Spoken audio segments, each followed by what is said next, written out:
Hello, Fightful Faithful. Welcome to another episode of the Sour Graps Tuesday NXT Review Podcast.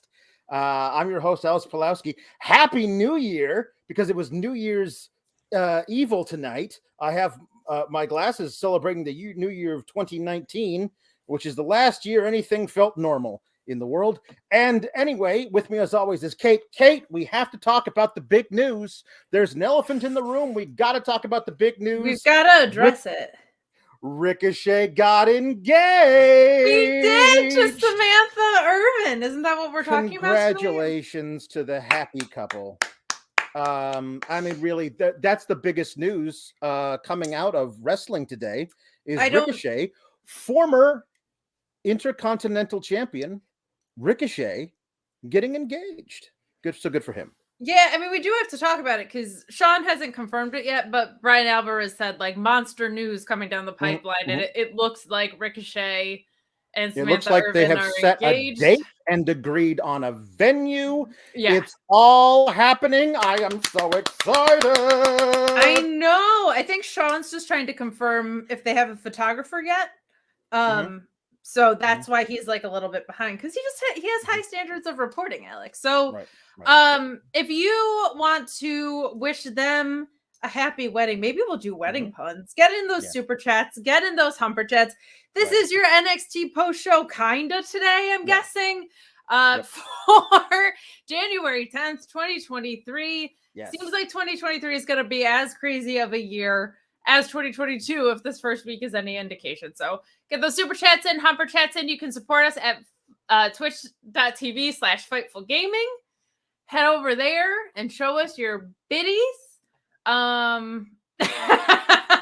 That's what we're here for. We have approximately 3 times the number of live viewers we normally have, and we're not changing anything about this show. We've become a very niche brand. The people who watch us every week love us. If you are here and you don't know what's going on, I apologize, but also sorry. Like, not sorry. We're just going to be as wacky as it is. We had planned this for weeks, Kate, a New Year's party, because tonight, for some reason, NXT decided to do their big countdown to the New Year's gimmick on January 10th of all times. So we said, hey, let's do it funny, and we'll get all dressed up for the new year. And I went ahead and did it, and you didn't, and I look like a complete utter fool. You look amazing. You look fantastic. Happy New Year's Evil to you. The name getting more ironic by the second as time goes on. But I do, because we have so many more viewers and some of them might not be Fightful regulars, please refrain from being awful in the chat. We have moderators. We don't tolerate that here. And also no caps, please. It's loud and it's annoying. If you want to get your question or statement read on air, you can super chat us by clicking the drop down and the $sign icon. That'll get your statement or question read on air. And you can also go to humperchats.com, which functions the exact same way, but we just get to keep a little bit more money. So please cut our moderators a break. They work really, really hard. And I know a lot of people I saw too asking. I'm sure that Sean will be on at some point. He's trying to confirm the news that is out there, I think. I haven't talked to him. I found out about it through not him. But we have huge news coming down the pike that Kim Gray is the photographer for Ricochet's wedding. Kim Gray, congratulations for landing that. I'm so happy for you. Thank you. That's good. I have no questions or puns. I just love you guys. Thank you, Aaron. So get in those super chats and humper chats. I'm sure Sean will pop on, but we're going to try and get through some of NXT. JW Pringle says, welcome, new kids. We're weird but lovable. We are definitely the first part, arguably the second, but definitely, I think a lot of people find us weird but lovable. Jeeves says, congrats, Ricochet. Will Linda be a bridesmaid? Hold on. I have the other glasses. It's much harder to put these glasses on over the other glasses, but it looks like I've got googly eyes. Hello. Yes, Ricochet has asked me to be a bridesmaid. Always a bridesmaid, only 8 times a bride. So, you know, it's really just the way it works. I love the googly eyes look for me, don't you? It's wonderful. It's like I've got giant eyeballs behind these glasses. I will be a bridesmaid at Ricochet's wedding. I don't know. They haven't told me what the dress is yet, so I don't know if I'm going to get that or not. But listen, it's a wedding. You know, I'm always going to be on the dance floor looking for husband number 9. So, of course. Anyway, I just keep thinking my heart is just, and again, nothing's confirmed. And I don't want to get into it, but my heart just is breaking for Sami Zayn second over second. And then I look up and you have 2019 glasses on with giant glasses. Yes. It makes me very, very happy. So thank you. So here we go. 2 kinds of puns tonight, just because double the number of fun. New Year's puns, also in honor of Ricochet, wedding puns. So we got a wedding pun from hold on, wedding pun from Tom LaValle, Rice Remsburg. Oh, very good. Luis Villarreal says, Auld Lang Syne Guy Dudley. That's a deep cut on several levels. I appreciate very good. That. It's very good, though. Like, Auld Lang Syne is very good. All right. Okay. So, yes, Orion Ben 666 says, New Year's puns, Team Kalex, like a Cora rush-in. Yeah. Oh, Mandy Rose Bowl parade. That's good from Luis Villarreal. That's wonderful. We love it. Yeah. Again, for the newcomers, I don't know why we started doing puns, but we did. We also review NXT kind of. We have weird impressions at the end, and we also talk about the show and obviously the news that's coming down the pike. But every time we get one of these anomalies of like 4 times as many people watch the show, like maybe 100 of them decide to become new people who watch us every week, and that we love it. But like, I know there are at least 1,000 of you right now who are like, "What is this? I don't want to watch this. I'm just waiting for Sean to come on and tell me horrible things about the world." Here we go. Mr. Shudham says, "New-aged gift table." Gunther says the ring girl is sacred. I think the ring bearer is sacred. Yes, Flower girl. Right there we go. Yeah. Also, Henry T. Casey. Henry the Casey. Congrats to Carrot Top. 1/3 of the wedding throuple. Carrot Top was watching over them as they got engaged. I don't know why that popped me tremendously, but Ricochet proposed at like a casino. Something like that. And there was it may be like, where they first hung out or something. It could be very no judgments about that. But there was a giant poster of Carrot Top right in the background of it, and I couldn't stop fixating on it for some reason. Yeah. There we go. JD Pringle's top dollar dance with the bride. I like that a lot. The dollar dance, very good. The dollar dance. That was a very controversial thing around Miss Denise's wedding. Yeah. Happy New Year, of course, from the NNEH. Happy New Year, SGS. Sands of Times Square. Every show will now be Sands of maybe not. I'm not sure. We can't confirm anything.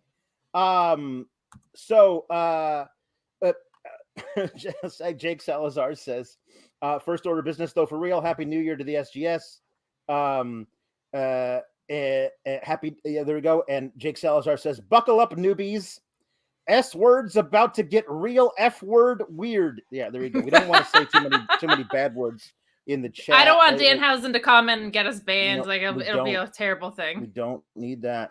Spine on the Pine says, just wanted to show you two some love on a crazy night. Remember, especially on days like today, to keep cool, gabagool. Yes, that's what we always sign off with on this show. Keep cool, gabagools. Matthew Plus says, Katie, please refrain from being awful yourself. We have our own troll in the chat, and that's Matthew Plus. He likes to pay us money to give us to insult us poorly. So, like, I'm gonna start now. I am what I am. Accept it. Evangelina Gray says, only the cool kids watch this show. Watch this after show every week. Never watched an episode of NXT in my life. See, that's what I love. I love the people who watch us every week and don't watch NXT. That's nice. That's pretty impressive. JW Pringle says, proud Papa Elizabeth, Alex, the Tower of Sour, Kate, the milkshake that brings all the boys to the ring, council guys, ladies of cease and desist, Luis, and all the SGS. Glad 2023 has started slow. Yeah, very slow. No news to report. as evidenced by the fact that the big news of the day is Ricochet got engaged. That's right. And it's just nice that Sean got like a whole month of sleep before this started again. Good for him. Mm-hmm. That's very true. Heather says, I have no New Year's puns, but I love you all anyway. Happy New Year, SGS. Kate, the bangs look stellar as per usual. Alex, I love the festiveness. Well, listen, I don't have the bangs. So I gotta have the bling. No bangs, but bling. The bangs and the bling. It's like the killer and the Chris pillar. Mueller says, ugh, can we talk about Red Dead Redemption instead? No, but we can talk about that after this show when on my YouTube channel, I'll be streaming Red Dead Redemption 2. Kate will be there, maybe. We'll see what happens tonight. We'll see what happens. This might be a 7-hour post show, so you never know. Paul Elizabeth says, happy Tuesday to Team KLX. Sure day W of Pringle. The Sisters Council, Alpha Bill, Mr. Jambeard, and Hair Plus. What puns shall we proffer tonight? Well, it's a double shot, New Year's, and wedding puns in honor of Ricochet. And Samantha Irvin, of course. I don't want to leave her out of it. She's definitely half of the things that are going on here. But Jake Salazar says, Mr. Sun came up and he smiled at me, said, it's going to be a good one. Just wait and see. Jumped out of bed and I ran outside feeling so extra ecstatified. It's the best day ever. Best day ever. Yep, that's exactly what it is. Yeah, we should dive into the show a little bit. Here we go. We should zip through the show. Tony D'Angelo lost to DIJAK. Yes. It was good. I still say Tony D's very, very good in the ring. Way underappreciated in his in-ring talent. There was an odd ending to it where I missed Stacks getting handcuffed to the ring post, but he was handcuffed to the ring post and he decided he was going to take the big kick from DIJAK in place of Tony D.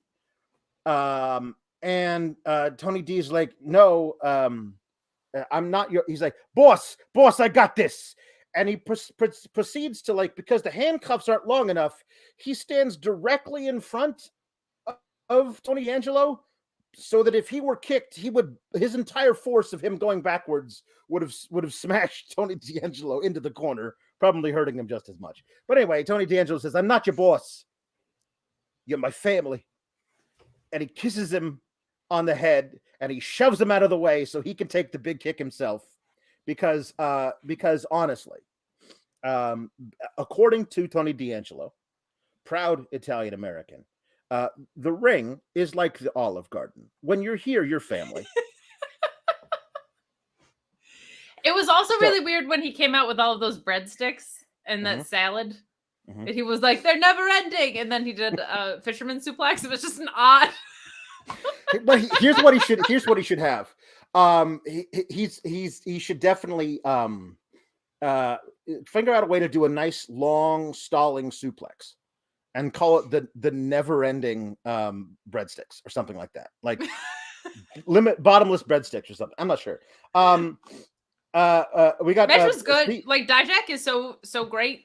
Oh, he's great. And I like this. I wouldn't be mad if they ran it back, which maybe they are considering this ending, but I just feel like Tony D'Angelo, we've talked about this a couple weeks in a row, so I'll just reiterate, he needs multiple people. It doesn't work with one other dude. It's always weird when it's a stable with one other dude and not a tag team. You know what I mean? They need a third guy in there.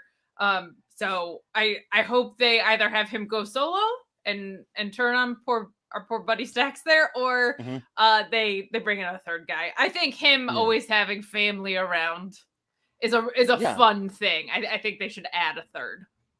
Yeah, I mean, at least if there's ever a faction to have 6 dudes in it, it's a faction based on the mob with a bunch of underlings. You know what I mean? Sure. And Stacks would be the underboss. He commands all the other guys, but Tony D gets to tell him what to do. That.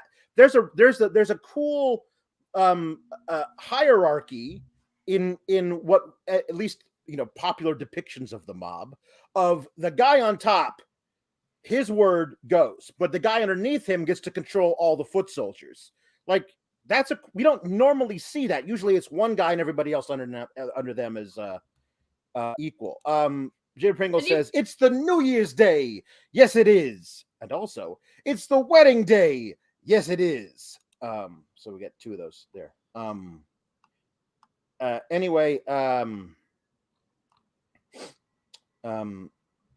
RH says, truly, Alicia Taylor is the best ring announcer. She is. She does fantastic work. DIJAK beat Tony D'Angelo, so he's gets to face Wesley. I don't know. Is it next week? Is it at the play? I don't know if they've actually come forward and said what is it going to be. So yeah, not sure. I'm not sure either. Sorry if I seem distracted. It's because I'm distracted. Yeah, of course. Hey, Chase U did an opening bit. They did. I'm turning on Chase U, man. I'm liking it. All right. I'm getting. I still hate the gimmick as a wrestling gimmick. Remember what I said last week. All that would have to happen is for whenever Andre Chase comes to the ring to wrestle, he's wearing an ill-fitting singlet, big bulky knee pads, headgear, a mouth guard, and little tiny wrestling boots. Like if it's a wrestling school, then whenever he's called upon to wrestle, he should wrestle like a PE teacher. Like I don't know why he's always in the what wrestles in the sweater. That's my whole thing. That's fair. Yeah. I just want to read this because Sean said he's a maybe for the night. I know I shouldn't do that because it'll kill other leads. He said he's a maybe, and I'm just going to read what Sean has about it so that we can do that for now. All right. He said, hey guys, one of the hot rumors is that Saudi buyers are interested in WWE. I've gained no actual information thus far to indicate this is actually happening outside of a few vague hinting messages from people outside of WWE. WWE contacts claim to not know what the hints were about. More on the hot Saudi rumor that the WWE sale is done and they'll go private. I haven't confirmed any of this at all. But hey, you guys want to know more? You guys want to know what all the dark Twitter tweets are about. So that is the rumors that Sean have heard. It is not confirmed. It is just a Fleetwood Mac album at the moment. A great Fleetwood Mac album at the moment. So I'm just letting you know he's a maybe for coming on here tonight. I'm sure he's trying to confirm whatever he can. But hang out with us anyway. We have fun here. We sure do. We sure as shootin' do. Yep. If you go to I'm not doing this. I'm not putting it up there. I'm saying if you want to go to just Google WWE Wikipedia, and then click on that and see what they the people, the old pranksters who like to alter Wikipedia entries, see what they've changed the WWE logo to. No. I won't be putting this on the screen, so there you go. I'll say when it comes to Wikipedia pranksters, I think I'm the best one because I put Sue as a founding member of Chaos. Yeah. It's my claim to fame, baby. The Pro Wrestling Podcast says, Kate, Alex, how's it going, dudes? Not great. It's going, buddy. Not great. But we're gonna push on through it because what else can you do? So Toxic Attraction cut a promo how they're gonna both win the Royal Rumble, the Battle Royal tonight. And if it comes down to just the two of us in the ring, then ring the bell because we both won. And I'm like, yeah, actually, considering what they did, they probably should have just done that because it would have given us the same result. Anyway, okay. So Caucasians of Pain, aka the Creed brothers, they come out to have their match, and then the Indus Cher music hits, and Just Sangha comes out, and all he says is that Veer is not here. Not Veer isn't cleared to wrestle, which is usually what they say. if they're not cleared to wrestle, they say, well, he's not cleared to wrestle. They do that all the time. They've done it for like the past several weeks with the Creed brothers, actually, as part of this storyline. So it is odd that he said Veer is not here. But I have decided to honor the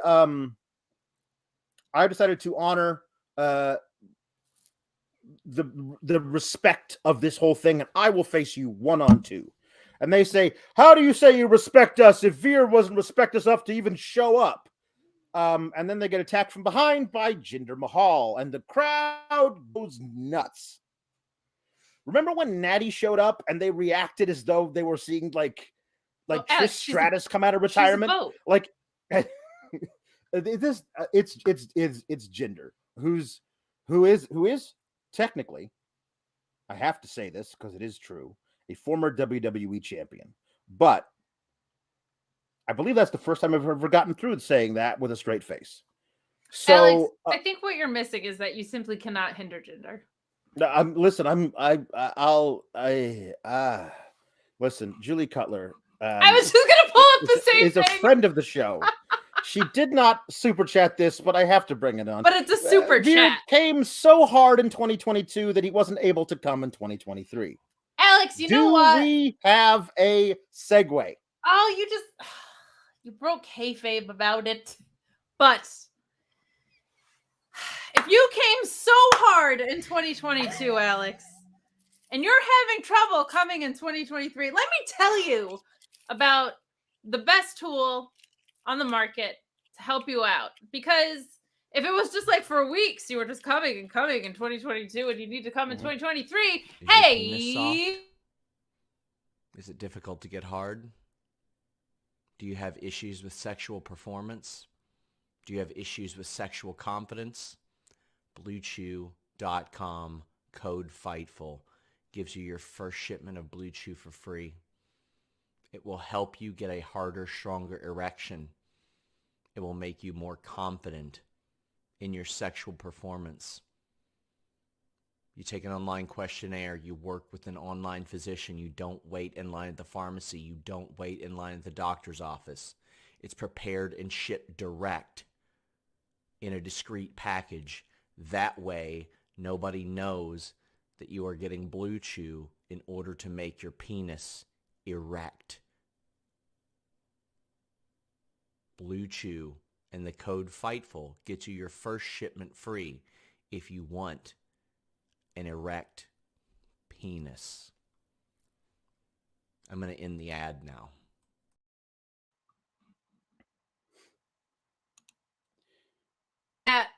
That guy is the person that's confirming the news for us. It's just delightful. Alan Can says, sorry, just tuning in. Why is Alex wearing New Year's Eve 2019 glasses? Why not? Because it's what the better question is, why aren't you, Alan? That's a very fair question.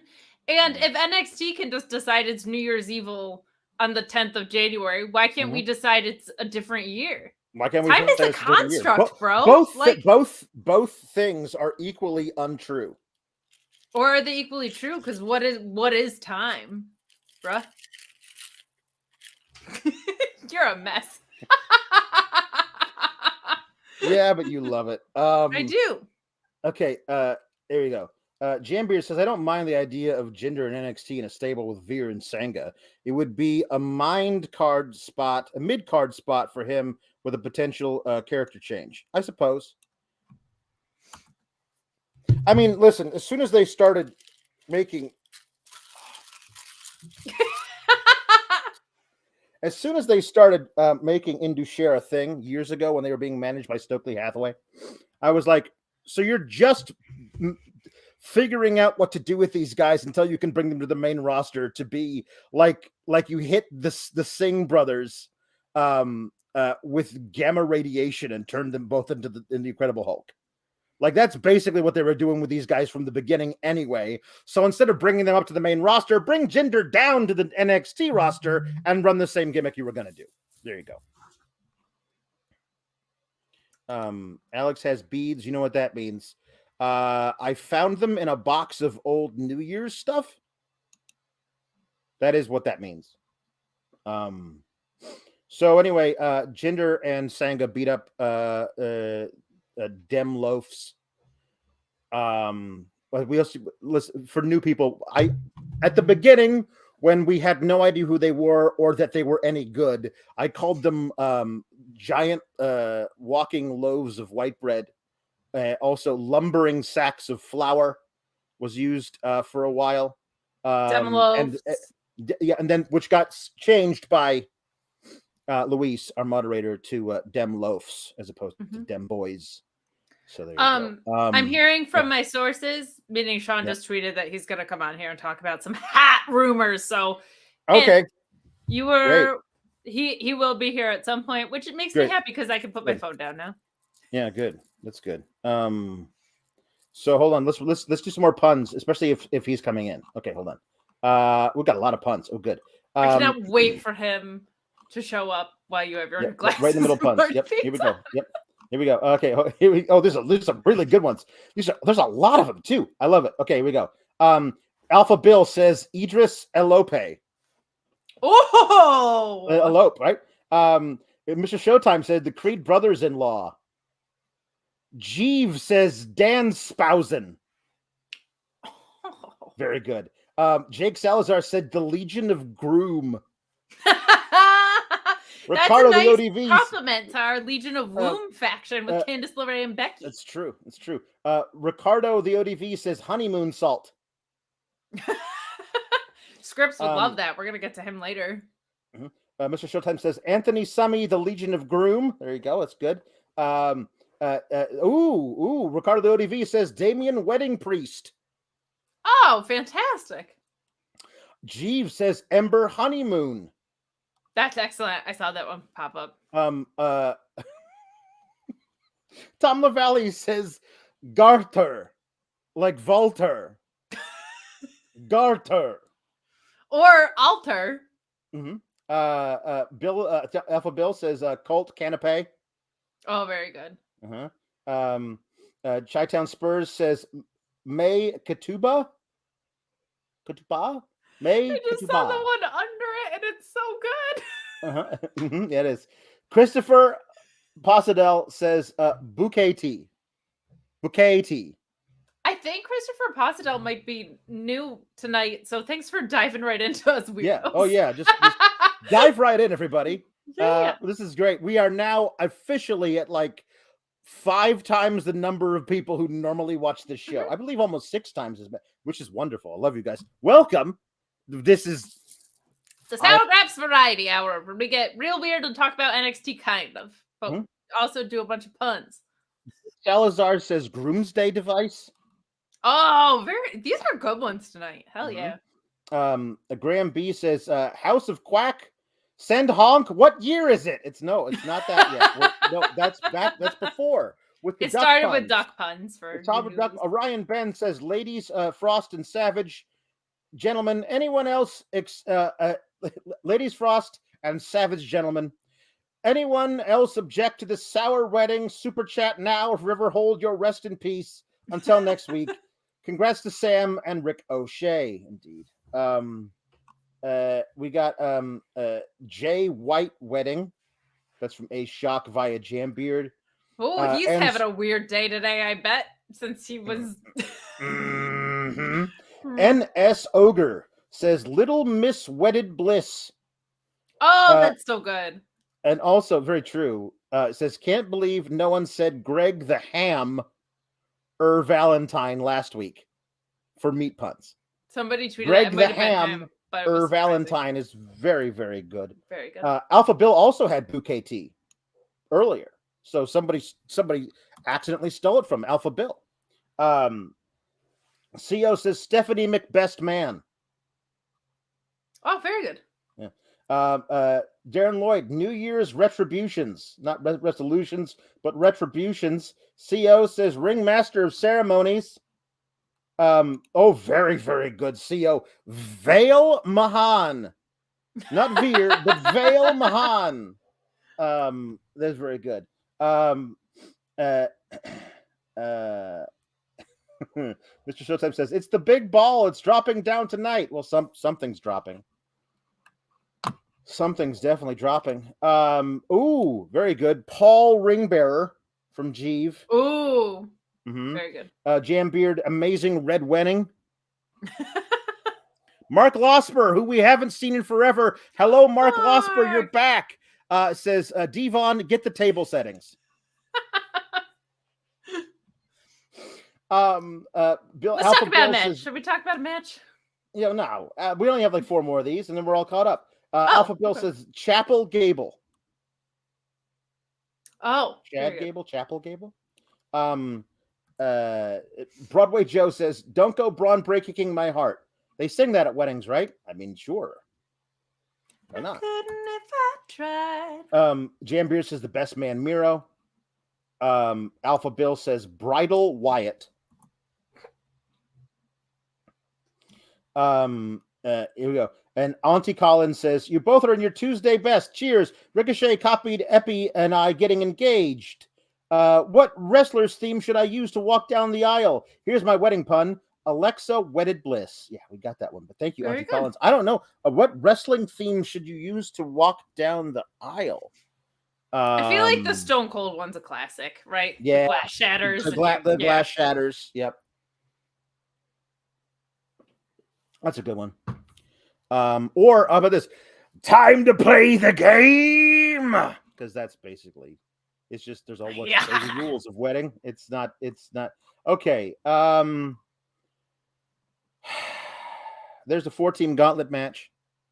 There is. Yes, boys come out and they bring out the first team, top team in NXT, just a couple of jobbers that they call the Rockers, and they beat them very fast. And then New Day comes out and goes, "Hey, you're not allowed to do that. Here's an actual team," and it's Edris Enofé and Malik Blade. And Edris Enofé is wearing a full compression, like a long sleeve compression shirt and long tights. That man has the best body in all of wrestling, and he's hiding it for some reason, and I don't understand what's going on with that. Because he's more than just abs, Alex. I don't listen. Perhaps. He tattooed the WWE logo on himself, so maybe he's trying to hide it. I don't know. He did tattoo the WWE logo on himself. That has to be what it is. That has to, right? They're not sending him out there with that tattoo on today. I mean, perhaps, yeah, you'd think. Or maybe just because he has a tattoo, he doesn't want it to be exposed to it. It might just be healing. Yeah, could be. Yeah, gonna need a lot of healing. Yeah. Anyway, yes, Malik Blade with an incredible frog splash. Yes, that was excellent. Yeah, very, very long. Very good stuff. This was the best that I feel like they've looked as a tag team. Actually, there was some like really good tandem offense. It was a good showing for them. Jake Salazar says Edris Enofé seems like a clown for that one. Well, now. I felt like he did before, but I'm the biggest CM Punk fan in the world, and I feel like it's weird to put logos on your body, though I like the story behind CM Punk's. But he wasn't working for Pepsi. Exactly. Yeah, no, that's different. And it's a fun story if you know about the Pepsi listen, I really love working at Fightful. I don't know how much longer they're going to let me since I'm going to stop watching WWE from now on. But I don't think I'm going to get the Fightful logo tattooed on me anywhere. Yeah. You know? Yeah. I don't think I would do that with anywhere I worked. Mm-hmm. So then yes, boys are able to win. And then they New Day brings out Double Vest and the Beach. That's what we call them here. That's not their actual name, but that's what we call them. It is Brooks and Dunn. I mean, Briggs and Jensen. Whatever was that? Allegedly. Yes, allegedly that's their names. We call them Double Vest and the Beach because one of them almost exclusively wears 2 vests at the same time, and the other one, in his first big match, wore a cut-up T-shirt that just said BJ on it. So I just call him the Beach. There you go. So there you go. Now you're all in the loop. The 1,700 of you who are here watching this in hopes that Sean will come on and break some news, who normally don't watch us every Tuesday. Welcome. And you're welcome. Guys, please be tasteful in the chat. Yeah. Appreciate it. Very good. Wait, hold on. Michael Esper. Nick engagement ring. Married, darling Kate. Oh. I do love wrestling weddings. Where's my veil?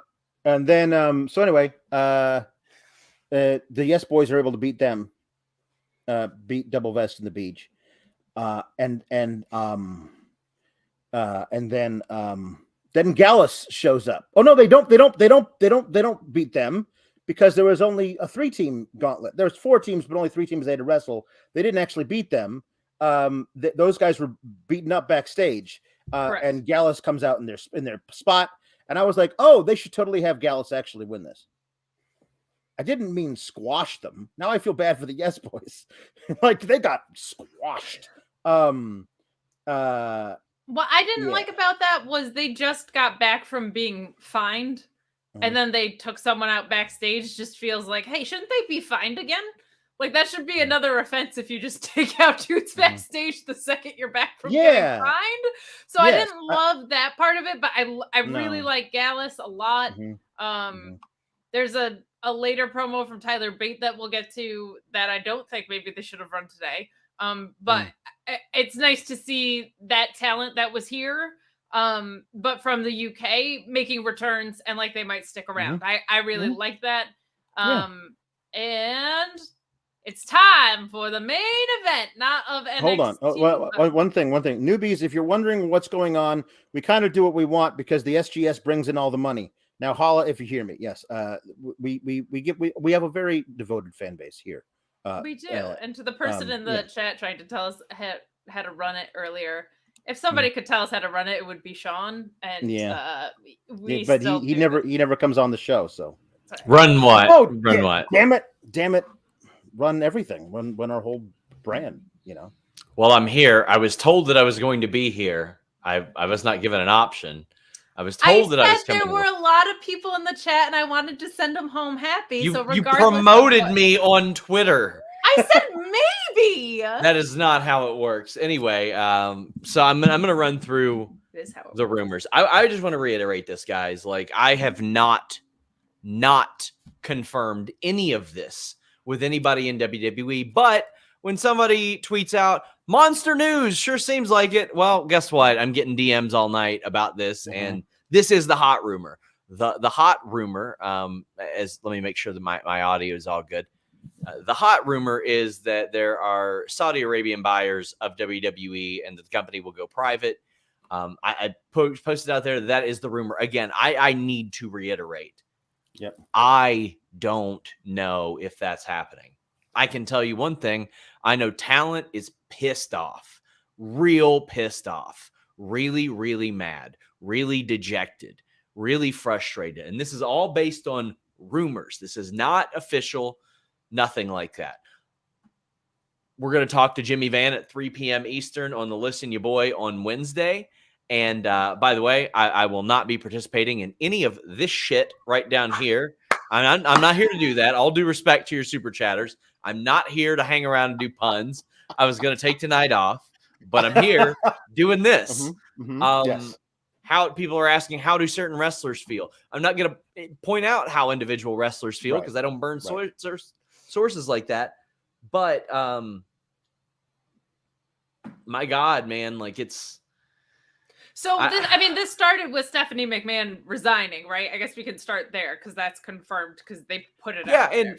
And by somebody who knows business pretty well, it was said to me like, well, what do you not have if you're owned by a Saudi Arabian company, a female CEO? And I was like, well, you know what? Probably. Yeah, it's one of those things that, in my opinion, if you are a Comcast, a Disney, an Amazon, etc., WWE would be a very hard thing to fuck up, right? It'd be a very hard thing to not make money on based on what you will pay for rights fees, what you will get back, and what you would need to spend on it. Just off the top of my head, it looks like the type of thing that most media companies could actually make very, very good money on because it is a financially underserved business. So and that would they know something about long-term storytelling, I would say. Like Disney knows how to handle long-term storytelling, you could argue. Yeah. Even if they don't, you know what? You can throw it on FX, FXX, any of the ESPNs, ESPN Plus. You could add the library. There's a million different ways. So that would lead me to think, this is again unconfirmed, that Saudi Arabia, whether it be whoever, a group or a person or whatever, or the general sports authority, even like wanting control over it, would need to grossly overpay for it, which is something that they can do. Maybe they could look at that and they say, well, we're already paying billions of dollars for a couple shows a year. Why not pay X billion more for the whole thing? Yeah. Now, here's the thing. If Vince retains any semblance of control creatively, it would be with this group. However, people do often forget that Vince went off on the Crown Prince at one point. Yeah. Completely went off on the Crown Prince. So, and I should say, like, when I asked WWE in an official capacity, was told, don't have anything to say about that. Don't really know anything, type of thing. Let me just reiterate. Just a weird sentence, like Vince pissed off the Saudi prince, is just like a weird thing to be hearing in relationship to wrestling. Sure. Yes. Very odd. You guys can talk for a little bit, by the way. All right. We have a lot to be expected of super and humper chats about this. Mark Losper says WWE being owned by the Saudis, again not confirmed, would be the most capitalism thing that's ever capitalism. Now that is, if that were true, that would fall into that. Jambeard has a question. Sean, a little bit of speculation. If the Saudi rumor proves true, Sean, do you think it would result in a drastic drop in ratings and viewership? Yes. Yeah. Yes, absolutely. I think it would. I think it would change a lot, especially if Vince were back in the fold in a creative manner. I mean, listen, I had so many people that said, oh, well, if they sell it to another company, they'll bring Vince back because they don't know any better. Yeah, when companies spend billions of dollars on a product, they do their due diligence, and it would not be difficult for them to look and say, oh, when did the stock go up? When did viewership go up? When did live attendance go up? When did locker room morale go up? When were those reports? Mm-hmm. They would look at that and they would draw a direct corollary line to Vince McMahon. Forster Will says, is there any possibility VKM is insisting on staying on? Saudi may not care, but other companies would care a lot. Possibly. There's always that possibility with Vince McMahon because he's an egomaniac and a selfish person. Yep. Valab says it really is New Year's Evil, huh? Wow. Yep. Perfect double show, New Year's Evil, and we're talking about the possibility that this might all come crashing down around us. And I just want to reiterate again, nobody in WWE has confirmed this to me. There have been people that have asked. There have been people that have messaged me as if, like, damn, heard the news. And I'm like, buddy, I don't know if it is the news. I'm responding to all this vague tweet shit. And everybody hitting my DM saying, what's this about? What's this about? Well, here's what it's about. I just don't know if it's true. Jake says, real question, do you believe some employees, including talent, will walk out on the company? Yes, 100%. Not only do I believe it will happen if it hasn't already for some people. Yeah. Yeah. Mark Losper says, devil's advocate, if you look at the other projects that nation states have run, they've been relatively hands-off in the running of it. Look at Man City. I mean, Mark Losper says, to be fair, promoting someone is going to be on the show and then not delivering, Kate, would fit right in with WWE programming. So you were real close. I have to make it very clear. I did not confirm Sean Ross Sapp was going to be here. Okay. At no point. You tweeted it. I said I assumed. I never confirmed it. Yeah, I said maybe. You tweeted it. You put me in that spot. Rabbi Joe says, tell me the news isn't true, please. I need this. Well, we can't tell you what's true or not true because we don't know yet. Yeah, I'm trying. Hey, if I'm looking down, y'all got to fill that dead air, by the way. Yeah. Let me walk you through it, kids. Yeah. We could be Lord asking you Jackson, all this as scripts. I mean, yeah. Lord Jackson says, I wonder what MJF's new 2024 shtick is going to be. I don't know. I honestly don't know. I mean, again, somebody just said a good thing, or a point. They said, wrestling Twitter tweeted things so loud and vague, they were startled by their own echoes, I think. That could absolutely be the case. Right. There could be a real possibility that not shit is happening. Right. And that's probably why I'm so goddamn frustrated right now. Right. No, I totally get it. Because they could have even soft leaked it to see what reaction would be. This could be a test balloon as just a possibility. And also the first domino fell and the person who flipped it over just hit the fucking bricks. Like that's just what happened. Right. And that's exceedingly frustrating. But you know what? When shit like this goes down, I at least try to give our viewers as much transparency as possible. And you know what? I had a very, very good sports writer that I was talking to about this tonight. And he works for ESPN. And he goes, well, you know what Schefter does sometimes? He'll come out there and say, listen, this is a rumor. I can't confirm it. And that's what I'm doing right now. Mm-hmm. Absolutely can't confirm it. That's what the people were salivating, Sean. So that's why I was hoping you would come out here, because there are credible places that have confirmed it. I would say there's some more credible ones out there that did report it. So obviously we haven't.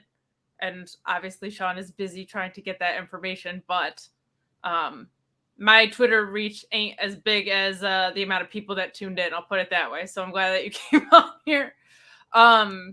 Please be respectful in the chat. I got no patience for that tonight, guys. Yep. None. What is it? Women's room reaction to Steph leaving. Do you know? Can you say anything about that? It's not necessarily a women's locker room reaction. Everybody there likes Stephanie. I don't want to say everybody, but she's very, very well liked. She's very well liked within the company. She always has been. Yeah. Hey, this is a good time to tell you guys, if you're interested in sponsoring the Fightful Awards Thursday at 8 p.m. Eastern, hit me up in my DMs. You can get a short ad read on the show. Your info will be in the description and in the tweet whenever we do that. But looking to nail some of those down, because getting awards made are actually very expensive, I have learned. Interesting. The Pro Wrestling Podcast says, when it comes to times like these, I appreciate all of you over at Fightful more and more. Thank you for all your hard work.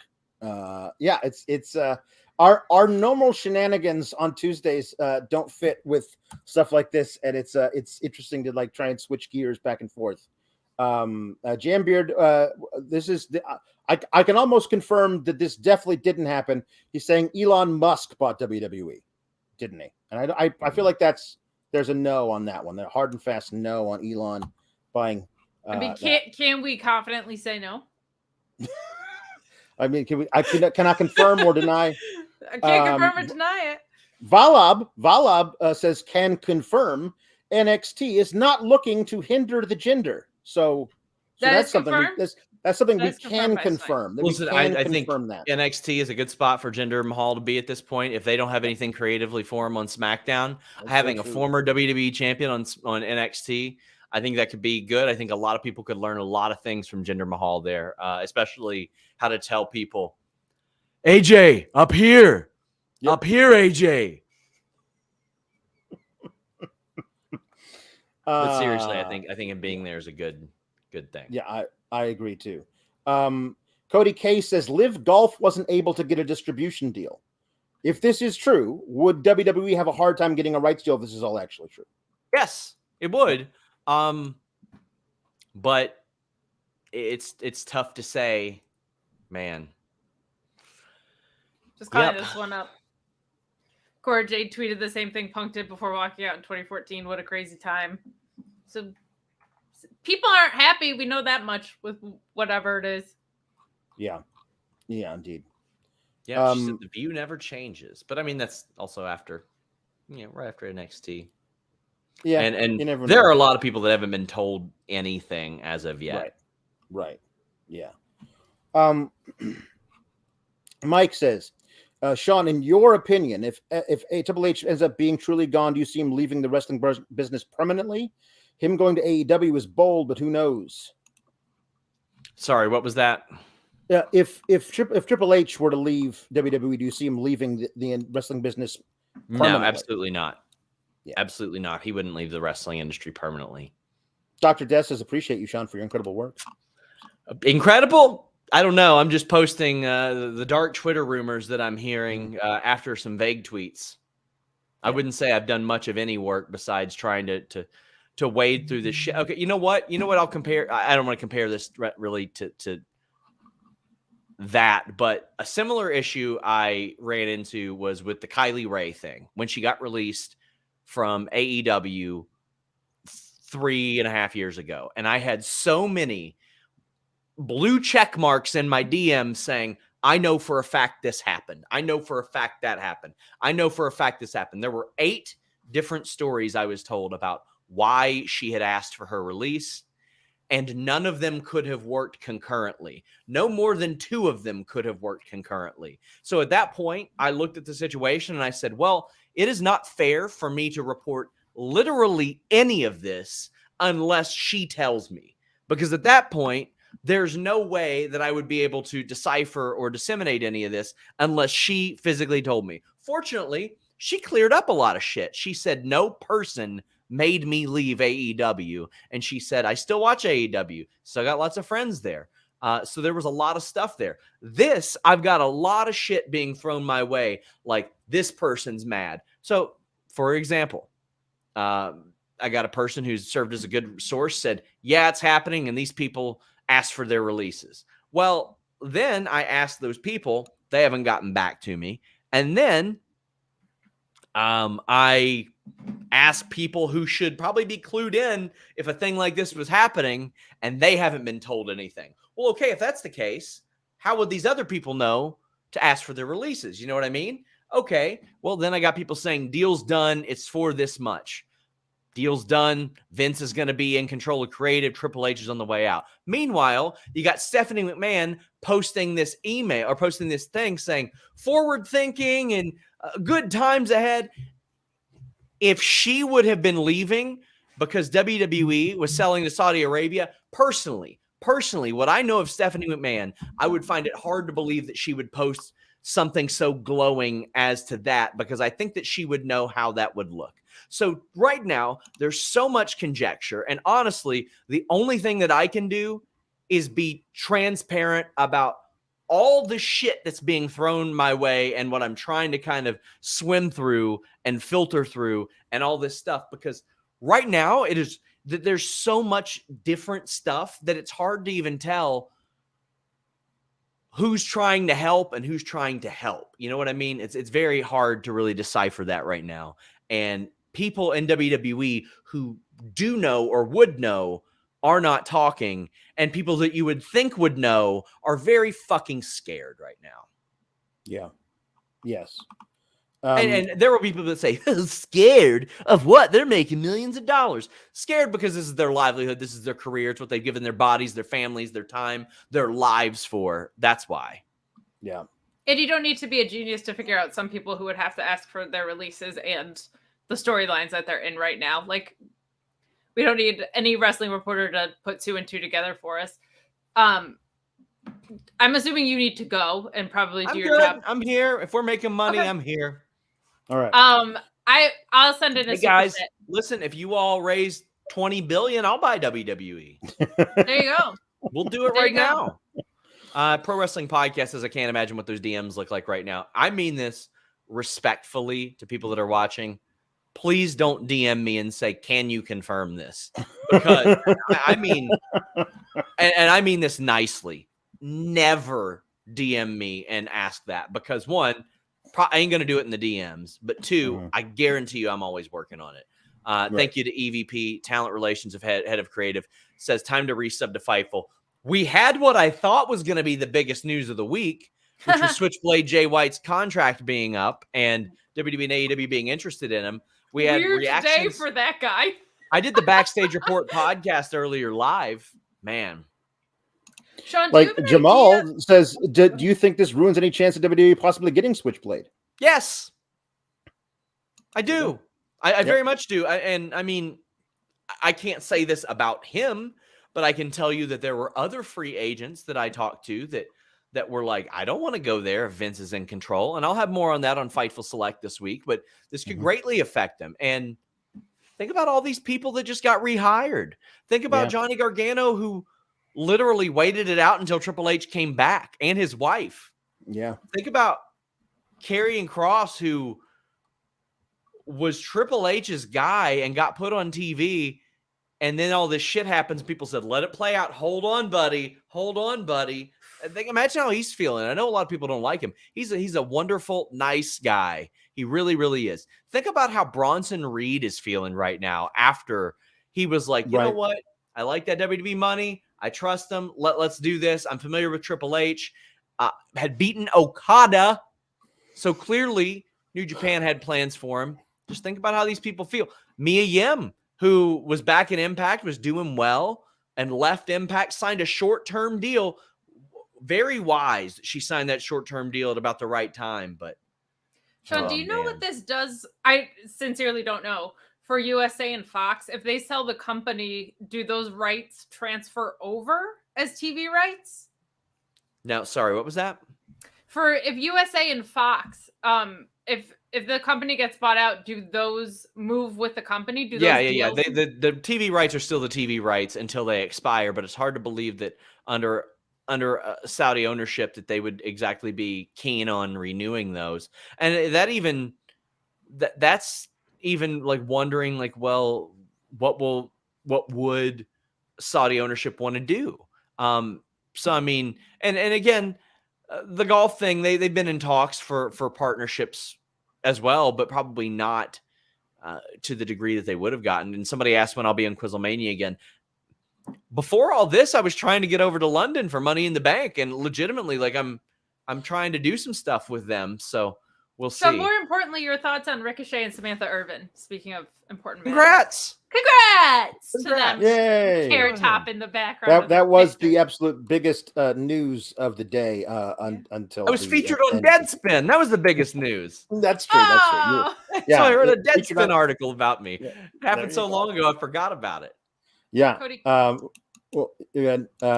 Fran Child saying, sending love to Sean for having to deal with this. I assume he means us, me and Kate. Hey, and we're also working late.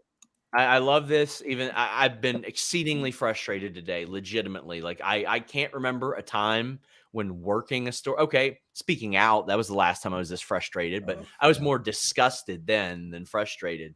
But I'm frustrated at today and like how this is all unfolded. And this is catching me raw right now, for lack of a better term.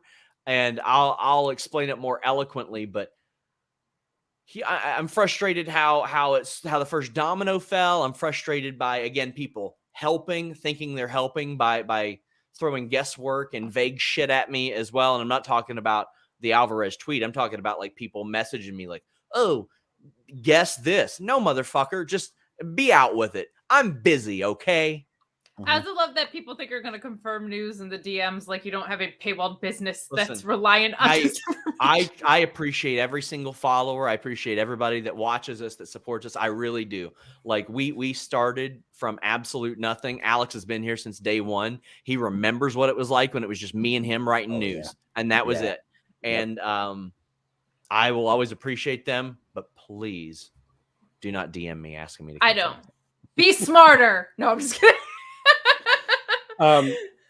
Devlin Husband says, if true, again, praying it's not. What does this mean for the industry as a whole?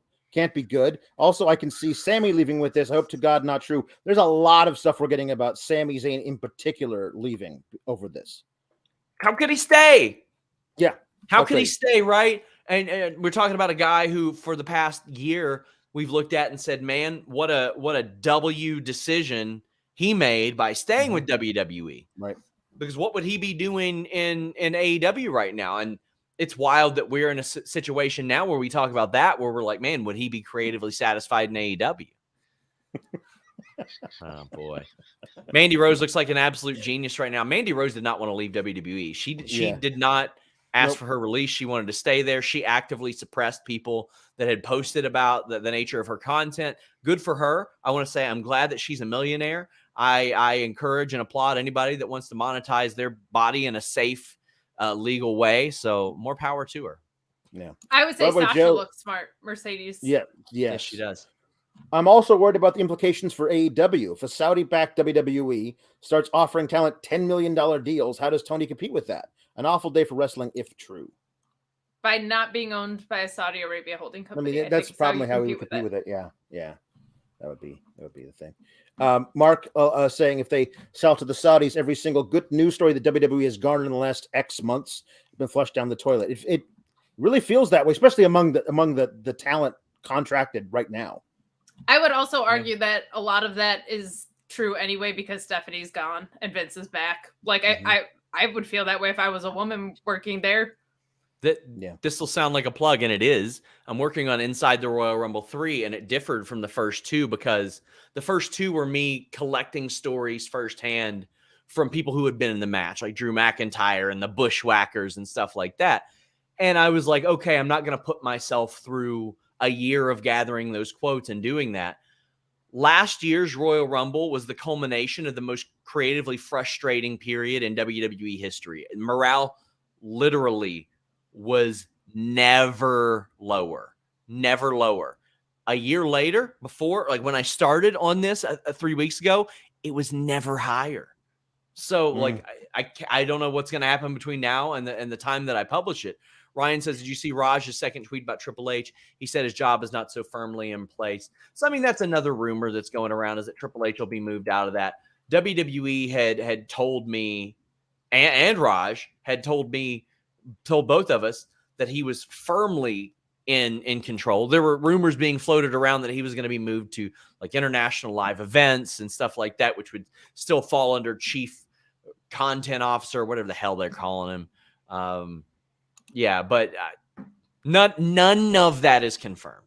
Yeah.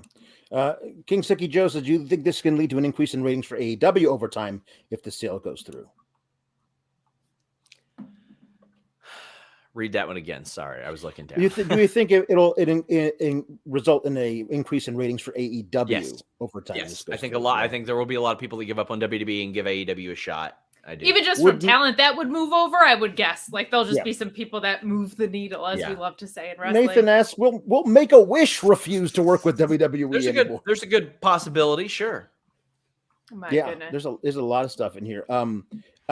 If Triple H actually were to leave, would he make his own company? Do you think? I think it's possible, yeah. Or he would put him in charge of ROH. NXT Black and Gold was ROH with money. That would be great, honestly. If you're just what do you think it will do to the stocks? Go ahead. Okay, I was just going to say, all these. If you're just joining, I see the numbers keep spiking and stuff. Nothing is confirmed. That's where we're at. Sean is here to kind of talk through some of the rumors. We're answering some questions based on hypotheticals. Don't be a jerk in the chat. I have no patience for it today. You'll get banned. You'll get muted. Thank you to our moderators. Nothing's confirmed at this time by Fightful Select, even though there are other outlets reporting it. Thanks for tuning in. I see the numbers going up and down, so just wanted to, for people who missed a beat, catch them up to speed. But Gamma Base Comics with the chat that Alex pulled up here saying, what do you think it will do to the stock tomorrow, even though nothing is confirmed? I have no idea. Charles Hollier says, I came to drink, what was that? Sorry. Came to drink White Claws tonight. Vince was pushed out. Going to need something a lot harder tonight. Yeah. Yep. Have you all done the Blue Chew ad yet? Yeah, we did. Okay, damn. What a bummer. We did.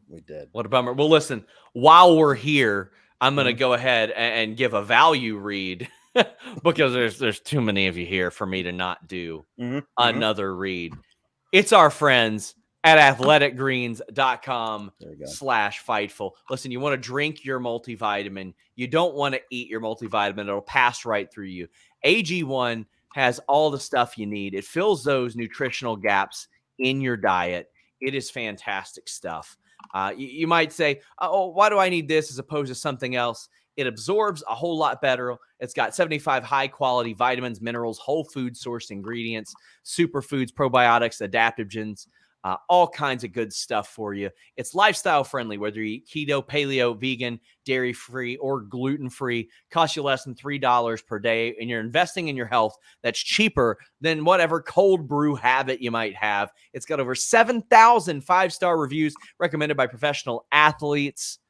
It's good stuff. athleticgreens.com/Fightful. You get an incredible deal on this as well.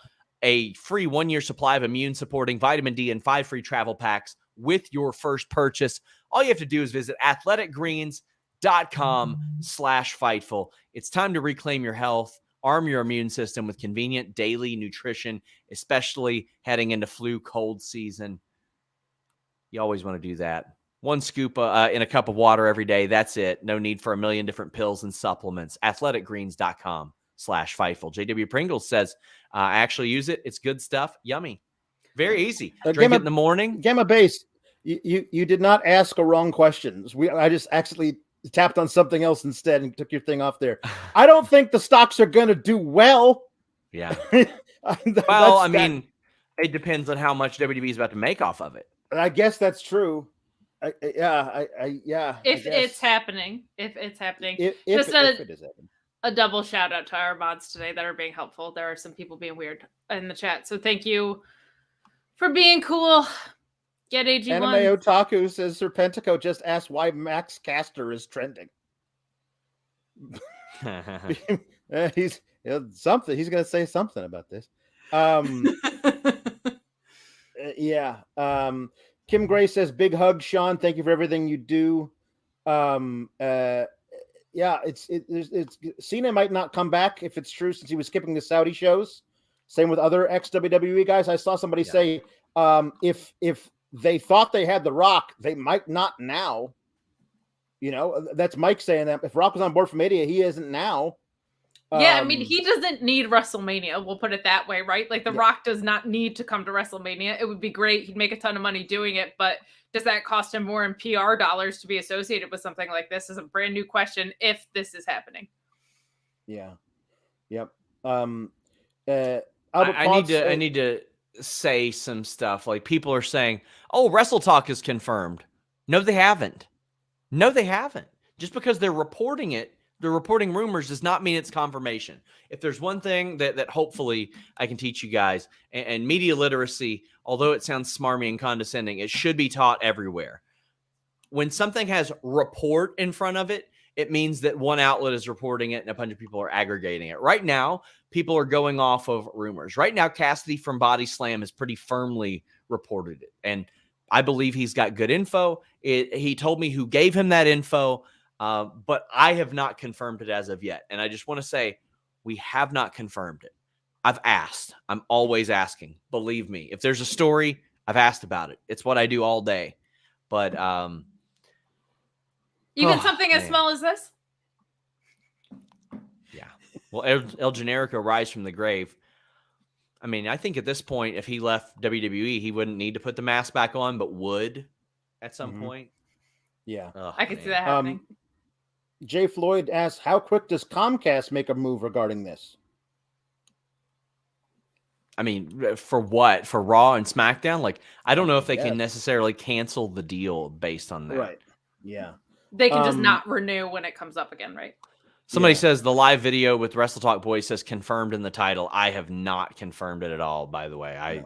Listen, if they can confirm it, good on them. I have not. Absolutely have not. Michael Dammit says, wonder how whomever said that Vince was done is feeling, or what they're thinking now. I mean, he seemed like he was gone, and then he wasn't anymore. Like it did feel like he was gone. Yeah, I think I saw a statement today. I can't remember if it was true because I'm just a little oversaturated at the moment, but something about him thanking Stephanie for filling in his absence. And I was like, well, that doesn't sound like retirement at all. No, it sounds like you took a little break. Yeah, like a vacation. Tom Brady already, not that Tom Brady, our Tom Brady, already fantasy booking for the future says the Shield versus the Elite is going to be generational. Oh, God. No, I think Roman would just go do movies. Yeah, I don't think that. Man with Beard says, how long until Steph turns up at a GCW show? I saw a meme of her with her hat.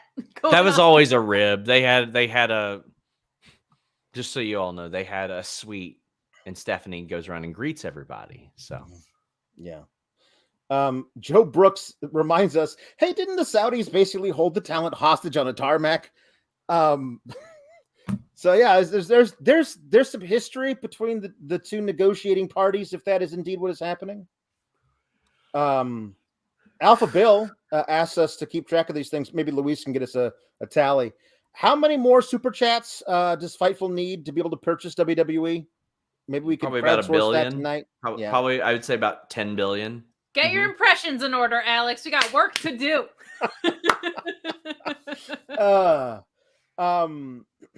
Joe Coughlin says, if Triple H does get pushed out, thoughts on him going to Impact? Maybe push it to the moon and bring some talent with him. No. Ain't happening. No, I don't think so. I don't think so. You could just start your own thing and be just as good off. Jordan Scott says, if true, could this affect the AEW TV deals? Like, would Warner Brothers Discovery being willing to support it with possible big name free agents? Keep up the good work. I think it would probably accelerate AEW's Ring of Honor on Fox. Options, there you go. There you go. Mark Losper brings up a point. If a fake Eli Lilly tweet can tank the stock of one of the biggest pharmaceutical companies, a rumor of being bought by a Gulf state isn't going to go well. Wouldn't WWE have to like deny it if it was false? I don't. This is a question for Jimmy. It's a question for Jimmy, but I would imagine that in a situation like this, I'd be shocked if we went through tomorrow without hearing something. Yeah. But honestly, the reality of the situation is we probably shouldn't have even been talking about this tonight. It probably shouldn't have even happened like this tonight. Right. I listen, I am not smart about like that aspect of things. That is a Jimmy Van thing. But yeah. Andrew Tipton says this Sami Zayn joining the House of Black story is going to be wild. Hey, kids, good things coming. Nathan Sizemore, are there any positives come out of this if true? I mean, Sami Zayn joining the House of Black sounds like a blast. I mean, I don't know if that's going to happen, but there could be some good stuff. CM says, if Saudi is buying WWE, do you think it negatively impacts future rights deals like nobody wanting Live Golf? And we talked about that. Yeah, it certainly could. I mean, Live Golf is struggling to find a distributor, so it's possible. Brandon Joseph says there are usually clauses built into TV rights deals pertaining to ownership changes that would allow Comcast and Fox to do things. It used to work in TV. He says he used to work in TV, and that's usually the clauses built into the rights deals. So perhaps. I'll tell you what I was trained to do as a PR professional with this stuff. I would say WWE and I have different PR philosophies in general. But to the question about controlling, like, wouldn't you immediately deny it? You would do at least an internal denial if this wasn't the case by now. The first thing you would do in that situation is have an internal denial go out. No, I mean, again, also it would go to people like plenty, like me, Dave, people like that. But I did have one person that I very much trust that said, one person at WWE who may be in a position to know, says it's all nonsense, wasn't even aware of the rumor till I asked. And that was the same person that said wrestling Twitter tweeted things so loud and vague they were startled by their own echoes. I think that's absolutely possible, because how I first got word of that's what it was somebody sent me a Saudi Arabian flag, and I was like, are you implying that this happened? And then within like 10 minutes, I got people sitting there saying to me, Saudis bought it, it's done. And I'm like, what? Now, the person that sent me that vague Twitter or that vague message hint would be in the position to know. I'll say that. They would be in the position to know. But they said, oh, that's just a prediction. And the prediction was because Stephanie stepped down, because you can't be a female CEO if you're owned by a Saudi Arabian country. Well, we have Amir well, hold on. We had a here in here who brought up something. Trying to find the one, but they brought up that the Saudis bought a football squad in England and hired a woman to run that, an English woman to run that. So Sure. I guess it's possible that they could. I'm sorry that I missed that. Forgot that. I'm not up to date on Saudi Arabian culture, their progressiveness, anything like that. They're letting women wrestle over there. That's neat. But listen, I'm not going to sit there and no. And somebody says, you telling me Twitter could have got worked? Oh, no. Yeah, that's what I've been telling you since the first thing I fucking tweeted about. Oh, no. You mean it could have happened? Yes, that's why I posted it. Because everybody's like, what is this? What is this? What is this? Can you confirm? Can you confirm? Can you confirm? No, I can't. But what I can do is just cut through the bullshit and say, this is what everybody's talking about. This is what everybody's... I'm hearing something big. Oh, my gosh. Listen, I promise you guys, if I tweet some bullshit eyeball emoji, that story's coming out that day. It's coming out that day within a couple of hours. Just driving me nuts. Fear and Loathing in NYC says Sami Zayn going to become an honorary mogul affiliate. He's going to have to get a few more face tattoos, I think, for that one to work out, though. But that wouldn't that be kind of cool if he got those like little rub-on ones you give to kids? Yeah, trying to fit in. Like, there you go. It's just switch the thing over there. And I also like this one too. Alpha Bill says Sammy doing the Billy Kay role in AEW equals gold. There you go. That's pretty great. That'd be pretty great. Eugene Solis says, what do you think about Stephanie McMahon quitting WWE? When the news broke, I will say I didn't see this domino falling. I just saw like basically Vince being like, you didn't support me when I was being forced out before. Now I'm forcing you out because I've got control of the entire board. I didn't think that it was because of this thing, because stupid me, I was hoping this wasn't going to be the case. So, yeah. It is possible that this is a test balloon. People do stuff like this way more often than people realize. Is, hey, we have a great deal on the table. What would public reaction be like? Then you go engage it by leaking something like this. It's extremely possible that is a thing. If we can't get it confirmed, that would make a ton of sense. Yeah. Ricardo the ODV says, going to cut my last tie to the Fed and cancel Peacock. There's things. Don't do that yet. We don't know. We don't know yet. But I wonder how many Peacock subscribers are there just for WWE stuff. And if they're cutting ties, I wonder what they can't be happy about it. Peacock cannot be happy about this development.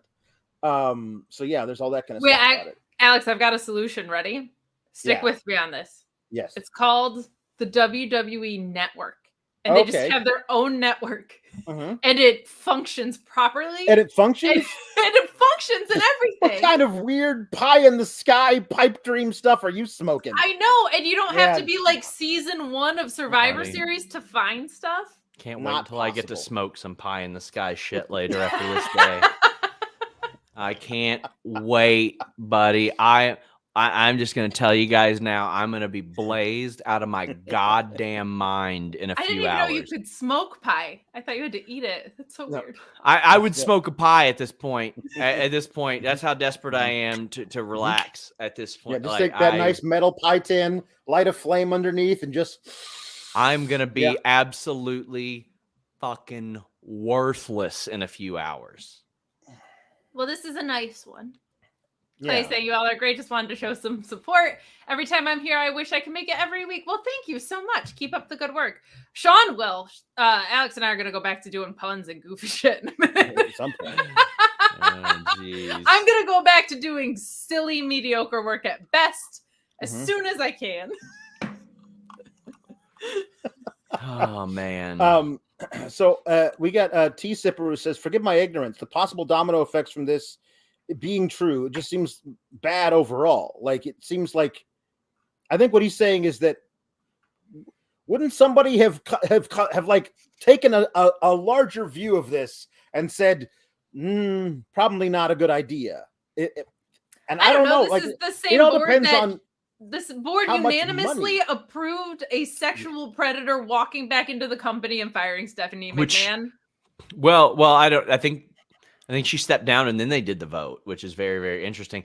Very interesting that the very same board that sent Vince a letter saying we've unanimously agreed that you need to stay the fuck out of here, is all of a sudden doing this. My gosh. Yeah. Yes. Mark Losper says no matter who buys WWE, the optics of a man accused of sexual misconduct pushing his way back onto the board, changing the rules so he can't be ousted, and his child walking / being pushed out the door isn't good. No, but if they bought it and didn't let Vince come over, they're free of that. If that's a deal breaker for Vince, that sucks. Yeah. Yeah. But if they buy it and Vince isn't a part of it, I don't think that affects Disney or whatever if he's just not in it. Yep. Cal says, Kate, you're awesome. Oh, Also says, hope the WWE doesn't fall apart. Let's all hope for the best. Yeah, I think that's the truth. Let's hope. I just think of the wrestlers. That's what I think of. I think of the wrestlers. Nathan Manley and Hamp Connell have some very interesting ideas. He says, if true, sure, VKM has been dealing out. Surely, Vince has been dealing outside of his official capacity while away. Given how quickly this has supposedly happened, is this even legal? And Ham Connell says, this makes me think the Saudi deal was in motion before Vince even came back. It happened really fast. Yeah, so this is, then they hired JP Morgan Chase to help facilitate this. So there's a lot of questions that I have that, again, easy plug, 3 p.m., Fightful Wednesday, we're going to have Jimmy go through, because I don't even know the legalities of this. Like, I don't even know the real possibilities of this from a publicly traded company. That ain't my forte. My forte is finding out some hot gossip on fake wrestlers. Like, that's what I do. I'm not big into this one, but I am big into smoking whatever I want tonight. I don't know what that $2 gets you as far as what you're smoking, but a nice contribution nonetheless. Didn't JR says smoking like a $2 blunt? No, it was a $2 steak. $2 steak. That was his thing. Michael Higgins says, going to Elimination Chamber in Montreal as my first PLE ever. Was very excited. Now potentially bummed out. Yeah, I was very excited to possibly go to London as well, and now I just got no idea if I'm doing that. So I want to clarify my take on this. This is for Sean being so stressed out. The frustration comes from the ambiguity around the reporting, not necessarily the story itself. It's the way that it's kind of more on Twitter. I mean, yeah. I am also very frustrated by the story itself. I'd be very frustrated if that happened as well. But of course, yeah, of course. But also, yeah, I am. I'm frustrated about how all this developed and all this. Fear and Loathing in NYC says, I just found $7 billion in my couch. CEO Hensler and head of creative Alex, work starts Monday. I'm in. Great. Let's do it. Just another, I'm almost doing this like live radio because there's so much going on. If you're just joining, we have so many people. I've seen the number fluctuating in and out. Not confirmed here at Fightful. We have Sean here to talk through some of the rumors. We're reading your super chats. We're going through everything. This is not very much of an NXT review. Nothing is confirmed by Fightful itself. Thanks for tuning in, y'all. We have a salty Sean Ross Sapp for you. Yeah, I ain't happy. This is a frustrating one. This is a frustrating one from media literacy. It's a frustrating story to track down, and it's a frustrating situation if it's true. So there's a lot of places that are going to make Sean smoke pies in the sky tonight if you're just joining. Yeah. Rock the Mic says, as a fan for 37 years, this is heartbreaking. If it's true. That's me adding that. If I, for one, am definitely hoping this is an SEC antitrust violation of some sort. So that's the type of thing, like, I don't know. Like, that's not my forte. That ain't my jam. Jimmy Van says, visit knowyournews.com for stupid news stories. The Saudi one gets confirmed, we may skin the site with it. I did do a show with Demon Diva. But I'm very excited for Jimmy to hop on tomorrow and answer some of this. But Mike Preventure says nothing will guarantee the news fully breaks later tonight, like SRS deciding to take a moment for himself and relax in a puff of smoke. Look, all you have to do is go mow your lawn, right? You almost scooped Vince on his own. Yeah, I was I was not only touching grass, I was watering my grass when I got the news about a minute before Vince announced his retirement. So I missed that, not only by touching grass, but growing more grass for the world to touch. So, Which honestly, what's the more valuable thing there? Out scooping Vince by 1 minute or giving people access to grass to touch? And you're going to smoke some of it later, so God bless. Yeah, indeed. Jada Pringle says SRS and RVD best buds. Get it? Oh boy. Confirmed. Oh boy. Yeah. Like weed. Yeah. Marijuana. Blair says, is there a chance that the recent changes to the board, i.e. who Vince brought back, could have played into how a potential deal went down? Would Vince have brought back people he knew would go along? Yes. Yeah. That's exactly what he did. Yeah, exactly what he did. It's very true. Yes. Mark Losper says, genuine question. Despite it being your job, would this be a deal breaker for any of you? Yeah, it would be a deal breaker for me. Absolutely. Yeah. If Jimmy said, "Hey, this is if he said this is who you're going to work for, this is what they've done in the past," I'd be like, "Well, I ain't fucking doing it." Yeah.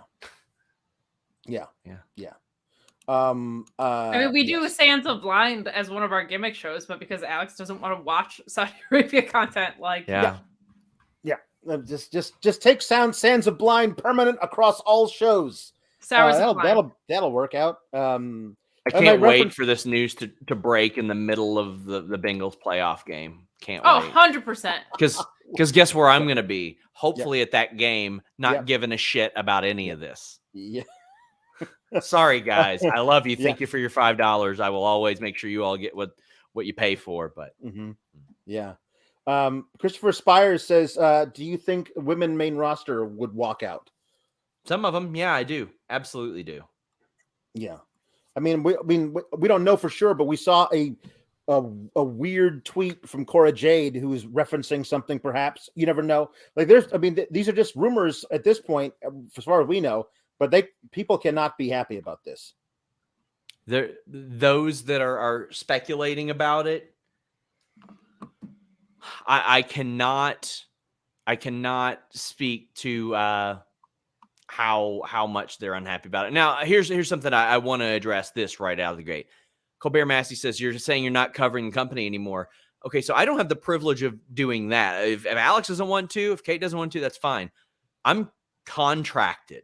I'm bound by a legal contract to cover the things that I'm told to. Alex is technically a freelancer. Kate is technically a freelancer. So if they decided to not do that, guess what I wouldn't do? I wouldn't say, well, you have to do that. I would try to see if they would cover it in a manner in which they were comfortable with. And I got a contract. I got to cover this shit. It's my job. And if I walk out, I'm in breach of that contract. So that'd be a little bit different. But it's also in my contract that if this company gets sold to someone else, that I can, my deal is right. And I would investigate what my non-compete is as a contract. No. Matthew Plus says, guys, I came here for analysis of Tiffany Stratton. You came to the wrong particular night for any kind of NXT, even though we usually don't get any. There's a crazy rumor out there. No, I just want to say people are saying Barstool reported it. We haven't reported it. We can't really. I just want to say, all due respect to Barstool, and I love Steve Muehlhausen, but I think this is going off of echoes as opposed to going off of steady information. Right. One thing that will save you frustration as a reader is when you click out, double check if the report is aggregated or actually an original report. Because you'll find that a lot of the places that are reporting it are aggregating tweets over and over again. Right. Aggregating tweets. You want to know why they're aggregating tweets? Here's a little tip for you. Why they're aggregating tweets is because outlets, actual honest to God outlets, won't put their name on it and say this is confirmed. You'll see it from random Twitter accounts. Because let me tell you what my first line of thinking is in reporting a story like this. How can I monetize this? That way my staff gets paid more. So I would run that on Fightful. I would run that on Fightful Select. You're not seeing it on those because outlets will not put their name on it unless it's got that big report at the front of it. And what that report says is, hey, this ain't us. This is plausible deniability. We do it too. That's a part of aggregation. But there's a reason why that isn't up on mainstream media right now saying, yes, we have confirmed it.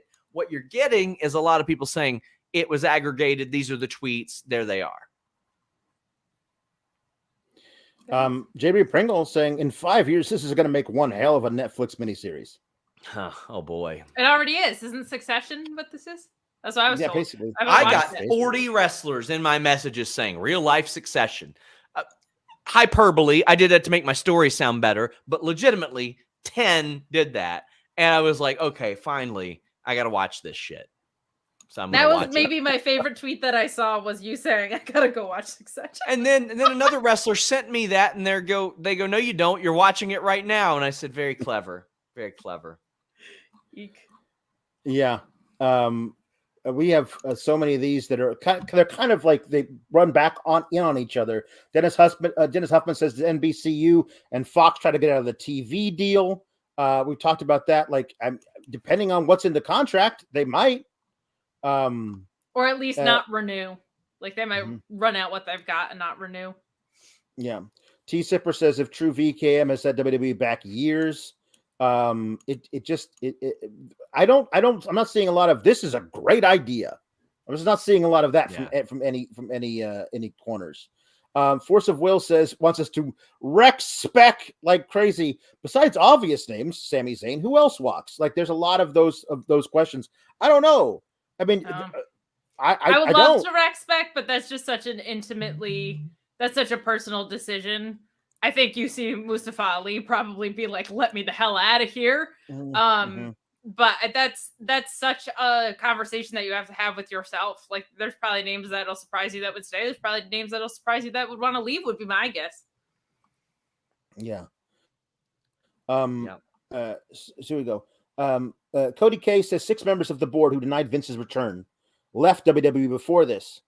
Once the sale is through, I guess the board got its money. Everything that follows isn't their problem anymore. I mean, if all you care about is the money that's coming in from whoever buys the thing, and then you're just hitting the bricks afterwards, if that's all you care about, then fine. But I would hope that some more people would care about more than that. Joel, what's percentage Wood says, Sean, if this happens, what happens to Triple H? Does Vince stay in charge? What about guys like Sammy? A lot of respect. If it's Saudi Arabia, I don't have any clue. The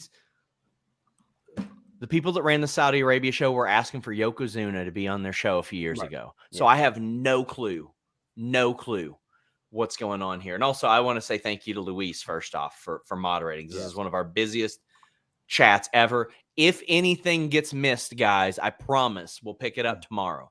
I promise. And Alex and Kate can stay as long as they want tonight, 4 a.m. They're getting paid extra for tonight, obviously. Okay. I thought it was just so you don't have to pull audio, and I do. But yeah, but my line of thinking is, well, one of a few things could happen in general for a sale. Vince would want to sell it to somebody who would keep him in control. Well, what self-respecting company would want to do that for all the reasons I mentioned earlier? Completely separate of the fact that he is so controversial, but all the numbers are objectively up without him. So I think that Triple H, if they sell to Comcast, if they sell to Amazon, if they sell to Disney, if they sell to anybody like that, I think Triple H could outlast the McMahons. I think that Stephanie and Vince could be out of there, and Triple H could be the Dana White, hopefully without the domestic abuse of the UFC, where they look at him and they say, okay, this is a guy very familiar with our business that we're getting. We need to keep him as a part of this, because the reason, like, Endeavor wanted Dana White to stay because he knows what he's doing, but Dana White got a major payday as well. Nick Khan serves to make a big payday as well, but if you're a selling entity, you probably also want to keep Nick Khan as well. So if I had to keep 2 people, it'd probably be Nick Khan and Triple H in that sense. But if there's one outfit that you look at and you go, who could Vince talk into keeping him in control? Well, a Saudi Arabian suitor. Yeah. That's the person he could probably work with to get that. And Sean, from what you know, right, Nick Khan's extremely well respected just kind of in general at his side of the business, right? Mm-hmm. Okay. Yeah. Oh, he's very well liked. He is very, very well liked. And, you would hear that he had to do with all the cuts and all that stuff. But ultimately, Vince has the say in that. But, yeah. And I'll say this. You know how I mentioned how some people are helping? I had mentions of a couple people asking for their release. And I said, well, how could that be possible? How could they know when this person on this level of the totem pole hasn't been told? Well, that person just said, no, absolutely not accurate. I didn't even know about this stuff. So there you go. Jeffrey Burns says, I would assume Sonya, Mustafa Ali, Sami Zayn, any LGBT would just opt to walk out.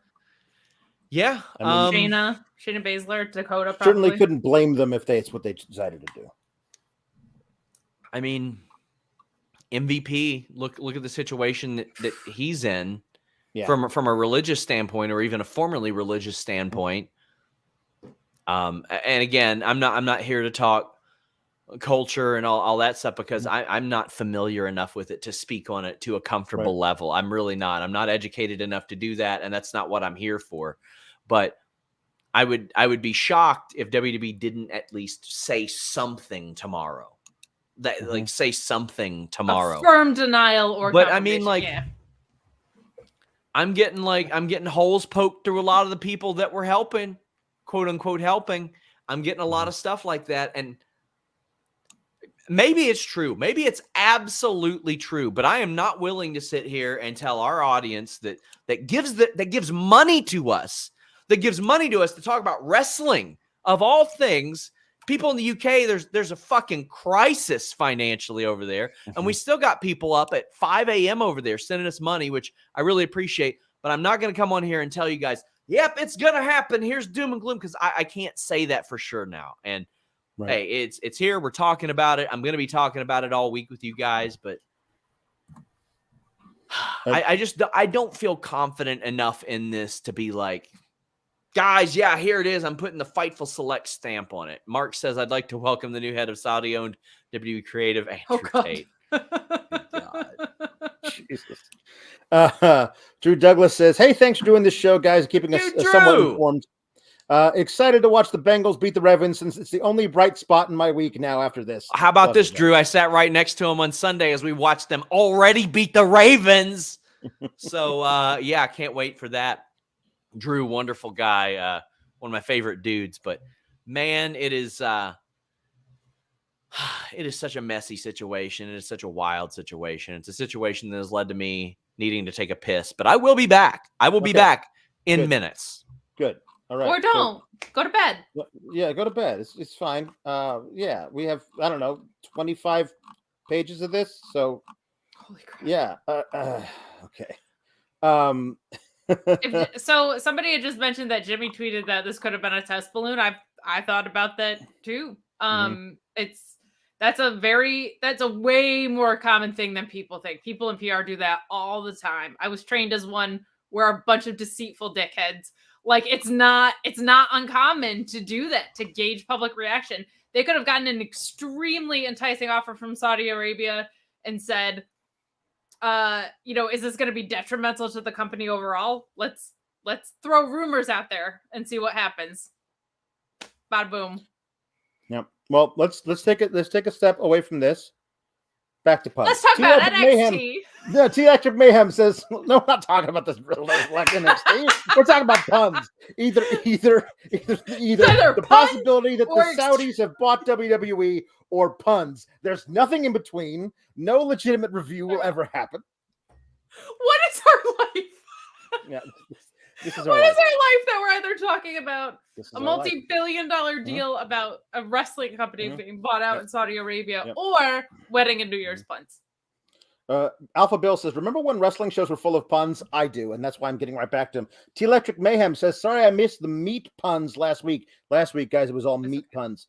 This hasn't been a great start to the new year. Couldn't listen live. Sorry about that, T-Electric. They gave a neat laugh, though. Here we go. Want to add these. Jim Cornish Hen, the Hammy Hawk Man, Captain Lou Albacore, and Ricky the Dragoned Steamed Ham Boat. Very good.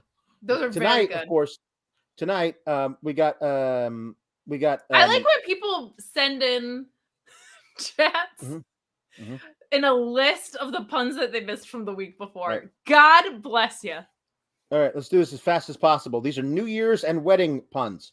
Go. Luis Villarreal says New Year's ball drop toe hold. Alpha Bill says Idris Elope. We already did that one. Mr. Showtime says the Creed brothers-in-law. There we go. Amish Electrician, Vale Venus, and father-daughter dance storm. Instead of Lance Storm, it's dance storm. Jeeve, Veer comes the bride, all covered in white. Okay, that's enough. Oh, that's no! Enough of that. No, see, that's not good. Jam Beard says, since he has 1,000 last names, not Johnny Wrestling, Johnny Wedding. Johnny Wedding. Sammy Enzainment rings. Support Sami Zayn. Yes, always support Sami Zayn. Mr. Showtime says the bridal chief, not the tribal chief. It's the bridal chief. And Darrell Fenderson says midnight time to drop the New Year's balls Mahoney. Robert Lyle, this is very good. Claudio Castagnoli in The Wedding Swinger. And Evangelina Gray says the American Wedding Nightmare. I'm viewing the Cody Vader. I like this too. Theo says the corporate registry, not ministry, registry. It's very, very good. Okay, here we go. Jerry Pringle says, shout out to the mods for being amazing. Insanity. Shout out to the mods. Also, thank you for the news. And Deontay Swanier says, I pray you all you guys get sleep tonight. Much love. I don't know. Sleep? What's that? To clarify, there has been no news from Fightful Select. No. So when you guys are saying thank you for the news, we're happy to sort through the rumors. Sean is happy to come on here and make money. There has been no news. Yeah. I'm working on it. Damn, can't even remember what I was saying. Obviously, FightfulSelect.com is an easy plug. Please subscribe there, guys. I take great pride in the accuracy of FightfulSelect.com. I would say over 99% correct, which is unheard of in this line of work. But yeah, also subscribe to NordVPN.com/Fightful. A little bonus read here. If you miss the old WWE network, if you want to watch AEW without commercials, if you want to do any of that, if you want to buy this UFC pay-per-view coming up and spend, I don't know, less than $80 on it, NordVPN.com/Fightful allows you to do that. 30-day money-back guarantee. Also a 4-month, I think you get 4 months off your deal there. So you're getting up saving money on this just by getting it. Browse safely, securely, avoid malware, pop-up ads, all that good stuff. NordVPN.com/Fightful. They are by far our biggest sponsor. And I truly appreciate them because not only did I say, hey, you want to re-up for 2023? They said, yeah, and let's do more, by the way. So you guys have supported them. They've supported us, and it's a constant circle. So a big thank you to NordVPN.com/Fightful. But also Fightful Awards this Thursday. I want to tell you guys, give you guys a little insight on this. Me, Will Washington, and Denise will be doing these awards at 8 p.m. Eastern. We've got acceptance speeches from some of the winners as well. We're going to be sending out physical awards. We're getting those made right now. If you'd like to sponsor them, you can hit me up in the DMs because we're chipping away at that. That is very expensive. But we're starting out this first year with a very expansive list of awards. Like some of those will be pared down in future years. We might do like every other years. Like there's one that I felt was important for the spirit of Fightful, and it's Crossover Athlete of the Year, where it's a person who has competed in at least one MMA fight and a wrestling match over the last 2 years, because that's how we started off, was a crossover sports website. That'll be pared down in the future. We've got other cool new awards like finishing move of the year. I'm very excited about that. Best individual promo, which is one I'm very excited about. News story of the year, which wow. But the Fightful Awards are going to be a lot of fun. You're going to see a lot of very cool things there. And we're working very, very hard on it. And Kyler's going to be working hard on it. Luis is going to be working hard on it. And I'm sure he's working hard tonight. But damn, man. Can we pull back real quick to the thing that we do know, which is Stephanie's exit? Did you get an initial temperature read? I know you said like people really liked her. Were they upset? Like, yeah, temperature read like the fucking flu is what I got. Okay. It was horrible.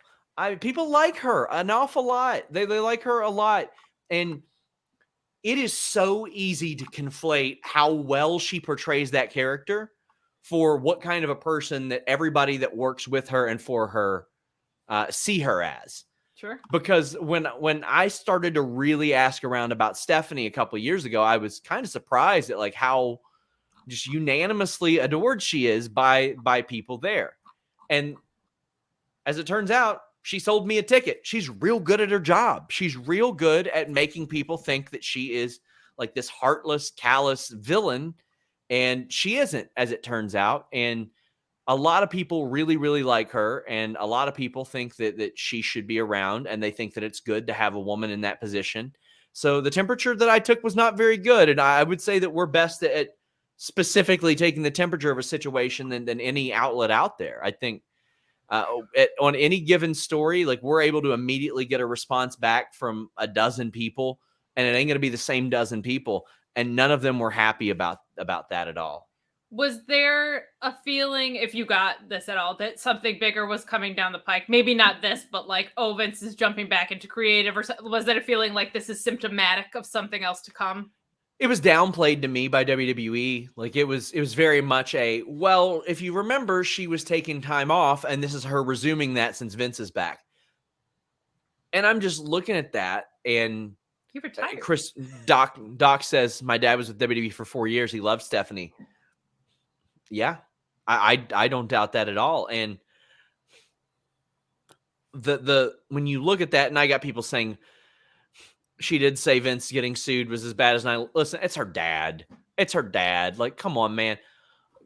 Come on. You got families that stay close to their dads after they've murdered their moms and stuff like that. Like, you can't sit there and judge like how a daughter's going to react to their father and all that stuff. Like, you can't put yourself in their shoes. And I ain't saying that she shouldn't have said that. Absolutely not.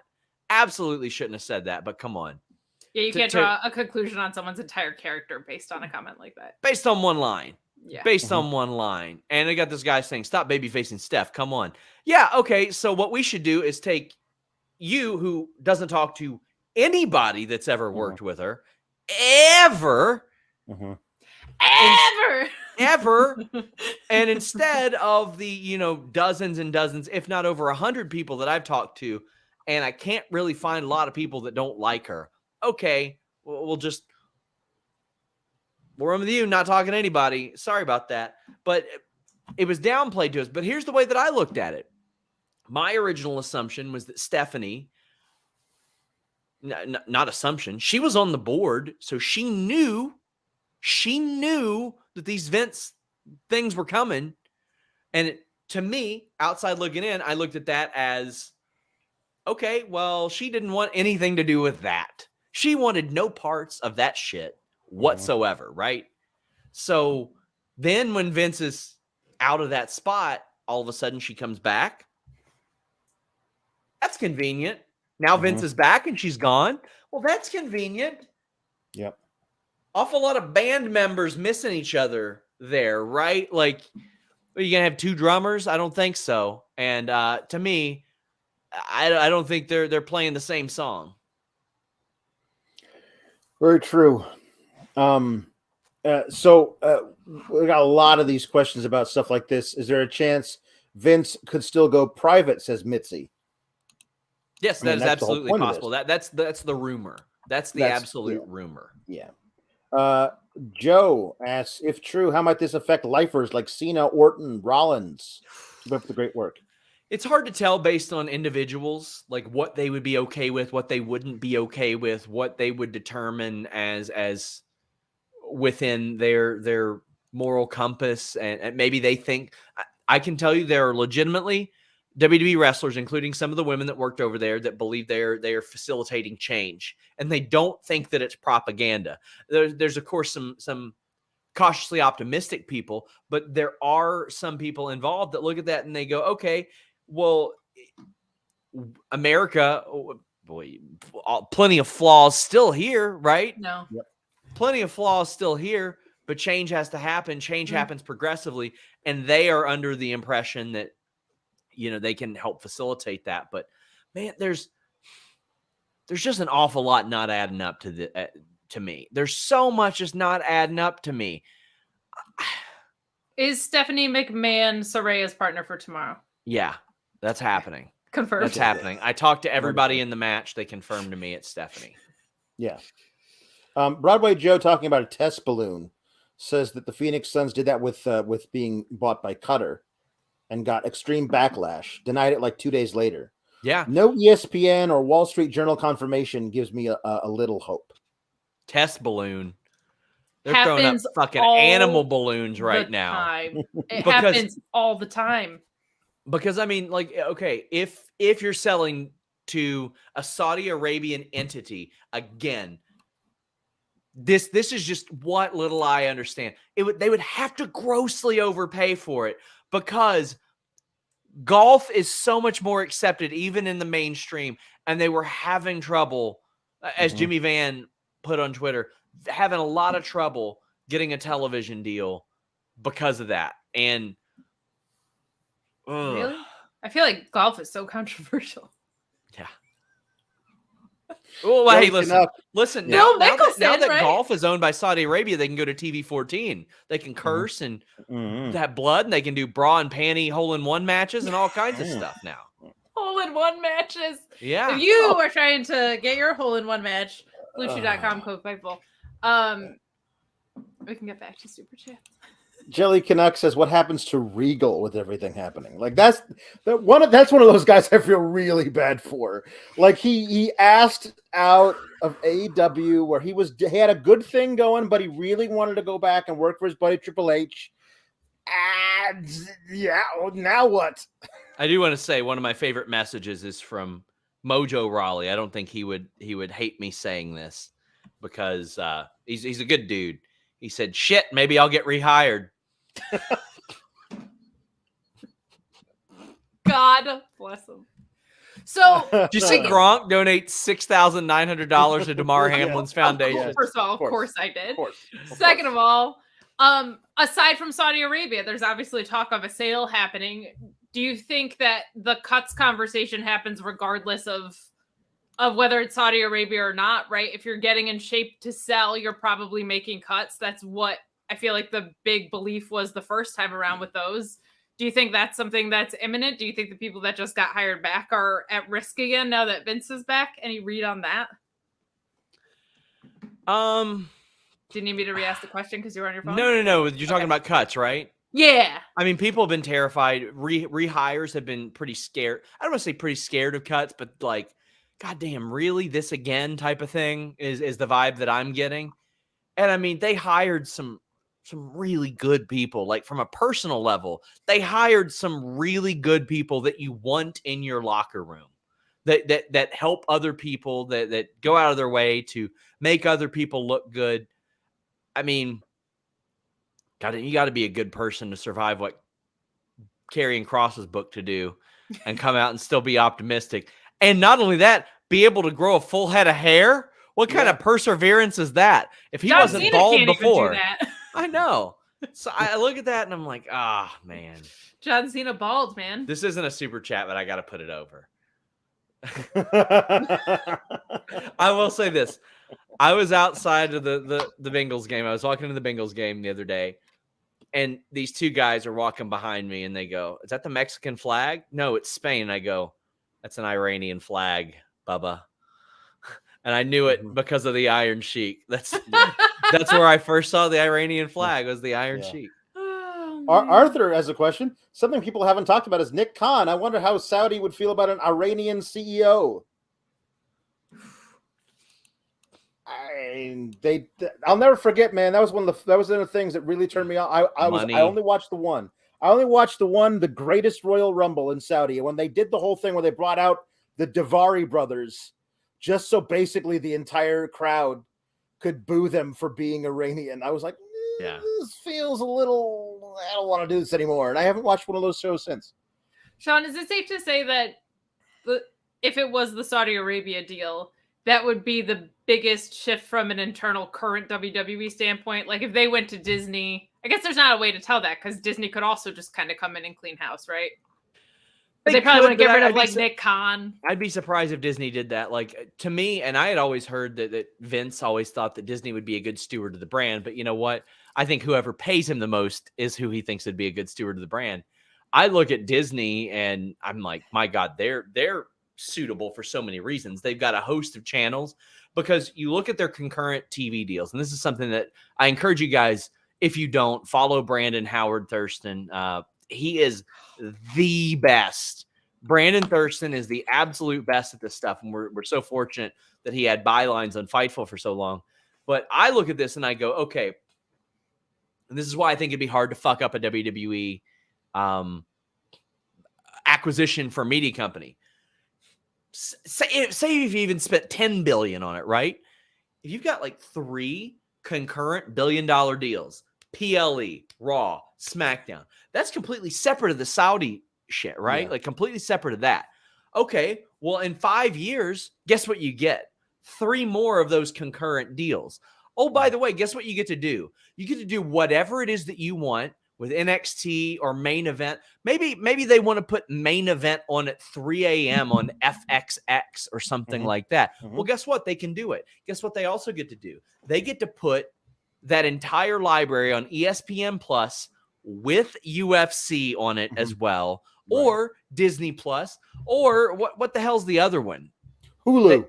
Hulu. There you go. Hulu. Great. Oh, guess who gets the next day rights if they do that? Hulu gets those back. Yep. And that maximizes that service. To me, there are very few acquisitions that make more sense for the right price for Disney than WWE. And Disney's got smart people running it. I know a lot of people say, oh, well, they got this with Fox and all that. And I'm sure there's hurdles that I haven't even thought of that people way smarter than me would know. But to me, Disney has so many options between channels, paywalls, and ways to maximize that revenue. The other thing that I've always thought of if Disney buys WWE, that immediately you start running basically an animation studio that turns all of your superstars into like larger than life Pixar type characters. So then you can open up another theme park somewhere where you have people in mascot costumes as all the characters, but they're all like they look like Buzz Lightyear or whatever. They have the like very exaggerated features or whatever. You have them running around, all the kids come and they take pictures with them, and you can expand that in a certain way and get all, because think of how much my wife and I looked at it. It's like $10,000 to go to Disney for 3 days. There are people, huge wrestling fans, who will pay that to go to some wrestling theme park. That would be so fun. I would go. I just wanted to call this up. JW Pringle paying to do research for us. How nice that. Russell's Aqua move confirmed from the title. JW Pringle, if the board approves, I say you get a free super chat because you're always supporting us, and that was really kind of you. I mean, I'm hanging out here for a while. We're making money right now, so. Fran Chile says more money to fund son's funny cigarettes to help him de-stress for the rest of the week. That's good. That's good. The bubblegum filled ones, like when you're a kid. And this is one of our most successful streams ever, so I want to say thank you to you guys, because I joked about Kate volunteering me for the show, but I mean, hey, we exist here to serve you guys and make money, and you guys have helped us do both of those. Let's get through some super chats. I know there's a ton of them. There are. Kian says, can you review Succession now? Art imitates life, or is it the other way around? I would like to say that I'm going to start watching it this week, but I don't know if I'll have time. I've got errands, as one said. Adorable of you to think that. Joel says, I'm not a stock expert, but this seems like the quickest sale of $1 billion company I've ever seen. And Ayrton Rice says, as a former consulting employee, I find it very weird that the sale process would be that fast. Right? It's a Right? very bureaucratic process. So I would expect only a note to shareholders about a potential buyer. There you go. And I'm glad. Please, by all means, this person, drop in my DMs right now. I'm begging you, because you know a whole lot more than I do, and I would love to have some conversations with you. You're the only person that's been asked to do that, especially tonight. So there you go. Exactly. Hit me up and ask me if I can confirm. But like, by the way, like it's just, it doesn't add up to me. It doesn't make sense. Right. But you know what I don't like? I don't like keeping people on the hook till an indeterminate amount of time and being like, you don't want to send hook. You don't want to do that. Maybe not. Maybe not. Yeah. Well, I think it would be fair to say if this did go through, Vince was working behind the scenes a lot, right? Like this, if that was the case, he was working in an unofficial capacity on this for a very long time. And it's not out of the realm of possibility to say that he was probably trying to facilitate this a month ago when he was trying to get back in. Just catching up people to speed because we still have almost 5,000 people watching. Nothing confirmed by Fightful Select. And please send in super chats and humper chats. We've got a lot of them to get through. There's been a lot covered already. So there might be some redundant ones in that. But please hit the like button as well. We would really, really appreciate it. Helps people find us in the algorithm. Appreciate it. Jelly Canuck says, this is why we all love Fightful. You guys are awesome. And Sean does his due diligence. I try. We try. We try. Mark Losper says, hey, did I pick an interesting night to start watching again? We haven't seen Mark Losper in the chat in forever. And he's like, hey, how's it going? I love Mark too. Here's a person that I know personally that would not be dumb about this is Ryan Sullivan, who said that he has been a part of small business acquisitions and those took months to work out. I can't even imagine what $1 billion company is here with media rights and a travel schedule, like all of these other pieces. And he's saying it takes months for small businesses. It does feel like you said, like something's not adding up there. And despite my better judgment, I trust Ryan on things like that. Yep. It's very true. Amish Boy Freddy says, if this is true, how do you see it affecting current Rumble and Mania plans? I mean, like Vince being back. Just that, but like the idea of, listen, if there are huge plans right now for something Sami Zayn related, and they announce tomorrow Saudi Arabia has bought the thing, well, then those are out the window. Yeah. Like, I mean, so their best story in years. In years. One that was so good that it seamlessly crossed regimes. Even Vince was like, got some good shit here. Yeah. Yeah, that's very true. That Johnny Knoxville match won a lot of people over, I think, sincerely.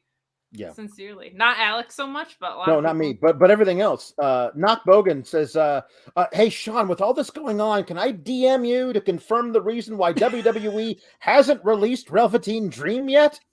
That's an inside joke. That's an inside joke. It's not that inside.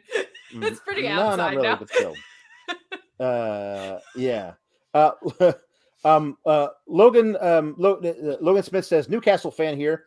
When PIF bought the club, there was outrage until money came in and then they improved. I doubt it subsides here if WWE regresses under Vince. And Luis adds, as a soccer fan here, Newcastle have a great hiring team. Meanwhile, the Fed brought the man that nearly ruined the damn product back. So that might be. I didn't even know you could buy the Bullet Club. How about that shit? There you go. Yeah. Listen, I want to get to this one because this guy is up clearly at 5:30 in the morning, sending money in euros or GBP. It says WWE saved me at 12 years old in 2007. This would honestly break my love for wrestling if this deal was true. Such an honest, scary time. My anxiety is crazy high. I hope NBC buys it.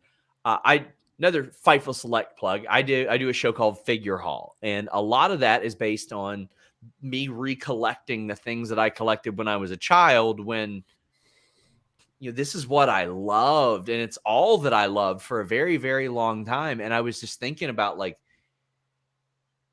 in the wrong hands, like how horrible and depressing that could be. And oh man, we're very fortunate that we're in an era where thankfully almost like any type of footage can be preserved by people who aren't in WWE and stuff like that. So those memories won't be gone. But like if that would have happened years ago, like there would have been so many memories lost and so many things that meant to so many people possibly lost. That's why like I look at it and I'm like, God, please be Disney. Like please be Comcast or Amazon or somebody like that. Like and if you're a Saudi Arabian person, again, no ill will to you. It's just like we have seen the nature of how this unfolds, and quite frankly, I'm not convinced it's happening. But two, I'm also not convinced that Vince won't be involved. Right. Ugh. Yep. And just to address the weight of that chat too, I do just want to say, like, wrestling is scripted, but the emotions are real, right? And nostalgia is a really powerful one. So I'm sorry that you feel that way. I always feel like because I started watching as an adult, it's always like an advantage and a disadvantage at the same time for that reason. Like my childhood heroes didn't turn out to be shitty people or anything like that. But I'm sorry that you feel that way and that your emotions are in the balance right now. So I have a lot of love and respect for you, and that you're up at 5:30 in the morning your time. I've been there. Yeah. Rob Wilkins says, hell of a first day for Carl Fredericks. Love you guys. Coexisting with Rob and the star of the show, Maggie. Friday at 3 p.m. Jeremy Lambert, guest on After Dark. I just want to thank Rob Wilkins. Like, Kate also makes my life way easier.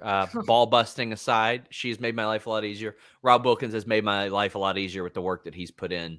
And I want to compliment him for that, because we debuted the Wrestling Perspective podcast with Lars Fredrickson, who is in Rancid, happens to know that CM Punk guy pretty well, and Dennis Farrell. And Rob does all the articles, the blurbs, the posting of that.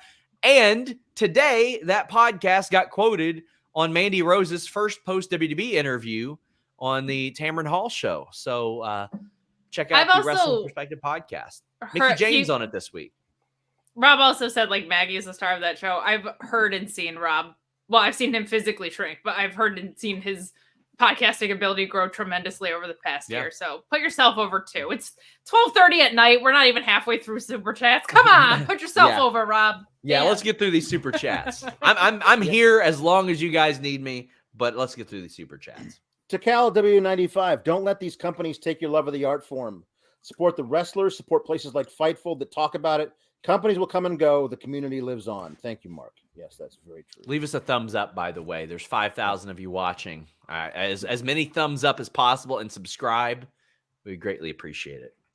David Esposito says free agents are going to think long and hard about joining WWE following this news, even if it doesn't go through. Do you think Triple H resigns next? So one of the hot rumors was that he was moved to international live events. I've not confirmed that whatsoever. The person I talked to about that, like, stepped off the gas. I mean, that's the thing. Like, almost everything that's been, like, reported, I've been able to poke a few holes in, or at least get some people that are like, I haven't heard that. So I don't know. I do think there's a possibility that if they make it too tough on him, he would resign. But I think that he would stay involved in wrestling somehow. Yeah. ROH. Andy York says, between Kentucky basketball and this debacle, it's been a rough night. Buddy, I don't even want to think about Kentucky basketball. Hey, at this point, maybe John Calipari could buy it with all the money that we're giving him. Andy, I don't know if you partake, but if you're a Kentucky basketball fan and dealing with this, you should get high in the sky, high sky smoke weed. Reds fan too.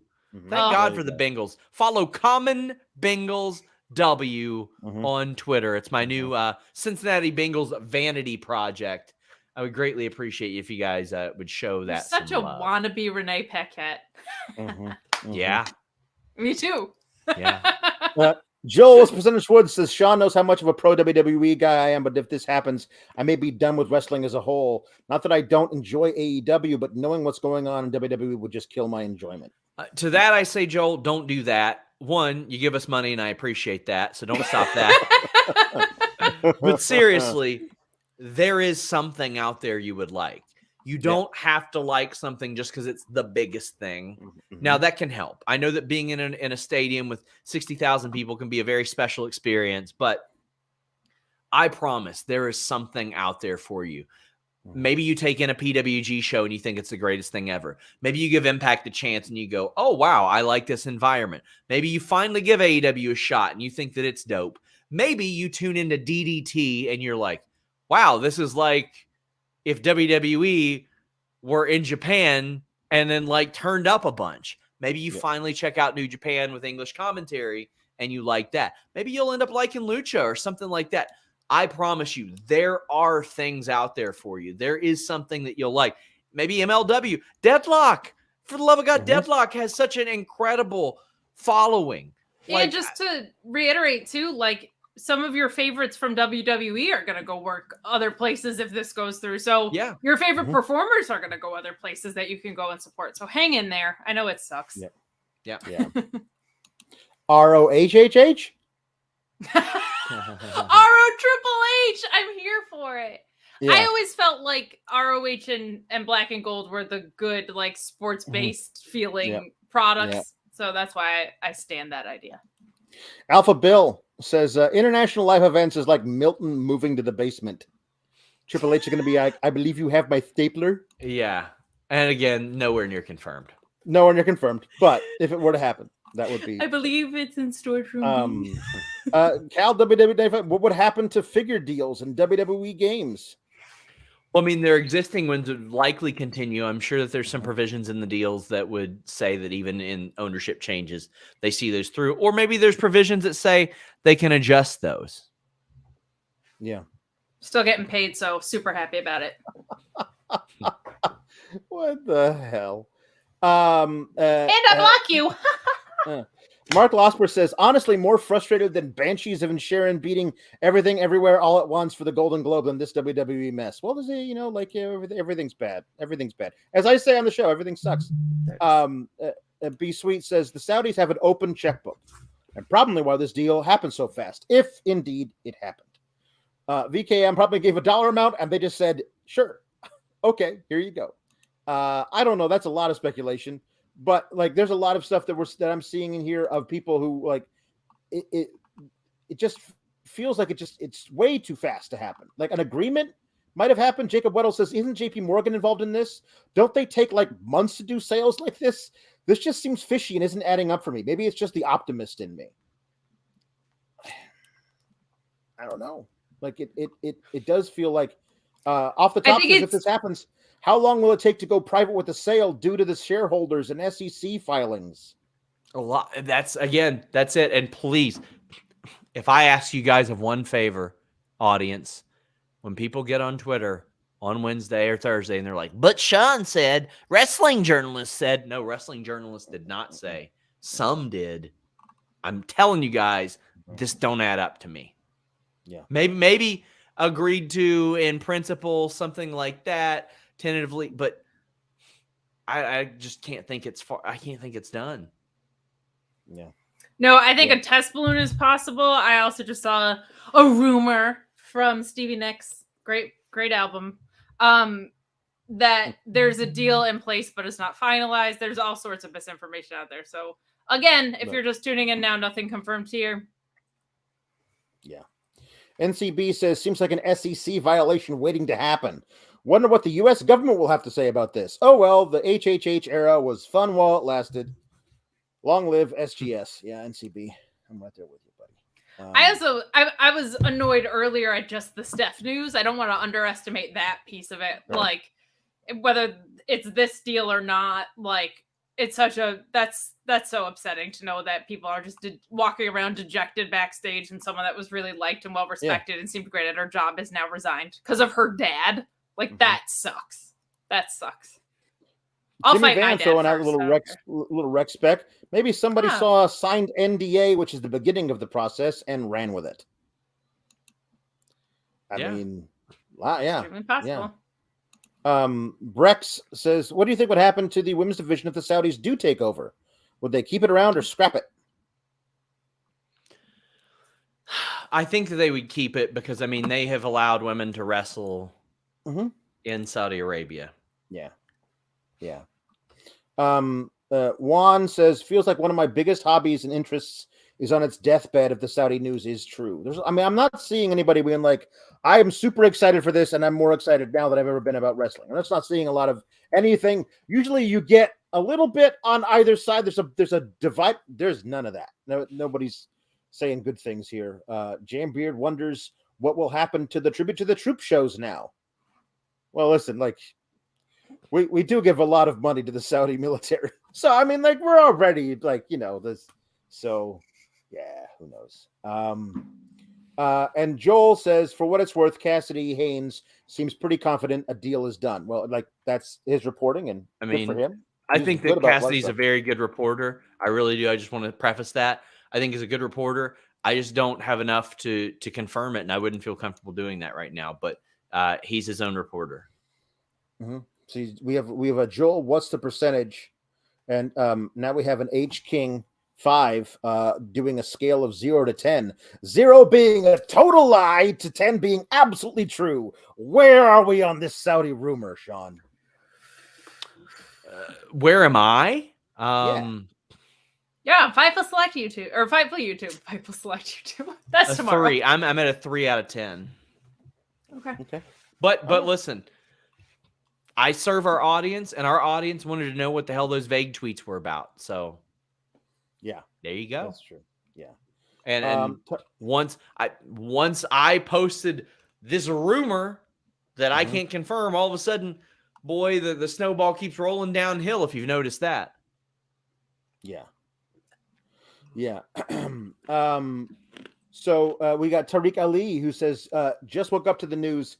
Can there be backlash due to WWE not negotiating publicly with different buyers, which may be negative for all stockholders not called McMahon? Love your work. Take care. WWE backlash? Could never.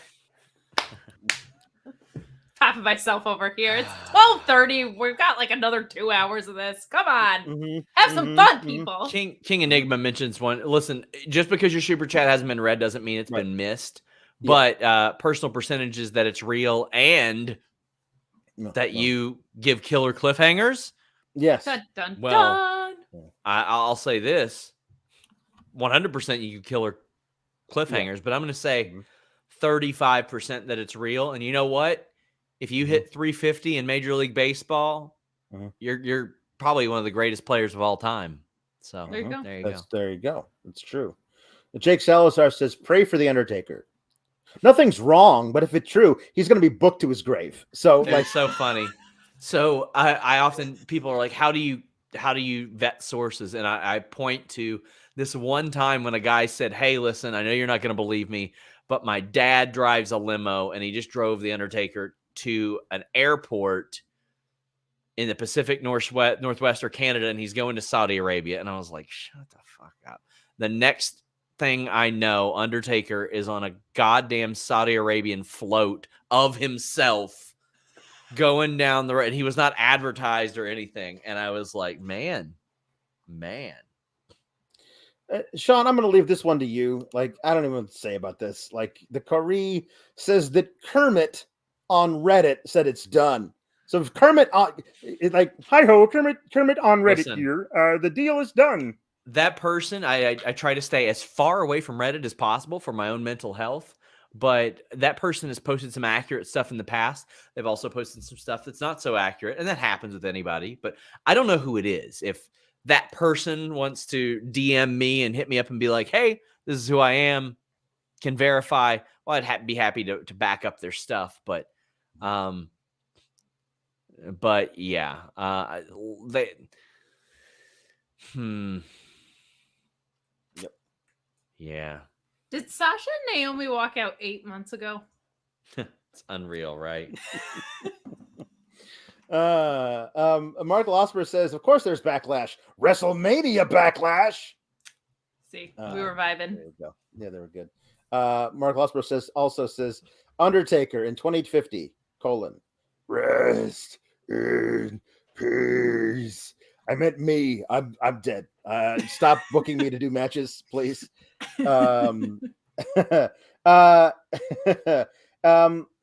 Eddie Gomez says the only thing can make me feel better is for CM Punk to show up tomorrow night to cost the Elite the Trios titles in Game 7. My heart can't handle that right now. Would that not be the craziest week in the history of wrestling as a whole? If at the same time this is happening tomorrow night, CM Punk comes back and they're going to start.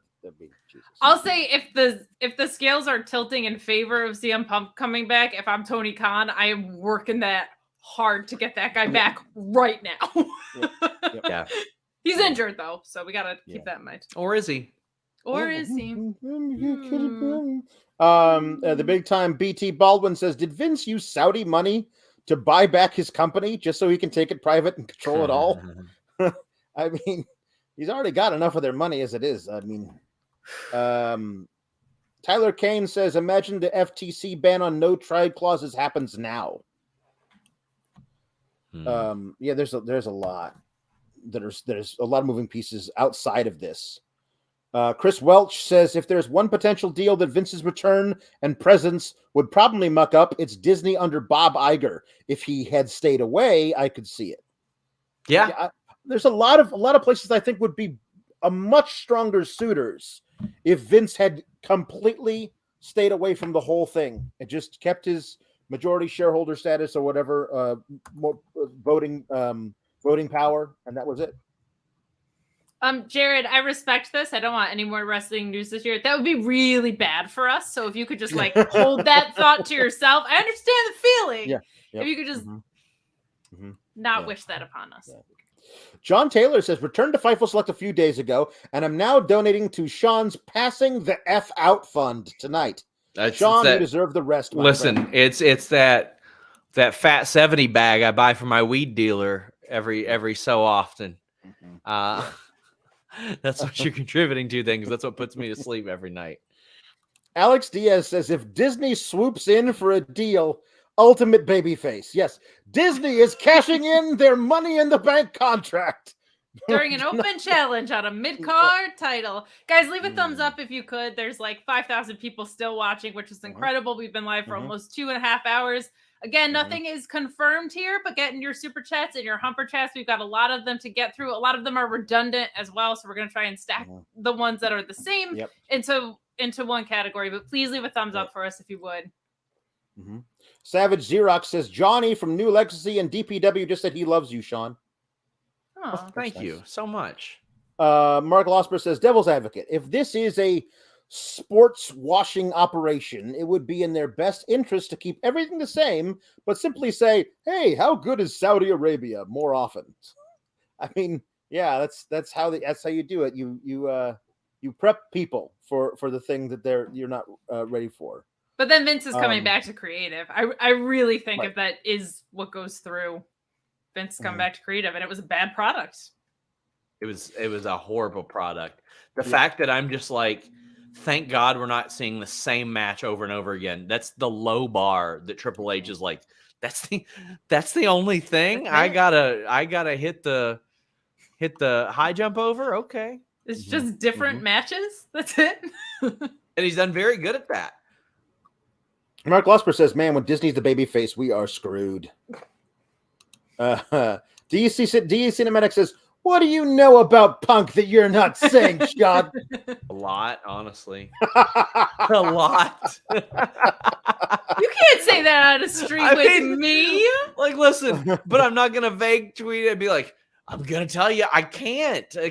But it's honestly, honest to God, it's nothing substantial. I mean it. It's nothing substantial, or there's just a lot of things that I can't put out there because it would burn people, and it's honestly not that interesting information.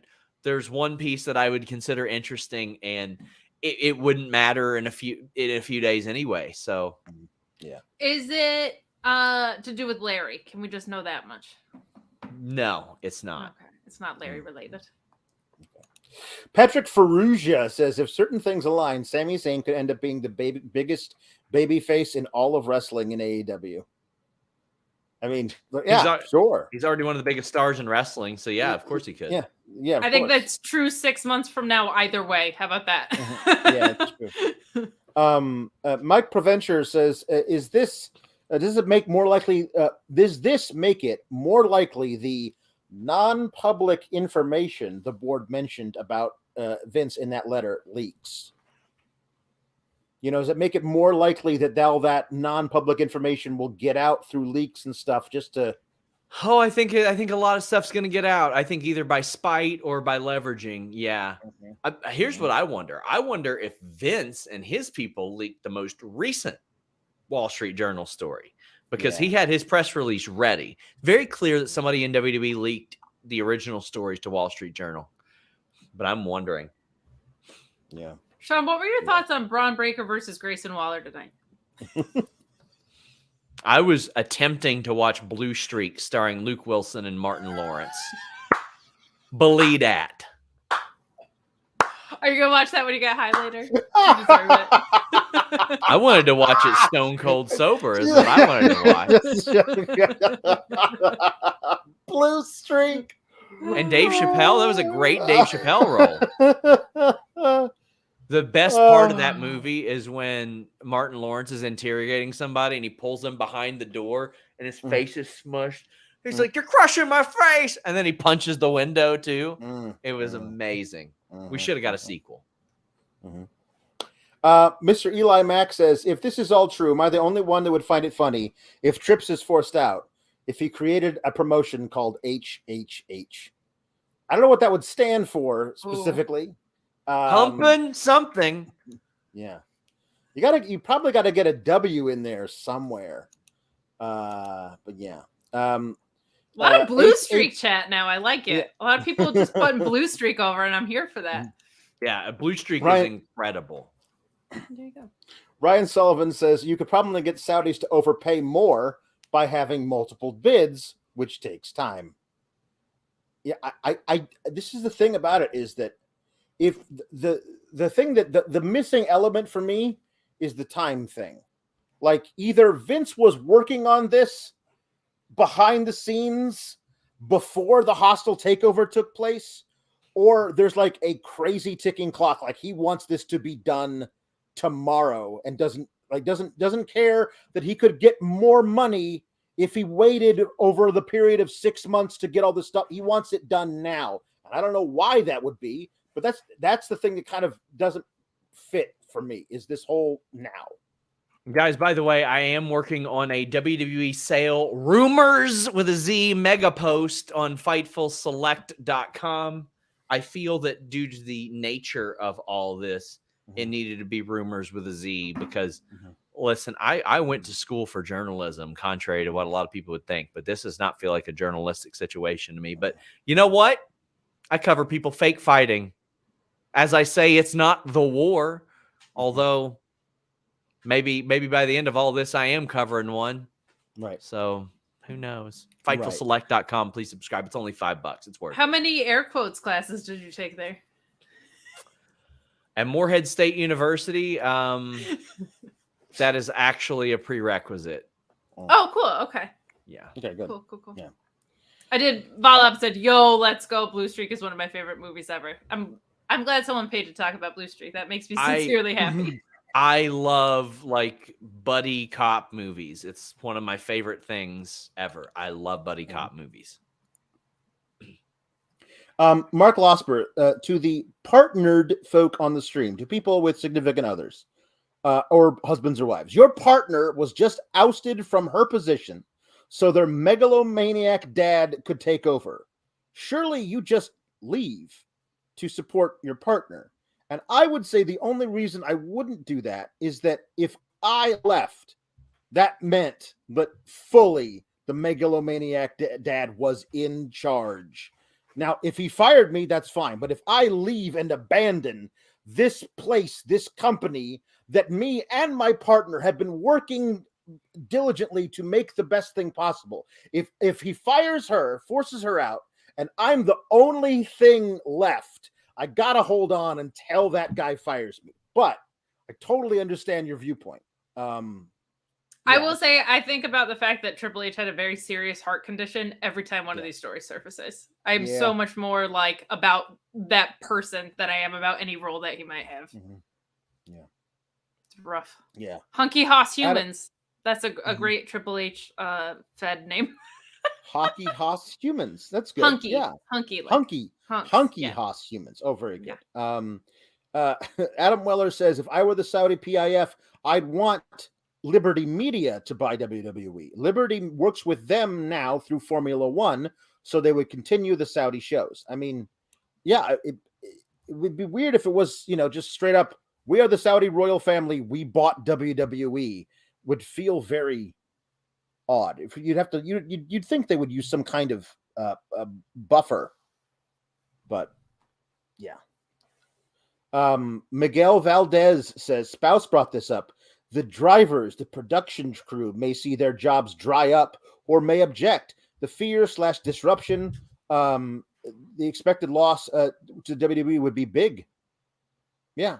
We think about the talent, but there's so many more people that are involved in the production of all of this stuff and we don't know like how any of that would affect them. Yeah. Fear and Loathing in NYC says, for the first time ever to main event WrestleMania, Brock Lesnar will take on Roman Reigns in a championship contenders match. Never know what Vince might be planning if he's involved now. Sage Justice has a very important question, a question he needs to know the answer to. Would Alex and Kate enjoy the territory era? Because everybody didn't show up there every night. You know how that works, Sean. Thanks for the show, folks, and thanks for the on-the-ball info, Sean. Thank you for tuning in. I greatly appreciate it. We do. Meet Norma says, this is for that fat $70 bag. You deserve it. Jeez Louise, SRS out here like John Moxley. No vacation. Much love to Fightful. He's got to start walking around like this now. So Fran Chile says, so based on the Saudi shows, if this is real, can we expect Hogan versus a fake Yokozuna to headline WrestleMania? I realized I was muted during that last question. I was about to say. Oh, no. I've cursed more on this show than I have in my everyday life throughout the last 6 months. It's one day I'll really walk down why I'm so frustrated. Yeah. Kyle Crane says, sorry if this has been asked, but Cena stopped doing the Saudi shows a while back. Any chance he is done if the Saudis did buy? Who was it? Cena. Yeah, there's always a chance. Absolutely. Yeah. Anybody with that big of a PR portfolio, you got to ask yourself risk reward, I think. Yeah. Wrestle BR says, my timeline guess. Vince verbally agreed on selling the company to the Saudis, then worked his way back to the chairman position, and Cat got out of the bag the day before notifying the shareholders. I mean, listen, I don't know, man. There's a lot of different possibilities. Hold on, here we go. Luis is gonna, on a similar note, Haynes said the deal was agreed on in principle. We'll just stick to what we're reporting here at Fightful. But no, yeah, there you go. Nothing finalized yet. Okay. All right. I'll do respect to Cassidy and everybody else. Right. Cool. Sorry about that. Phil Press says, imagine the push that Mansoor's gonna get. Is he the biggest talent winner in all of this? Mansoor. Have you guys seen the stuff that they're doing on YouTube? Maximum Male Models. They're real funny. They're really good at this. I don't know why they're wrestlers, but they're really good at the comedy stuff. I don't know why Mansoor and Massey wrestle. They're hilarious on Twitter too, man. They're so funny. They really are. Yep. DE Cinematic says, coincidence that Steph resigned as Vince is back? No, I do not think it is a coincidence. Not even a little. She's trying to be like, I took a leave of absence, but then I came back, and now my leave of absence, I'm realizing that's no, I'm sorry. Nobody believes any of that. Yeah, I don't think so. H King 5 says the Wall Street Journal would have also have been breaking this first. They've been watching Vince like a hawk. So would ESPN. Yeah. There's I don't know, man. There's a lot here that feels hinky, just a little hinky. Triple H, Triple H's faction, Humper Hurst Hardcore. Huh? Jake Salazar says Humper Hurst Hardcore. I was. You're such the great muter. You mute yourself. I was sending another audio message. Thank you, but we did think about calling the Fightful Awards the Humpies. I was originally looking for camel trophies. Oh, good. Oscar Villanueva says it'll be a sad day when Blue Chew's public investment fund buys Fightful outright from Jimmy. That ain't happening. I just want to say we've had some inquiries lately. Mm-hmm. I don't think we're gonna. I couldn't imagine us selling. Interesting. Yeah. NCB says Star Wars sold for $4 billion. LA Clippers sold for $5 billion. Hypothetically, how much do you think WWE could get from a sale? And how much do you think Saudi Arabia would overpay for it? I think the UFC sale was $4 billion in 2016.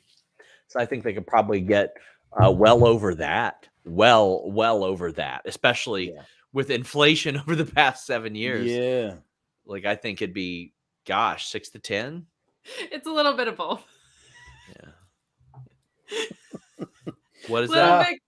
Someone said I look like I'm either. Wait, where did it go? Gonna pass out or beat. I'm gonna pass out or beat someone with a bat. It's a little bit of both. It's a little bit of both today. Yeah. Pro Wrestling Podcast said Salty Sap would look great on a T-shirt or Stressful Sap. I'm so behind on doing shirts. Like that keeps getting pushed back, but I'm eventually gonna do them. It's weird. Why? It's been so chill and calm. Yeah. How about Smoking Sap? No. I could probably do a good T-shirt of me smoking. Yep. Smirking a derp. Jeremy Thomas says, I legit think it's odd that Vince, who said he's trying to maximize for stockholders, sells this quietly to one bidder instead of doing a bidding war. Like the whole thing was like, wasn't it like his point was, this is what's best for stockholders. There we go. Fantastic. This is what's best for stockholders, he says. But how could it be what's best for stockholders if it's like, oh, I talked to this one guy and he's gonna give me the money? Like that's not best for stockholders. No, I mean, what else am I going to do at this point? As upstanding as Vince is, this stream's about to get even weirder than we normally are, which is impressive. As upstanding as Vince has been, I wouldn't put it past him to say, you know what's best for stockholders? Me having creative control. Vince is majority stockholder. It's best for him. So there you go. There you go. It's a really good Mark. Good chat. Mark, we've missed you. Kid, I love Mark. Shaka29 says, say this Saudi WWE news is true. The optimist in me hopes this helps exposure for not just AEW, but the New Japan's Impacts, MLWs, and other promotions in the world. Although New Japan would fit well with ESPN, given its presentation. Whenever something big happens, right? That's kind of WrestleNomics 101, as they say, right? Like Fox invests in WWE, so that trickles down because people feel safe investing in wrestling again, and then it gets oversaturated and things close shop. So that is always good when wrestling as a whole makes more money. It does tend to elevate. John Taylor says 420 for Sean Ross Smoke. All I have is a little bit I had left from the other night over here. My box is downstairs. Jake Guys, Rand get in your super chats, humper chats, leave a thumbs up, send in money for Sean, who's living his best life over there right now. Jake Rand says, I see more regular WWE PPVs happening in Saudi Arabia now. No one's talking about that. Except way more shows to happen over there now. Yeah, I would expect a lot more if they buy it, like a significant number more. But also, I think they're going to find out that that's probably not a great financial decision either, because they don't make money off of those besides for the fees there. Fran Chile says, I think we broke Sean. Yeah. Sean's feeling pretty fixed right now. It's just anti brick says smoke Ross Sapp. There it is. Yeah. SRS. There you go. Rock the Mic says, if true, I wonder what the chances WWE shareholders file a derivative suit. All the stock blocks projected it would eventually happen, but then Vince stepped down, or maybe they just take the money. It does feel like there are a lot of legal hurdles for even say this was going on all of last year. That still feels kind of early. Or like when Vince stepped down, that still feels early to be able to say something's kind of like in the books. A deal in place makes a little more sense, but not finalized. Corey King says $5 for the SRS Pie Fund. Yes, he's smoking pie, people. That's what he's smoking right now. Pie in the sky. Daniel Southern says, I could see Triple H buying NWA and saving us from Tyrus. Oh, God. Wouldn't that be the best of all? You know what? First off, he could afford to buy it. Yeah, he could absolutely afford to buy it. But we might be able to after these super chats. But also Tyrus ain't going to be around for that. That much I assure you. Hey, by the way, if you say that we missed your super chat, tell us what it is. It'll help us find it. It's literally 4 in front of me. I'm just going down the list. That's all. Okay, yeah. So we appreciate the extra super chat, absolutely. But we're getting there. We promise. We'll get there. I promise. Charlie Stanley says, I feel bad for all you guys. After 2022, you must have thought you would get some sleep in 2023. Like, we're not naive. Our Fightful Select subscriptions, when people were biting each other, were up at like 11,000 something, and I knew they were gonna go back. I even told Jimmy, I was like, "Listen, they're gonna hit probably 8,000, maybe 7,800, right where we were before All Out." But that's a good number. We're back down there. But listen, if this is what it takes to get to 11,000 again, I'll stay at 8,000. I don't listen. I don't. Yeah. Even with Valab says, "Hey buddy, puff puff pass." Barely have enough anymore, but whatever.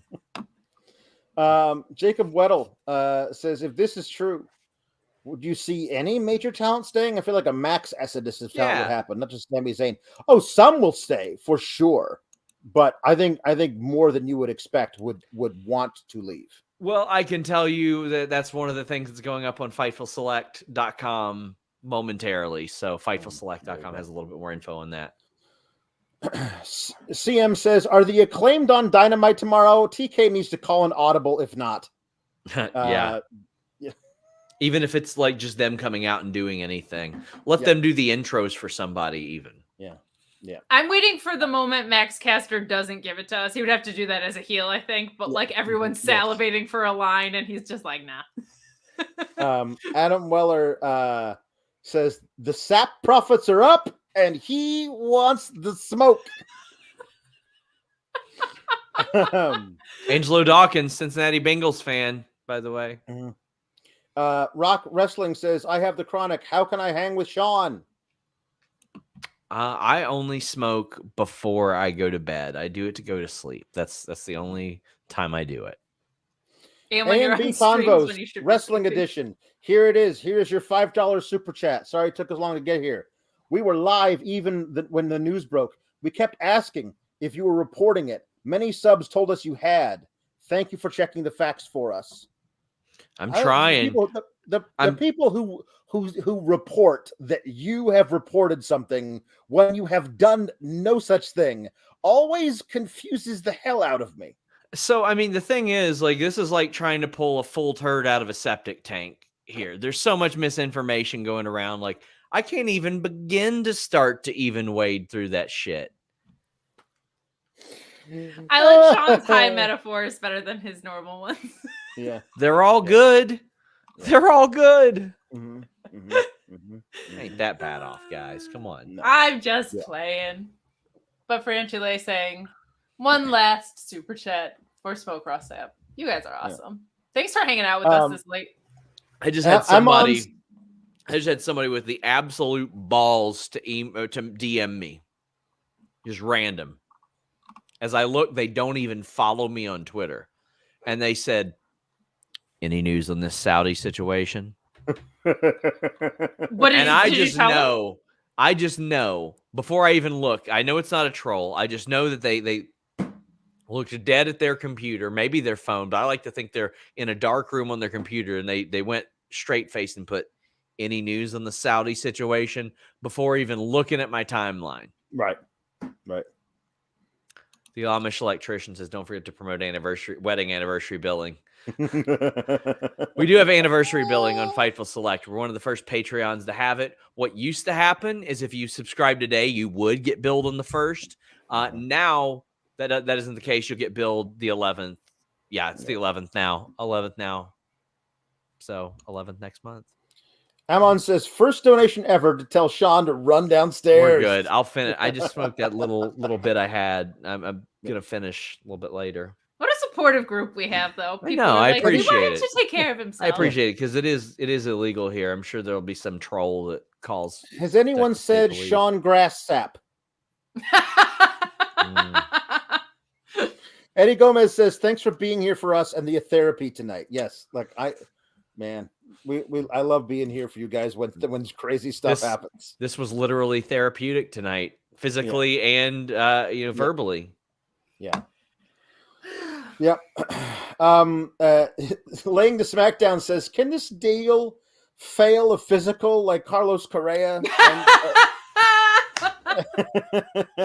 such a good one. That would be It can fail a legal physical for sure. Yeah, because that's what Jam Beard says. Because a lot of people are thinking the deal is shady because of how quick it's been. If it is shady, do you see the U.S. law getting involved? Like, I don't know the particulars of it, but if the deal is shady, yes, they absolutely will. Yeah. Guys, it's 1 a.m. There's still 5,000 of you watching. Please leave a thumbs up. Get into your super chats and humper chats. We're mowing through them. Nothing has been confirmed at Fightful Select. I've been doing this every half hour or so to remind you nothing's been confirmed by us. So please feel free to get insights, but know that nothing's been confirmed at this time by us. Yeah. And by us, I mean Sean. I don't do any of that shit. We're working on it. Man, we still got a lot of these, don't we? Yeah, we do. I'm going. Thomas Gidlow says, I keep scrolling. I haven't stopped scrolling yet. Thomas Gidlow says, will this get through? By God, been trying for hours. 20 pages. My eyes, more energy drinks. Yeah. Oh my God. So Alex and Kate are getting paid heavily here. I'm going to get through some of these. Young Jimmy T says, I don't support Saudi. WWE lose my viewership. That's certainly understandable. Ty J says, contributing to the kingdom of Fightful WWE investment fund. Hey, keep going.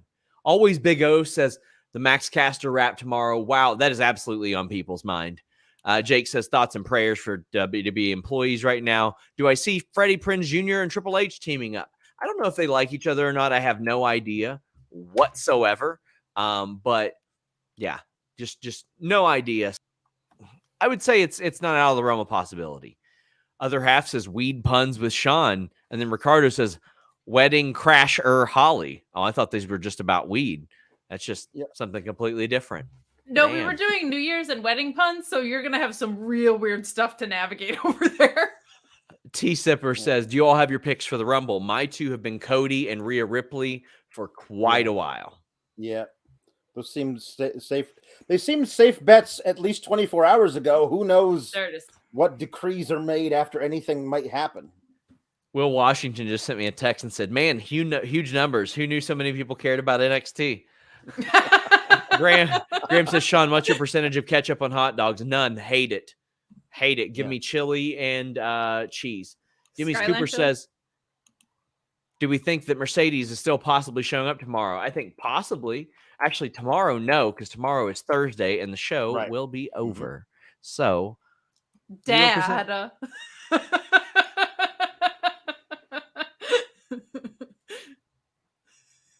All right. One of those. Meet Norma says, get some rest, Sean, as JR would say. Business is about to pick up. Hi, Kate, the lender. Hey, girl. There you go. Malab says, in other Golden Globes news, Eddie Murphy is the GOAT. I ain't watching the Golden Globes. All due respect. I ain't watching that shit. Jared thanks us for our hard work. EVP says, Grandma's Boy, get the flick out of here. You all seen Grandma's Boy? I mean, that hasn't come up yet in discussions, but this week we're reviewing a Kiss versus the Phantom of the Park, something like that. Because last week we reviewed a Gene Simmons movie, and someone said that wasn't his first movie. His first movie was Kiss versus the Phantom of the Park. It's basically a live action Scooby Doo with Kiss as Scooby Doo. Damn. Yeah. Unbelievably excited for this film. Lots of pages here. We're going to speed through some of the lighter ones. Orion Ben says, just have to wonder how Dax is going to top sour Graps. Oh, yeah. Chris Mueller says, screw it. Let's reboot WMAC Masters. That could be fun. I miss a lot of the Spike TV stuff, but yeah. Mark Losper says, being the Elite Watch Party. I haven't watched it since I got COVID, so a month and a half. American Zero asked if Mercedes debuts tomorrow. In my heart of hearts, I believe so. I really do. Dungeon Master of Puppets says, this hasn't been said, or I hope it hasn't been said, but The Wedding Party. Tom LaValle says, The First Dance, Punk and Others, Crying and Happy. Yeah, there you go. Love that. Robert Lyle says, Billy Shotgun Wedding for a pun. How about that one? That's great. That's good. Jake says, He's getting into the puns. My heart. Jake says he only has a job to support the SGS. Nathan says, I'm the third man. Deontay says, the one day I'm off Tuesday. Thank you, Kate and Alex and Sean. Wish I had it off, my friend. All due respect. Matthew Plus says, Al looks like the zenith of a White Lotus character. Oh, Well, I think that's when I was wearing these. Okay. That feels like 6 years ago. It does. It really does. Oh, no. Jake Salazar says, technically it looks like 2109. Yeah. Okay, Yeah, I get it's it. true. Now. I understand the Yeah. bit. I'm smart. Telelectric Mayhem says, works for New Year's and weddings. I don't know. And I'm almost entirely too high to continue doing this. But That was in reference to a pun that worked for both. Yeah. Yeah. I'm glad. I'm just trying to speed it up for you guys because I know No, that I it's go fine. through these quicker. Oh yeah, no. And yeah, again, these aren't people that sent any substantial amount of money. Paul Elite Wrestling. There you go. That's AK good. Germany says, as CR says, more than one royal family in wrestling. Oh, damn, man. Well, listen, I love that there's people in the chat just like getting high because you're high. They're like, we smoke together. I just want to say this. Alex and Kate are going to be on here for a while, and they are going to be paid accordingly, and I will see to it for this stream. Good. Because I'm leaving. FightfulSelect.com. All right, here we go. FightfulSelect.com. Please subscribe. Sean Ross Sapp unprofessionally and summarily walked out on our stream. We apologize that we were not. The Fightful universe is so disappointed in the actions of Sean Ross Sapp, who took his ball and went home. We paid for your house, Sean. Rob Sanderson says, will there be enough super chat money raised tonight for Fightful to sneak in like Shane O'Mac and quickly buy WWE to ruin Vince's plans? What if Shane buys WWE? Boom. Not after that rumble. Then no, he could if he bought then he could push himself as hard as he wants, you know. Wait, can I ask you a question? Do we have a single chat about NXT? Fear and Loathing NYC is the name of the show tonight. Sour Diesel Graps. I mean, that's kind of like when Tony D'Angelo was like, "It's all for the family." Vin Diesel, maybe kind of like that. I don't know where I'm. That feels like here we 6 go. years ago. So, Nathan Davis asking again: Triple H and Freddie Prinze Jr. I don't know. I don't know if they like each other. If they do, and everything matches up, Freddie Prinze Jr. wants to start his own company. If Triple H is out there, like. I feel like Triple H doesn't need. No offense to Freddie, but I think he knows what to do. Okay. Oh, the Fightful post just went up. Great. Oh, good. Okay, here we go. Speed run. Here we are. Plot Twist Jones says, "Can $7 production be able to buy WWE? I don't know. Do they have the money? If The Rock has the money, put an offer. I think the Saudis will outbid The Rock. I think it's going to cost more than $7 is the real challenge. Yeah, it's true. It's true. Probably will. Tim Weinbrenner says Saudi makes no sense. Pat Patterson is rolling in his grave. Jeez, that got dark. Yeah, no, it doesn't make a lot of sense to me. But if all you care about is the most money possible, then the Saudis make perfect sense because they have a lot of it. Mark Losper says if this happens, most big networks aren't going to want to touch them with a 10-foot pole. Bidding war for AEW ensues because they're the biggest thing going that's not this. I think that may be true. I know nothing about WrestleNomics except that it's usually right. Dad, what are you doing up? How awesome is my dad? Stepped out for a bit. Anything going on? Says Paul Elizabeth. Yeah, well, Ricochet got engaged to Samantha Urban.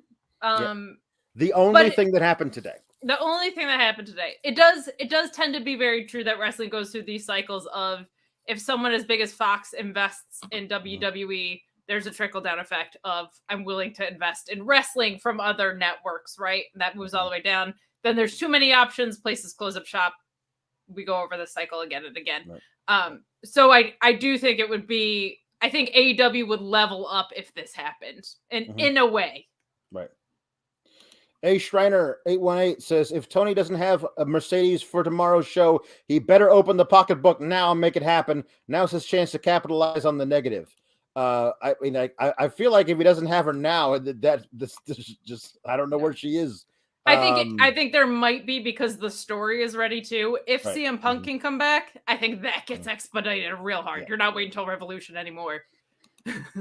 Alex getting his Excalibur read on. Let's see if I can do it. Here we go.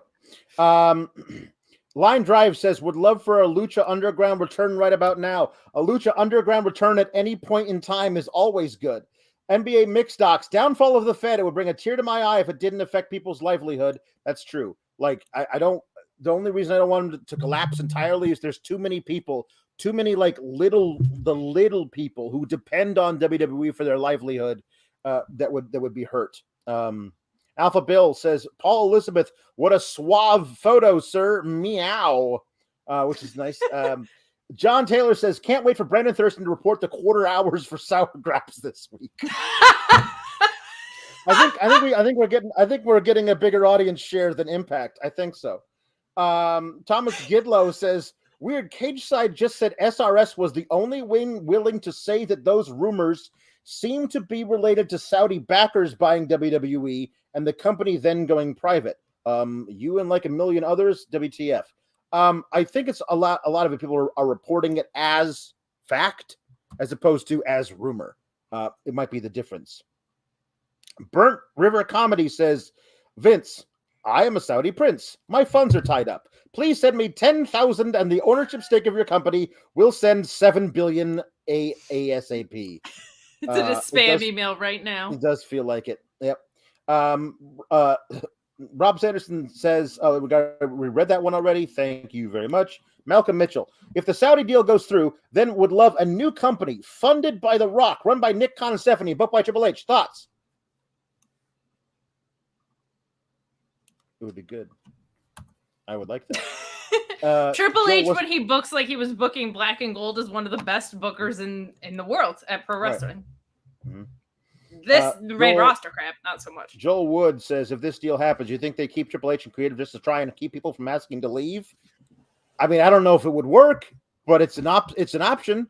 The option is always there to sell the company and say, Triple H is in charge of Creative. It's working. People like working for him, so we're going to keep that going. The option is always there for Vince to do the right thing for once, but I just don't know that he will. Based Matthew on King, the track record, I'm gonna say that's not the possibility. If he's selling to Saudi Arabia so that he can be in control, I think. Matthew King says, can't wait for the Heidenreich world title run now. Hey, what's that over there? Says, so all the recent re-signings are living in the darkest timeline. They sure are. A lot of them are anyway. John Taylor says, so intrigued about Bray. Yeah, me too. John Taylor says, a new idea for a Fightful Select show. Smoking with SRS. Make it happen, Alex and Kate. Talk to Sean, man. Slide into his DMs and say, can you confirm the story and start the show? He loves it. Yeah, he does love smoking. He likes to confirm stories not behind a paywall, but in people's DMs. So Colin Morales says, "I'm sure TK is happy between this and the Jags." LOL. He's living his best life. Let me tell you what, that guy's living, especially if somehow the Jags win the title and WWE has to send them the title belt. I didn't think about that. Long-term storytelling. That's what we now I am rooting for the Jags just for that to be a thing. Oh, I'm a Steelers fan. Go Jags. I don't give a shit. Jambeard says, "We may not have enough money from Super Chats to buy WWE yet, but I bet we can buy NWA." It's probably true. We could have bought ROH on a light night. The Line Drive says, "Anyone want to buy a pair of Rumble tickets? Selling out of disgust after buying for a Triple H run Rumble." Yeah, man. I was really excited to see what Triple H did with the Rumble. Now, I don't know what's going on anymore. Sale or not, I don't trust that Vince isn't involved in creative, like whether this went through or not. Yeah. Mark Losper says, Cody is about to cut a promo, says, "I've been the American nightmare for far too long. It's time for the Saudi Arabian superstar to end racism again." TK says, if it's true, would this decimate the women's division given, Saudi? Whole situation is depressing. Roll AEW. Honestly, I don't know. I think they're smart enough to realize that if they move the whole company to Saudi Arabia, yeah. But if they're still running most stuff in America, the women make money as well. The women certainly have sell merch and stuff like that. And regardless of what we think, they think it's progressive to do what they've been doing. This is such a great super chat. DJ Wavy D sends in a $5 super chat. Remember that amount. Guys, it's only $7 billion. We can pool our funds together and buy WWE back. I have 10. Well, I mean, now I have $5. So that's good. See, right? Then YouTube takes their cut, so they're going to have to be a minority. A minority stakeholder. 30%. It's just crazy. Man with Beard says there's a difference between a deal to keep the company public versus a deal to take the company private. Jimmy would know more about it, I assume. Yes, he would. And you can find all about it tomorrow at 3 p.m. Eastern when Jimmy Van joins son Ross Sapp for the Yes and Your Boy. See, that's on FightfulSelect.com. You can subscribe for just $5. And Sean says I can't do an ad read. You're not allowed. Heidi Ho says I work third shift. Maybe y'all can keep going for 7 more hours. It's going to take that long to read all these super chats. State of Mind says Adrenaline. Just injected WWE with a lethal dose of poison. It's true. Flung Dinger says, as far as timeline goes, wouldn't the real timeline start when they hired Nick Khan, the company seller guy, and started hacking their roster down? Maybe, but if so, they would have had to announce that they were selling a publicly traded company. If they didn't do that, they would get in trouble for that. Correct. Kim Gray says, as a mom, I have some things to consider about continuing to follow WWE. Wrestling is important to us as a family, but we have to make a stand. See, Kim, that's something that a lot of people don't recognize. The kids don't understand why they can't watch WWE now. They don't get any of this stuff. So there's a whole lot of people. I'm really, really happy that we've kept my daughter away from this thing, because when she gets into something, she gets so into it, and it would break her heart if she couldn't watch her favorites, that kind of a thing. Brian Mahoney says, you can have all the money in the world, but you have to have an establishment in American entertainment distribution, or it's just moot. It's very true. I want to tell her that I love her, but the point is probably moot. Luis Agostini said, did we just see the last tribute to the troop shows? I keep saying this. If the American military is in bed with the Saudis, i.e. giving them bombs to drop on school buses, then I don't see why we couldn't still have tribute to the troop shows with the Saudis involved. I don't. Hey, what's that over there? Says, so Jay White is probably going to AEW or back to New Japan, if he's smart. Weird day for that guy. Weird Brennan day Joseph, for that guy. Says, someone in power at WWE will have to make a statement before the New York Stock Exchange opens in the morning. Otherwise, it's going to affect the stock price. Yeah, I mean, that's what I'm saying. So you have to deny it. Either confirm it or deny it. Otherwise, yeah. RH says, no news confirmed But SGS with jokes is pun firmed. Pun firmed. There you go. Punfirmed at FightfulSelect.com. Tim Weinbrenner says, does this move more votes by shareholders? I believe it is the board.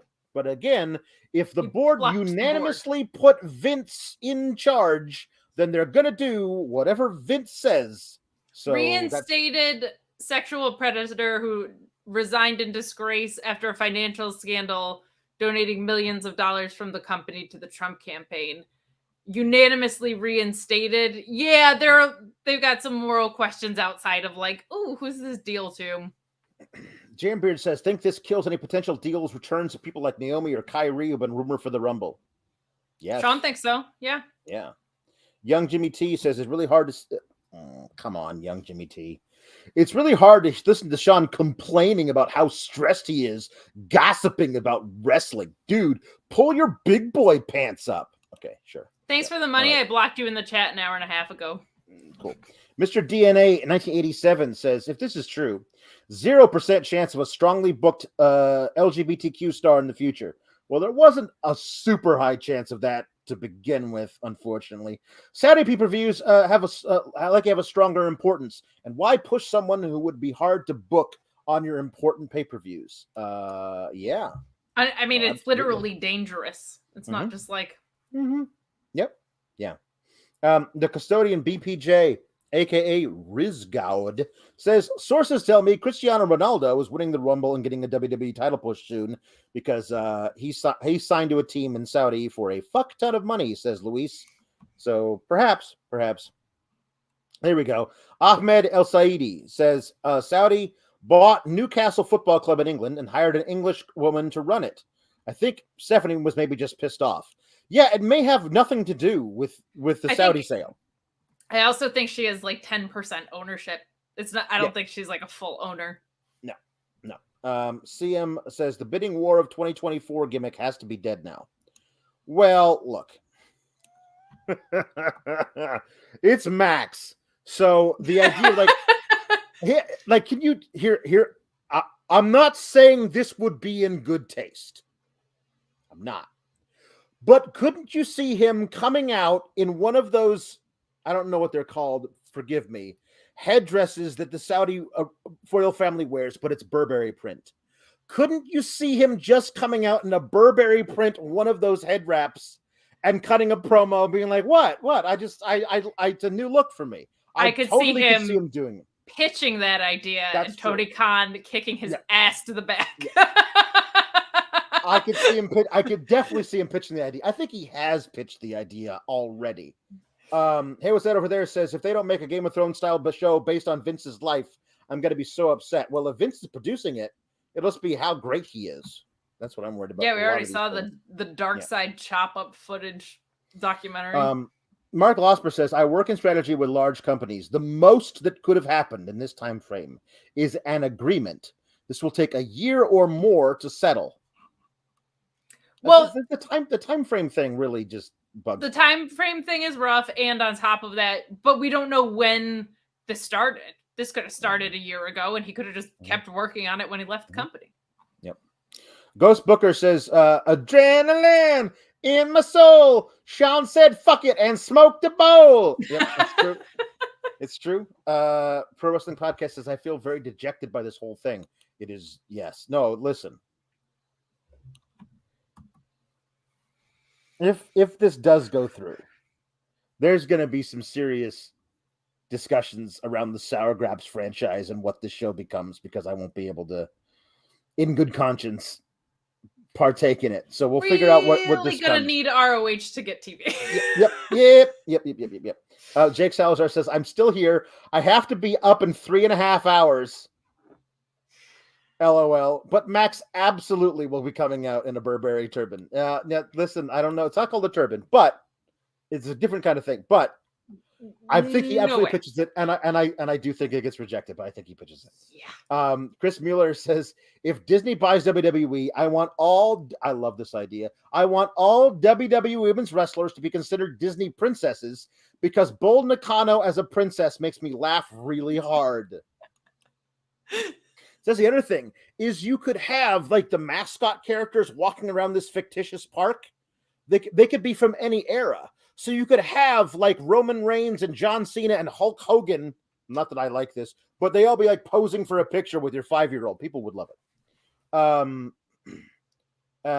Line Drive says, I agree with the SRS. Disney always made sense. NXT at the theme parks, both in the States and internationally. Experience with live event touring just fits. It's very true. It's very true. I just really think Disney knows long-term storytelling too.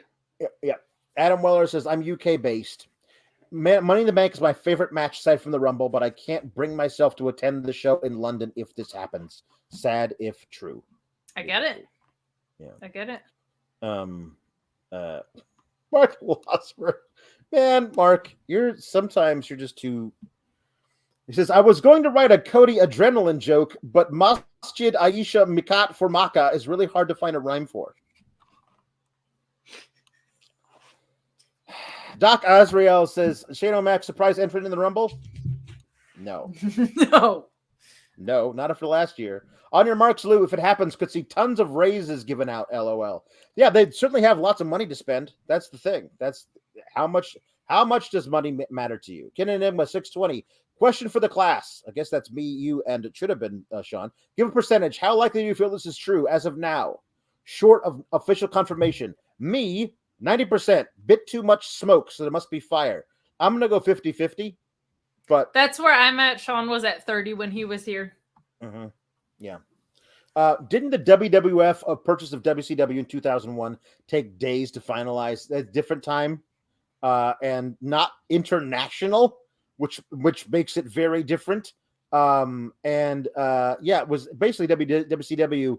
The network owned it, right? It was like having a fire sale. Like it was not the signed kind of thing. So. Look, this is an inappropriate question, but a great segue for a Blue Chew reminder. So I'm just going to say that Sean is no longer on the stream. And if he had trouble getting off the stream, he could use BlueChew.com. He was here for a long time, and he answered a lot of questions and probably yours in the time, so you can go back and watch. WCW was Luis reminds us WCW was not worth a fuck ton of billions of dollars like WWE was, so it's very different. Was it like $40 million they bought it for? It was like not much. Guys, we're at 3:10 into this. There's 3,500 of you watching. Please leave a thumbs up. At this time, nothing has been confirmed by Fightful Select or Fightful or anything to do with Sean. Yeah. The D Burns show. Yes. Headline just tweeted by Barstool, which is it's a joke, but it's also not confirmed. Breaking. Vince McMahon returned to WWE to sell the entire company to the Saudi government for billions. Yeah, we don't know that. Jordan Scott says, does all this today affect a Naomi Royal Rumble return too? How could it not? How could it not affect that? You know, anybody that's been considering coming back is going to at least pause. Yeah. At least pause. Yeah. Even the Steph departure news is a red flag, right? Yeah. T Sipper says, this is the last time I'll ask about it, I promise. I'll stop vexing y'all. Were y'all disappointed with how the news was handled for all of this regarding WWE? Well, we don't know about the news of this, the leak. Who knows, like where that came from or where all that. But the Stephanie stuff, just dropping out of the blue, like, I've decided to take some time away with my family. Right in the middle of right before NXT is about to start, it just felt very odd. I was in PR for 10 years, so I hate trite statements, and it was.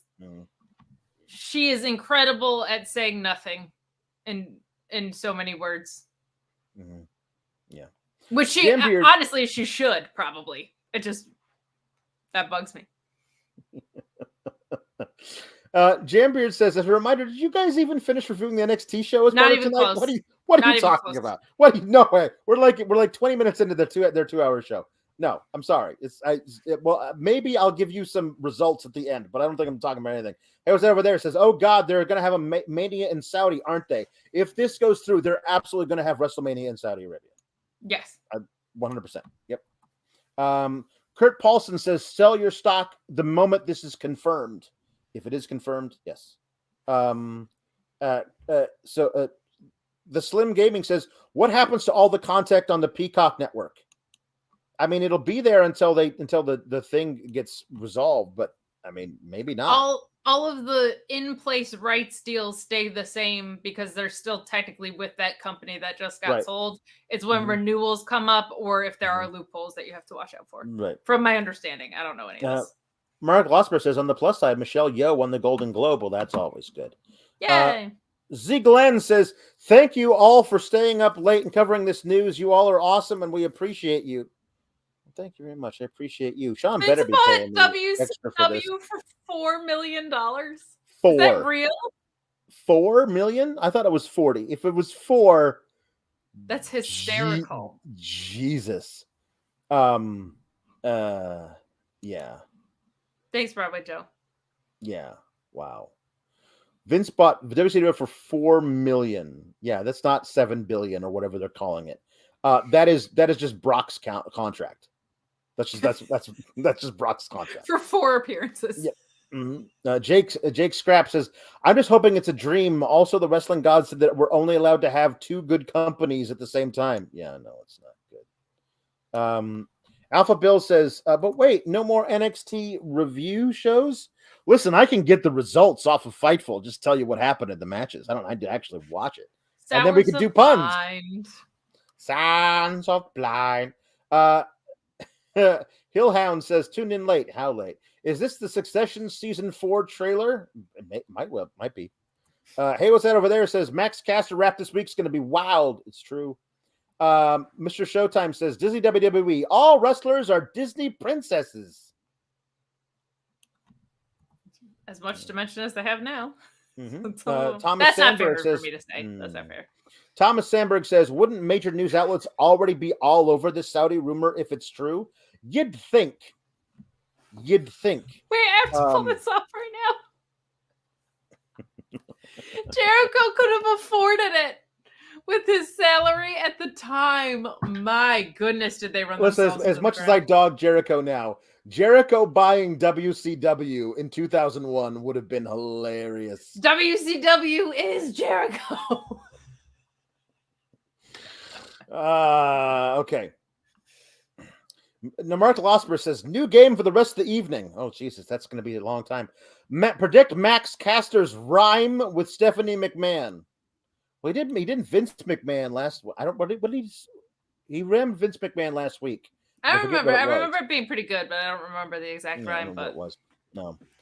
Joseph McBride says Vince's promo on SmackDown prior to No Way Out 01 here hits differently now.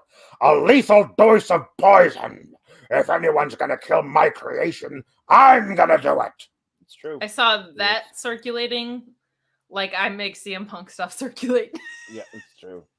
Which is a lot. Iman Mohan says, if this is true, how will this affect WWE with Hulu and Peacock? I mean, not immediately, but it certainly will in the future, probably.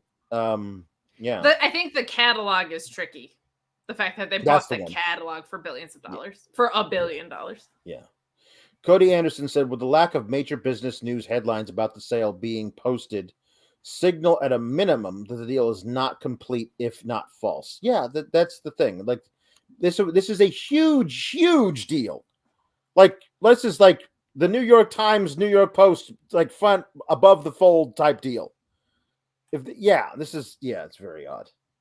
It's very odd that nobody's talking about it outside of just, wrestling Twitter.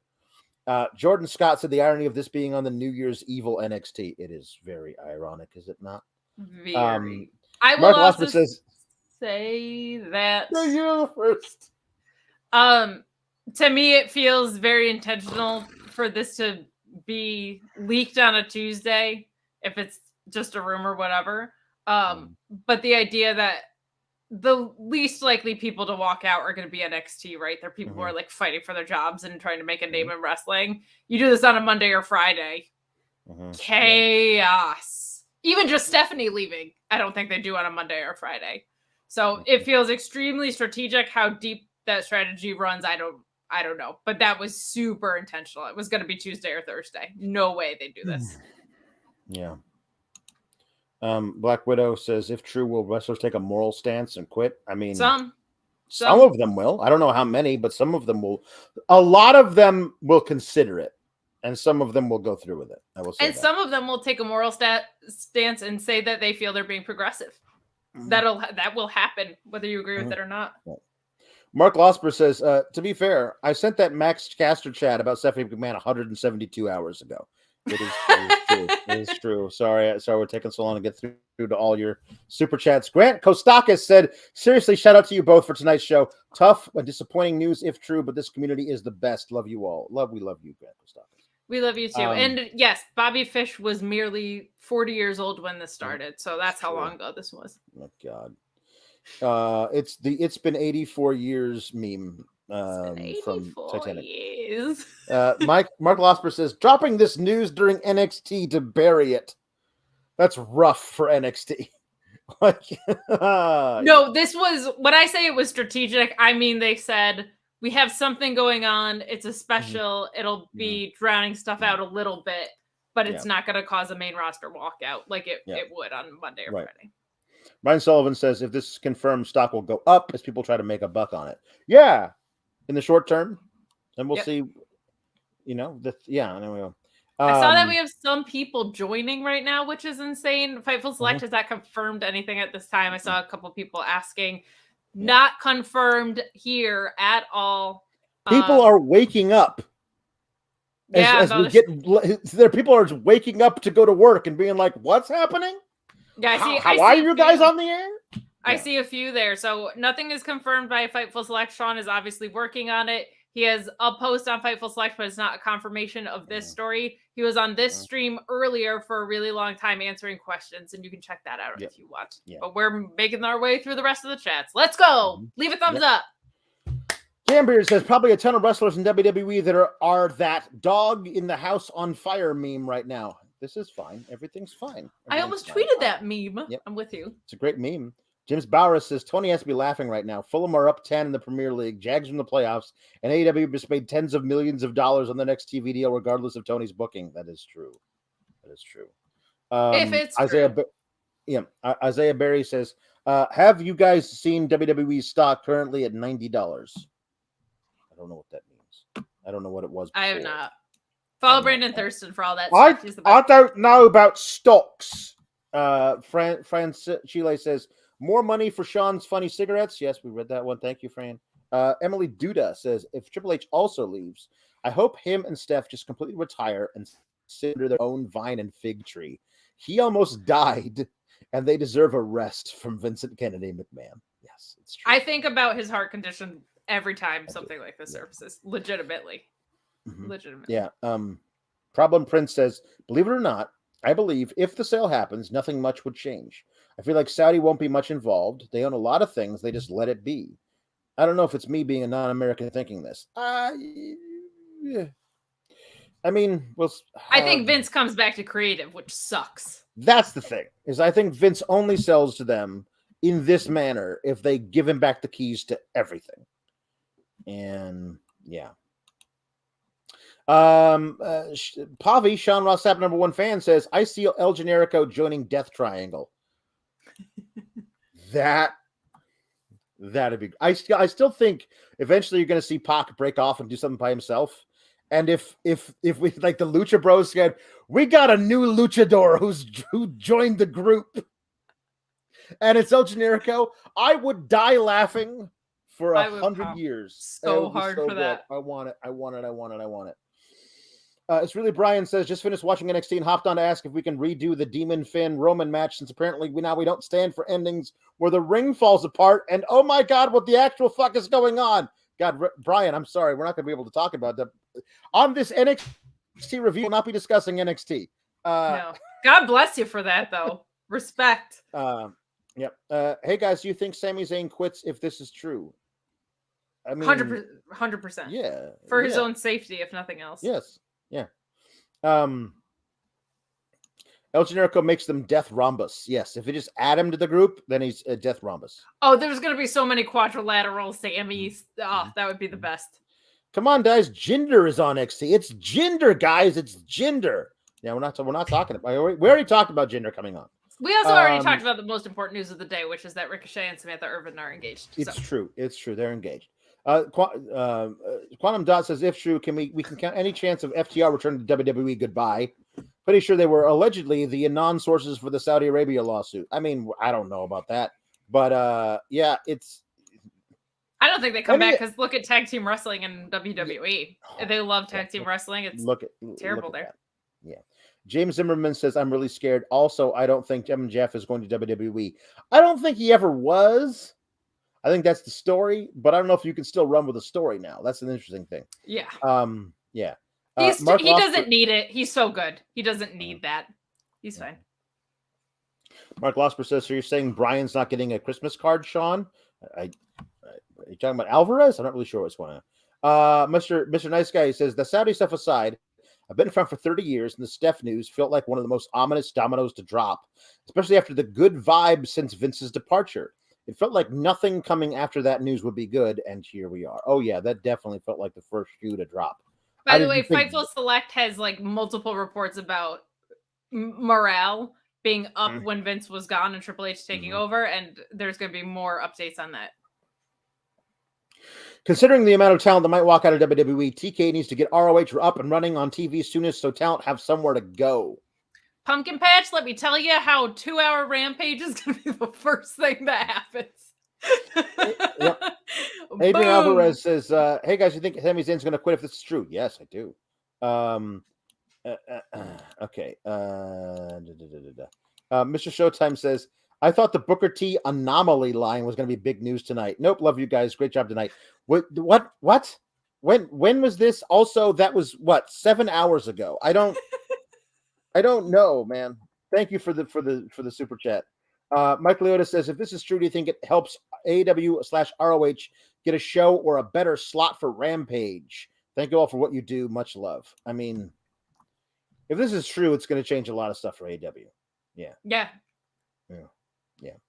BM Williams says, I can't smoke because of work, but I'll have some ice cream for you, Sean. That sounds really good. Ice cream sounds really good.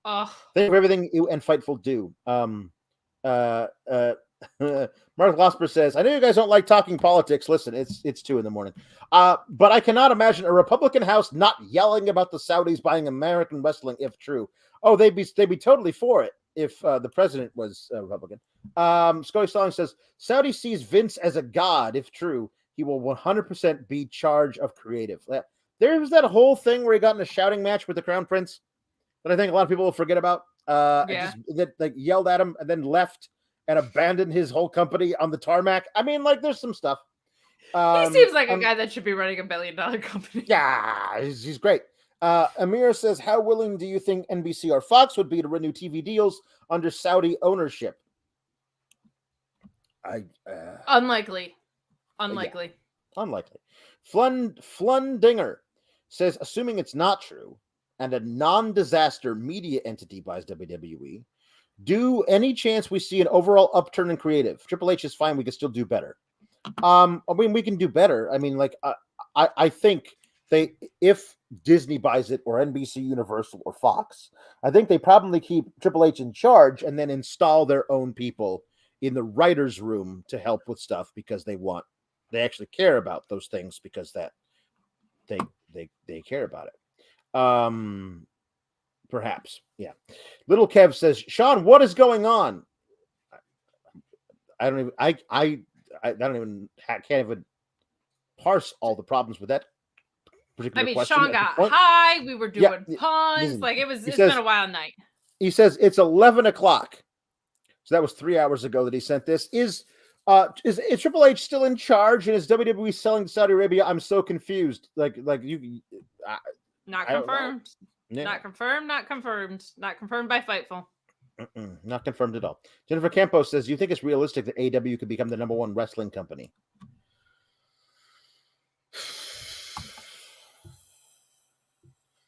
I don't know. I mean, honestly, it depends on how much this turns into the Saudi family's little plaything. Other things they bought have not, but that doesn't mean this wouldn't be. They wanted Yokozuna for the greatest Royal Rumble. I will never forget that. And then they couldn't get him because he's been dead for 20 years. And so they were like, hey, how about a different sumo wrestler? You have one of those in your employ. And WWE went out and like, yeah. I think, I love that people think like, oh, let me go talk shit on this girl at 2 a.m. and think it's not going to get me blocked. Bye. Yeah. I would say that the momentum swing would be talent walking out of WWE and going to AEW. That would be my guess. Yeah. For AEW to become the #1 company is what it would take. Mark Lossmer says, Merry Christmas, getting this in now for the show's end. We will be here until next Christmas. Cardwood says, what are the odds WWE is about to keep Heroes of Wrestling 2.0 headlining with the stars of the 80s and 90s, or at least resemble them? Shout out to not Yokozuna. Also, the best part of the wedding is when they toss the Mandy Rose bouquet. Thank you, Cardwood. Yeah, I don't know that that's going to be the case. I think you'll find a lot more legends doing stuff they shouldn't be doing. Tim Weinbrenner says, does MMM feud with the Bloodline start Friday, or Maximum Male Models feuding with the Bloodline because of Mansoir? Jesse Ozog, our resident Shakespearean scholar, says, perdition catch my soul. Chaos comes again. Yeah, it's very true. Chaos has come again. Sean confirmed that if we donate $20 billion, he buys WWE. Question is, how much of that $20 billion will you pocket? Us? Are you kidding? Us? None of it. That's how it works. Also, Spray Tan El Generico joins Death Triangle and tries to speak Spanish / translate for Penta and Phoenix. Yeah, that would be very funny. Albert Ponce says, so much talent that either due to religious or sexual orientation reasons will walk out. Yeah. Also, he says you're super cute. Oh, thank you. I am. And he says, Sean, keep up the great job. And he doesn't say anything to me. I would take that. I guess I'll go kick rocks then. Yeah, you wish you could go kick rocks right now. I am tired. Yeah. Yes, I'm super cute. What was the first half of that? I don't remember. No, the people who will leave due to also allies and people that have wives that they don't want, like Kevin Owens. There's no reason why Kevin Owens wouldn't be allowed to go to Saudi Arabia, but he doesn't go. Daniel Bryan didn't go except for that one Royal Rumble thing, and he was like, nah, I'm good after that. I'm out. So yeah. Cody K says, how would morale and business look if Saudi does buy but stays in charge and Vince leaves? Be a middle ground scenario. Yeah. I mean, still not. I still think TV still not great. Out. Yeah, like I still think distro's a huge issue. Talent wise, I'm very intrigued about Cody and I'm very intrigued about Bray. Yeah. Mark, listen, people. Yeah. People are going to react to this in different ways. General reminder to anyone watching: if wrestling matters enough to you for this to really bum you out, protect your mental. This is unsubstantiated right now. Save your freak out for the right time. Yes, when it's confirmed, then freak out. But right now, it's worry is a down. What is it? Worry is a down payment on a problem you may never have. I love that quote. It's a good one, isn't it? Dropping knowledge on you at 10 of 2 in the morning. Let's go. Fantastic. Yep. Here we go. Desires. People need to stop with the AEW versus WWE agenda and stand together for the people working in that company and how much this affects professional wrestling. Everyone that works in wrestling are all friends with each other, unless people have a personal beef. Like everybody in AEW is friends with WWE, and it's kind of like there's not that kind of tribalism among them. It shouldn't be among people who are fans. No, fans are way worse about it. Than talent. Rory Bisson said the day the WWE died, well, allegedly, Steph was the domino. Expect a mass exodus to follow. The real question is, what is Trips going to do? I don't know. As I said, like it all depends on whether or not he sees himself as the last bastion between Vince and complete and utter destruction of the company. Mark N7 says, from Australia, and bought my first ever WrestleMania tickets a few months ago, and now it just feels like the whole experience is ruined. Pause. I wonder how many we people are don't know actually anything having yet. that exact right, but I wonder how many people are having that exact same experience right now. And just with Steph being gone and Vince being back, they might just from a creative standpoint, sale aside, be like, yeah. Ooh. Tommy Scarborough says, "I believe when there's smoke, there's fire." I mean, that could very well be the case, and it could not be. Yeah. As J.W. Pringle says, SRS is the Moxley of the dirt sheets. Just wants a night off, and they pull him back in. SGS for life, Fightful forever. Thank you so much. Not Bogan says, "Welcome back, Bray. Shame I can't support WWE anymore." Yeah, people who are like fans of people who got fired and then brought back, like, "Oh, this is cool. Triple H is making it good again." And now, like, no. Do I think Sami Zayn will leave? Says Matt. Yes, I do. I think he's the first. If this is true, I think he's the first to walk, unfortunately, because he's involved in like the best angle the company has, and also the best angle he's ever had in WWE. It's really unfortunate this time. And he'd like literally be in danger. Like this isn't just like, oh, what I like. Right. Yeah. Henry T. Casey says, "Get ready for the premium live event era." Thank you, Henry. Watch me, like Liv Morgan. Yep, there you go. Fran Chile says, sending love to Sean for having to deal with this and working late. Listen, we're working a lot later than Sean. Send love to us. Matthew Plus says, Al, fill dead air by telling Sean and the newbies about the time Kate faked the jellyfish sting to get me to pee on her. What? Matthew Plus, all of that is a lie. His existence is a lie. Yeah, it's true. It is such a lie. Nathan Manley says, "Sands of Rec Spec." Yep, we're just Rec Spec and everything here. It's true. Jake Salazar wanted scripts to ask Sean some questions. I'm sorry that didn't happen. Chi-Town Spurs said, "He's not. God, if this is true, I feel terrible for Sammy and the LGBTQ talent." Yes, yeah. I feel terrible for all of them. Yeah, all of them, but those in particular. But especially people who are in danger. Like that they decided to put their talent in danger is messed up. C says, "What's going to happen to the LGBT people if it's true?" I don't know. I don't know. Yeah. Jennifer Campos says, "I bought Rumble tickets and was excited to go. Now I feel deflated about the whole thing." Wait. Just wait and see what happened. Yeah. Yes. This rumor, you're totally within your rights for this rumor to make you feel deflated. Yes. But you don't know if it's necessarily true. Justice Gilliam says, "Love and positive energy to y'all, and thank you so much." Yeah. No. Chris Mueller, Alex is never going to get to play Red Dead. Nope. That's been rescheduled to Thursday. So sorry, everybody who thought they were going to watch me play Red Dead starting an hour and a half ago. Nope, sorry. Everybody, that's been moved to Thursday. I approve. Sorry. Vince Elazar says, "I have to think if this deal comes to be subject to that Sammy and Kevin are hitting the bricks, which would not be ideal right before this particular WrestleMania season." It's very true. Very true. Yep. Dave Humphrey says, "Everyone needs to calm down. If it's true, selling a company that big doesn't happen in a week. There's a lot of legality to be sorted out, and there's also a cooling off period where it can be reversed." That's true. All of that is true, which is why it feels so weird. There is an issue, though. If, let's say, a deal is in place, but it takes another year to finalize, talent's going to start walking now. Right. That's the thing. Yeah. Brett was literally days away from buying 2-day WrestleMania tickets. Something tells me I should hold off a while. Yeah.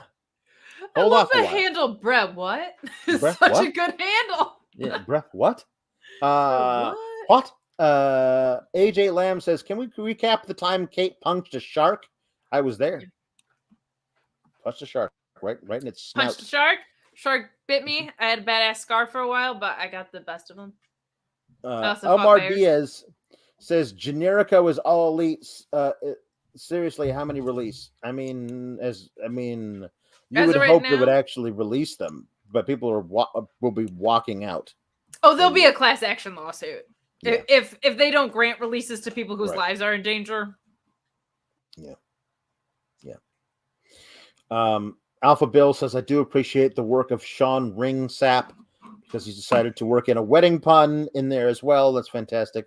Matthew Plus says, fuck Lemony Snicket. What a series of unfortunate events wrestling fans fucking been through. It's true. It's true. Jambeard says, poor Sami Zayn, now that the deal is done. It's not done. The deal is not done. So, we don't know Not done. There's still almost 3,000 of you hanging out with us. So thank you. Please leave a thumbs up. Yes. Sean Murphy says, does Edris Enofe regret the tattoo now? He should have regretted it while he was getting it done, but now, definitely. Ronan Mike Clip says, you've got to figure this past Christmas was really awkward at the McMahon house. Man, just the way Steph was like, I'm out. I'm done. Goodbye. Puts to shame the tension between Ray and Dom Mysterio. That must have been. I want the social media exclusive of that, yes, please. Let's get some of that. Somebody doing that. Mark Losper says, someone asked Cody how he's feeling right now. I mean, it's certainly.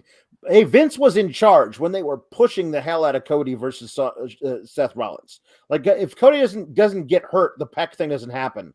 I don't know what the plan is for him coming out of that match, but who knows where he'd be. Vince seemed to have something in plan for him himself, but the Saudi thing, I just don't know, man. I just don't know. Mac Highland says, could a mass walkout from talent put an end to proceedings or nah? P.S. You guys are killing it. Thank you. We are killing it. And I don't know if I don't know if there would be a mass walkout of talent, but could it put a halt to proceedings? I don't know. Like, I don't know. Like, when you're talking with that kind of money, there was like, we'll just buy some other ones. Well, there'll always be someone who's willing to step up. Mm-hmm. Always a brown noser.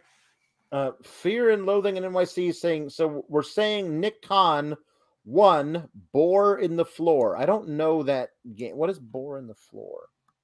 I don't know. I don't know. Is that like Last Man Standing type stuff? And basically, yes. He's extremely well respected. Extremely well respected and liked by people all over the industry. Jesse Ozog says, just some love, my friends. Oh, I love you. Oh, you're the best. So nice. Thanks for hanging in there with us. Some of you have been here since the beginning. Since the beginning. 3 hours and 40 minutes ago. My God. Jesse I don't Ozog know if says, I've been here since the beginning, to be honest. So thanks. Fluffy Panda says, you took a break in there at some point. Fluffy Panda says, how true are rumors that Kate's bangs are the true mastermind behind this whole thing? They look pretty and innocent, but I've heard things scary. I can neither confirm nor deny. Subscribe to Fightful Select to find out if my bangs are the mastermind. Mm-hmm. Kurt Paulson says Vince will have it written in that he runs it all. I mean, that's the thing. That's the reason why it feels like to me that he would just like, hey, you guys are going to let me run it all, right? Okay, cool. I'm selling to you. You know, because nobody else in their right mind would let Vince run everything. But again, entirely unsubstantiated. That's just the only thing. That's the sense that I'm getting. Jim Nielsen says SRS send Helms his fantasy football championship in a timely manner. Josh Sneed is a funny human. GOI kicks make the best sneaker art. End scene. There's just a lot of plugs. That was very pluggy. You happy, Jim? You got your plugs in. Doc Azriel says, so does this mean Muhammad Hassan is getting a well-deserved push now? No, I don't think so. Nope, I don't think so. Jake Salazar says, I mentioned not a $2 steak, but a $2 blunt before. Jake Salazar says a $2 blunt is just a black and mild with some oregano. That is a $2 blunt. Cam says, thank you for your work, Sean. Why did Vince have to come back? We had a good thing going. It is true. We had a mediocre thing going, but better than this. We had a better thing going. We did. Henry T. Casey says, my New Year's resolution. Support Rami Sabai. I'm not really sure how to pronounce Sami Zayn's real name. Support Sami Zayn, no matter what. He has a T-shirt at Pro Wrestling Tees, by the way. Mm-hmm. Yes. So you can go support him that way, which you can't always do. Robert Lyle says, if anyone has a reason why this company should not be sold, let him speak now or forever hold his peace. This makes me happy and sad. Finally, a Fightful morning show for Euro time zones. We are hanging in there. Thank you for your We're support doing our today. best. I am a night owl by nature anyway, so I'll probably be good, honestly, for another 2 hours. But don't get any ideas, people. The line drive said, "Did Stephen Hunter get Vince a shoddy Xmas present, a shit Xmas present?" I get it now. I think he gave them one. He sure ended up doing that. Dave Humphrey says all the talent will be looking at their contracts, seeking legal advice about breach of contract, etc., if they were to walk before leaving. Yeah, breach of contract. It would be class action if that many people left. Yeah. One more, says Tim Gray. Love you too. Big hugs. Aww. I do want to we had a couple of people just throw donations in today, including the Pro Wrestling Podcast, who was like hanging out. So thank you for the people who are sending in donations and not even sending chats. We appreciate the support. Yeah. Dave Humphrey says, "Leave the company." I meant yes, I get it. Thank you, Dave. There's a lot of ins and outs about contract law and everything pertaining to what, and there's clauses in there, whatever, Santa clauses, things like that. Jake Salazar says, says, "Sean, can you confirm this?" No, he can't. Says, no. Word is going around that you'll be singing "Baby It's Cold Outside" in a duet with Linda. No, that was fake news. That was not a thing he was ever going to be willing to do. So I didn't trouble him with it. No. Don't listen to the aggregates, man. You gotta vet. Yeah. Jake Salazar says, "Oh, one more thing, Sean. Can you do a duet with Linda to soften the mood?" No, the answer would have been absolutely not. So I didn't. NCB says, "Reviews of WWE going forward or not, I will still support the SGS." Alex and Kate, I'm not a big AEW fan. I follow some people peripherally. Everyone needs to relax until we know more. There you go. That is true. And we love you guys. We'll figure something out, no matter what. Mark Losper says, "I almost regret what I'm about to say, but screw it. It's been a while since I watched. Where's Linda and Sheila?" Oh my God. We're here, Bubby. Here. We never left. We've been here the whole time. We've been watching all 3 hours and 45 minutes and now 30 seconds of it.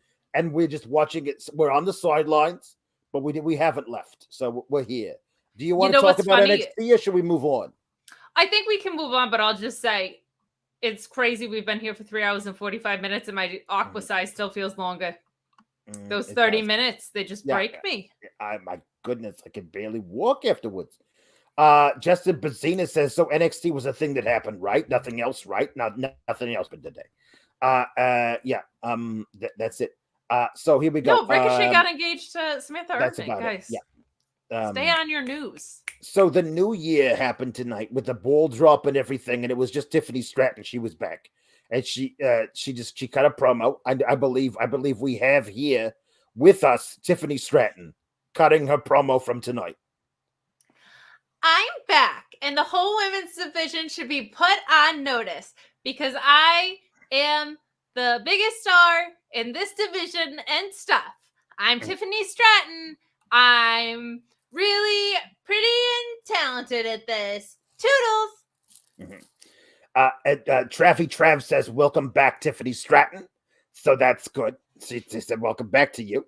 Great But I thought that she was going to be in the Battle Royal and win the whole thing, but she said she didn't want to be in that. And I was like, why'd you leave? But anyway, so she's here. She's back, but she's not back. So it seems weird to be back, but not back, Backstreet's back. All right. The TikTok tag team had a little promo, and then there was the NXT title match. And this thing happened at the top of the second hour, and I did not understand why they did this now. But I'm gonna read something. So anyway, Mr. Showtime says it's called an anomaly. It happens all the time. Classic Booker T.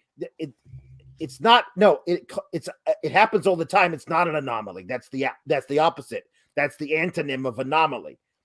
Is he gonna use the champagne and caviar line literally every time? Listen. I remember back in my 60s, I was watching the lifestyles of the rich and famous. It went off the air in 1995. Lifestyles of the Rich and Famous was canceled in 1995. And this is a line he uses literally 10 times a show, every show. Every show with all different types of performers, like not even the bougie seeming ones. No. Robert Lyle says, since they are clearly going to use the ropes breaking to give Waller a rematch, I like to preemptively point out the hypocrisy that Finn never got one against Roman. Yeah, It's and true. also, I mean, Roman was just like, neither did Shinsuke, and he won like 6 different qualifiers, right? Yep, it's true.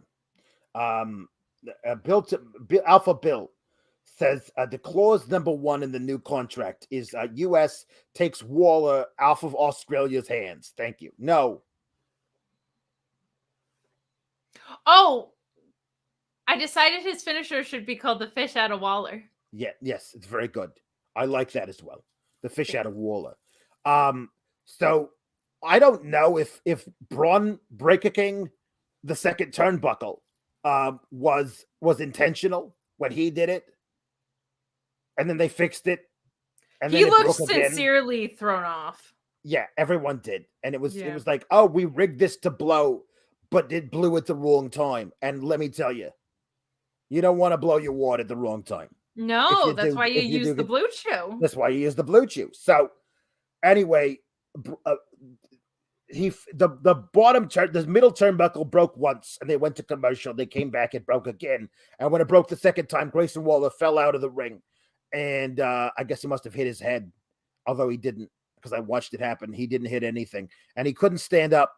He couldn't get in the ring, so he was counted out. So they're gonna do Grayson Waller versus Bron Breakker at the Vengeance Day in Charlotte, North Carolina.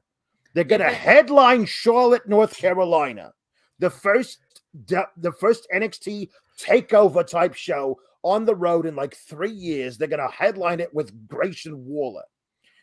Here we go. Waller's finisher is gonna work really well in a cage. That's probably why it's not my pick to win. I don't understand. We had a whole thing where Carmelo Hayes was in a diner with Trick Williams, who was wearing a lucha mask for some reason, and they were talking about how they were next in line to become the champion. And I was like, oh, well, this is how we're gonna get Carmelo Hayes. We're gonna have a triple threat match, and they're like, no, we're just gonna do a rematch. Not only is it against Grayson Waller, which the first time, don't want to say it a second time, but my goodness, a rematch in a steel cage? I don't care. This Vengeance Day thing is gonna die a death. I tell you what. I can't believe you have the energy to be Linda right now. Yugi Fan 22 says, any update on the WWE sale? No, it's still just a rumor, unsubstantiated. Sean Ross Sapp will report it if it comes through. So, and there are some things that are going up on Fightful Select, just nothing confirming that specific report. There's backstage reactions to things. There's rumors with the Z coming tomorrow. There's the list and your boy with Jimmy Van, who has great perspective from the business side of things and legalities around these things. So a lot going up on Fightful Select to keep your eye on. Mm-hmm. Please leave a thumbs up on this video. There's no confirmation of the report. I love you. I can't believe we're talking about NXT. Jake Salazar says Scripps needs to be on while Sean is on. I sent money for it. Do you think Sean agrees to that? Sean interviewed Scripps a couple of weeks ago on Tuesday, right. And then the following night on Wednesday he interviewed. That was just talking about AEW.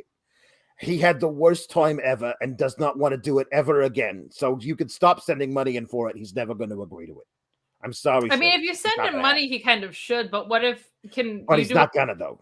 Can you do a Sean impression, or can I do a Sean impression and talk to you as Script? I mean, listen, eating leather. That's all I got. I got nothing else. The Linda is kind of second nature. You would not believe how much thinking on my feet or Alex's feet he has to do to figure out how to do Jesse the Body Ventura. It is very difficult. Or what you mean Scripts? Yeah, that's what I meant.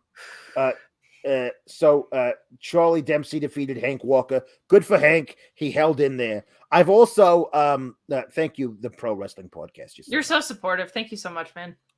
Or ladies. I actually don't know who's behind it. I don't. Either way. So I've never seen anybody bridge out of a cross arm breaker, but Charlie Dempsey did it. Good for him. A cross arm breaker. breaker. Breaker. Well, only if Braun does it. Fair enough. So yeah, but anyway, good for him for winning. Charlie Dempsey. Yeah, this was pretty good. Which is better. Yeah. I do find it funny that Daniel the Bryan Gatami. Yes, the Yuji Gatami. Thank you, Luis. Daniel Bryan, Dean Ambrose, and now Charlie have all had the same hair. It's like a Blackpool Combat Club thing. You have to do the elbow strikes, and you have to do that hair. Like, I think he's gonna, if he walks out, he's gonna end up in the Blackpool Combat Club because of the hair. Yeah, that's true. So here we go. Jinder Mahal defeated Julius Creed because there is no God.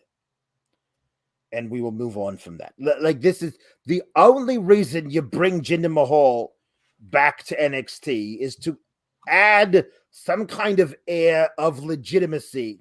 Wait, are we reviewing NXT or are we just listen? There's like 2 matches and that's it. So then we're done.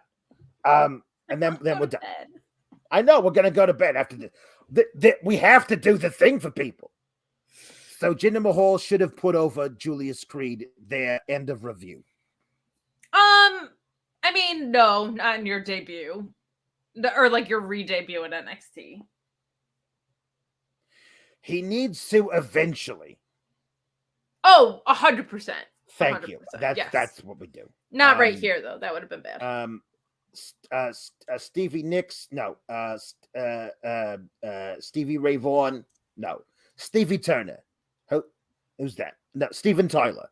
One of them, I'm not sure. Some rock band frontman is coming back, but it's not a frontman, it's a woman. And it's not Stevie Nicks. It's from NXT UK. She's coming. So buckle up. Yes. Yeah. Define live. Like, are we streaming still? Yeah. Have I lost my mind? Again, yeah. As in The Princess Bride, we're mostly dead. So, Gigi and JC won the dumb. Battle Royal. This was the finish dumb was and stupid. predictable. They ended up both being the winner because they eliminated Alba Fire and whatever her name is, Lyra Valkyria or whatever. They ended up eliminating them at the end. They both won. And you could just say, hey, they both won. They were like, hey, we both won. And then they look at each other like, I guess we have to punch each other now. And they did that for a bit. It was real dumb. And if they're breaking them up as a tag team, it's just so stupid. It's so stupid. They should call them up and pair them with Sonya and call it a day. Yep. Mark Lospa says, I won't type it, but you need to read Vince Googling's latest tweet. No, I'm not going to do it on air because I know who that guy is and I'm not going to do it. Oh, you know who's I'm behind not going it? to read it. No, I don't. I don't know who it is. You can tell me if you know off the air, but I don't want to know. It's a funny account. It is a very funny account. I love it a lot. Jake Salazar talking about Edris Enofe's WWE logo tattoo. A clown, then, now, forever. Okay. Here we go. My goodness, there's still so many things here. Kate's awesome bangs have to overcome the sad news of wrestling having been more than one royal family. I'd say hearing the words coming and coming and coming followed by a blue cheese segue will be an odd thing to hear, but I've been here before. Thank you so much. Thank you, and thanks for coming back. You might need that athletic greens in the morning after a night with your partner of Nord and Blue Chew while testing your Helix pad. Thank you, Chambeard. Jada Pringle says, I hate being shouted down by news in my own house of puns. Also, welcome new kids. Please play nice. Yes, new kids. If you're still here, new kids on the block. Some of you were assholes, and I banned you. It's true, but the ones who are still here are not banned. No, you rule. Not. Yeah, no, most of you rule. There were just thanks a for few showing strays. up. For meat puns, Kobe beef of the new filet. Kofi beef of the new filet. Thank you so much. Oscar Villanueva says, "Is this the most monetized NXT post show ever? What was second? Second was last week with 260 meat puns." Probably. Love the three of you. Thank you, Oscar Villanueva. Jake Salazar says, "Wild take, but what if Will Ospreay is going to cost the Elite the match?" We're talking about tomorrow now. My God, tomorrow or today? Later today. Like 15 hours from now. Julie Cutler says, "If y'all subscribe to Fightful Select, I promise to sing my own rendition of Judas by Fozzy. Please don't make me sing." Oh, there we go. Only if Cher Delaware reacts to it live. It's true.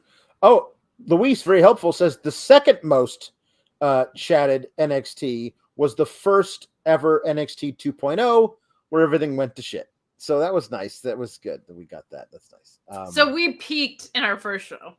Mm-hmm. That's awesome. Yeah. Mm-hmm. Guys, give shout outs to Luis in the chat. I can't believe he's been moderating for 4 hours. Yeah. It's been a while. Just want to say you guys are amazing. I hope you all are well. Thank you, Bryant Heath. Thank you. I really appreciate it.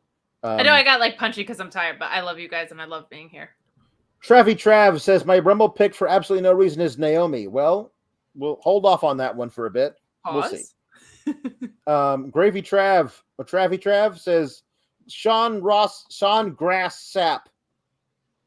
These are all puns. These are all chats about Sean They Ross ended up Sapp being smoking. puns. I saw smoking Bong the Ross ganja on Sapp there. before, and That's that's good. phenomenal. That's good.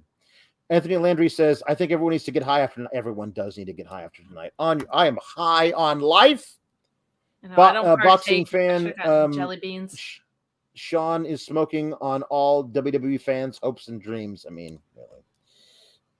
He's just tired. He's a tired man. Don D'Ambrosio says, "I'm down in Bowling Green, Kentucky, and smoke for PTSD.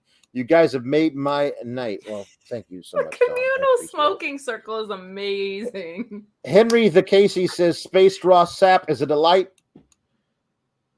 Oh, we gotta. This is still on. We're still going through chat, Sean. We're still going through chats, Sean. Well, originally I was going to be like, well, I'm paying you guys 4 times as much. And now it's like I would have to do that anyway. Special. I'm going to bed. Go to bed, man. Shout out to Sean for smoking Fed Pack. And Jesse Ozog says, "Just some love, my friends." Michael Dammit says, if the Fed folds, Rhea Ripley to the House of Black, please. I agreed. That's good. TK says, "You think Triple H's black and gold booking was less booking and more so the hilarious amount of great talent they had at the time?" Ish, but the booking was sound, man. The booking was solid. And it also followed a very simple formula. That's why the top people showed up.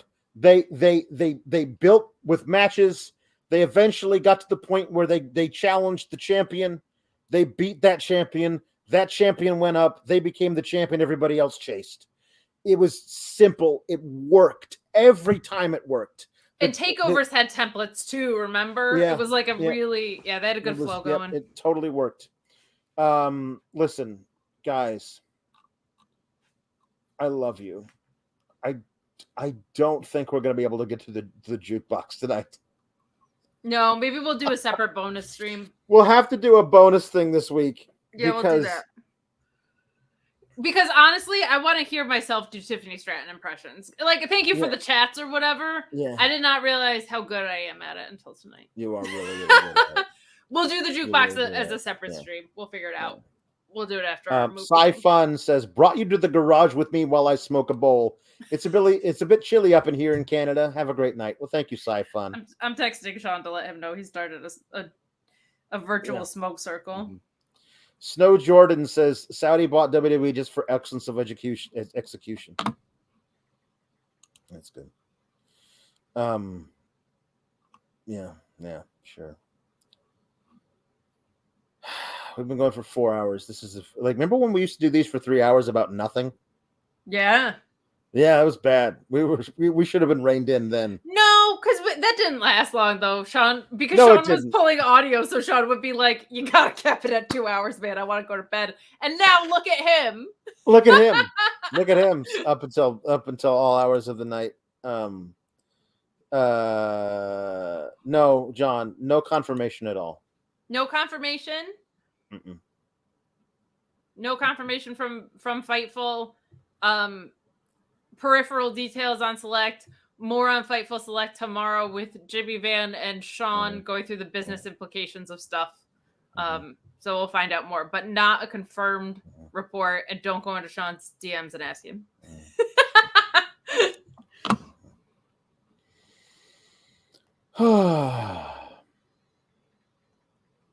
Thank you, everybody, for being here. Is that it? All we got done? left is the juke. All we got left is the juke. Okay, yeah, no, we can't do that. But I honestly, I can't, guys. I wish I could, but no, I and it deserves its own spotlight. You know what I mean? does. It deserves our full effort. So, in summation, we don't have a confirmed report on Fightful Select. Right. There are posts going on Fightful Select around peripheral details and locker room temperature and all that kind of stuff. Oh wait, hold on. Let's see. I wanted to read this. What was it? We got a couple of sour chats that trickled in earlier. Happy nice. Rachel Kate says, "Is it possible for wrestlers to walk out if they're still under contract?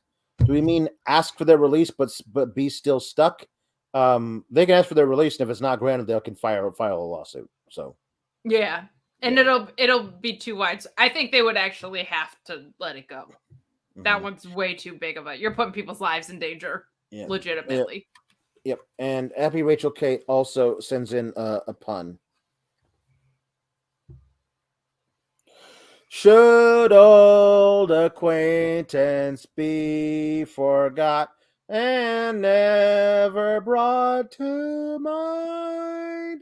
Should old acquaintance be forgot and tales of old lang bloodline?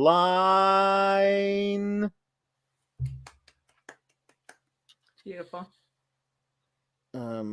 Tomorrow, I mean tonight, there's the AEW review with Sean. Also tomorrow during the day, watch Sean and Jimmy talk about this for a long time. And Kate has her thing with the Mark Order podcast after AEW. I'll do the plug so we can get out of here. Yeah. Mark Order and then AEW Rampage and SmackDown on Friday. Alex does his watch along during Rampage watch along for SmackDown. Also be streaming Red Dead Redemption 2 on Thursday. Thursday, yeah. But as far as this story, there is no confirmation, but go to FightfulSelect.com, as Alex said, for the list of your boy tomorrow at 3 p.m. Stay tuned to Fightful Select for updates. And also a rumors with the Z stream, because nothing is confirmed, but there are things to talk to. And if it's warranted, Sean will probably do a bonus stream on his own if something gets confirmed, whatever. So just stay tuned to Fightful Select for all the details, but not confirmed as of right now. As of 2:26 a.m. Eastern, it's not confirmed by Fightful. Thanks, everybody. Keep cool, gabagools.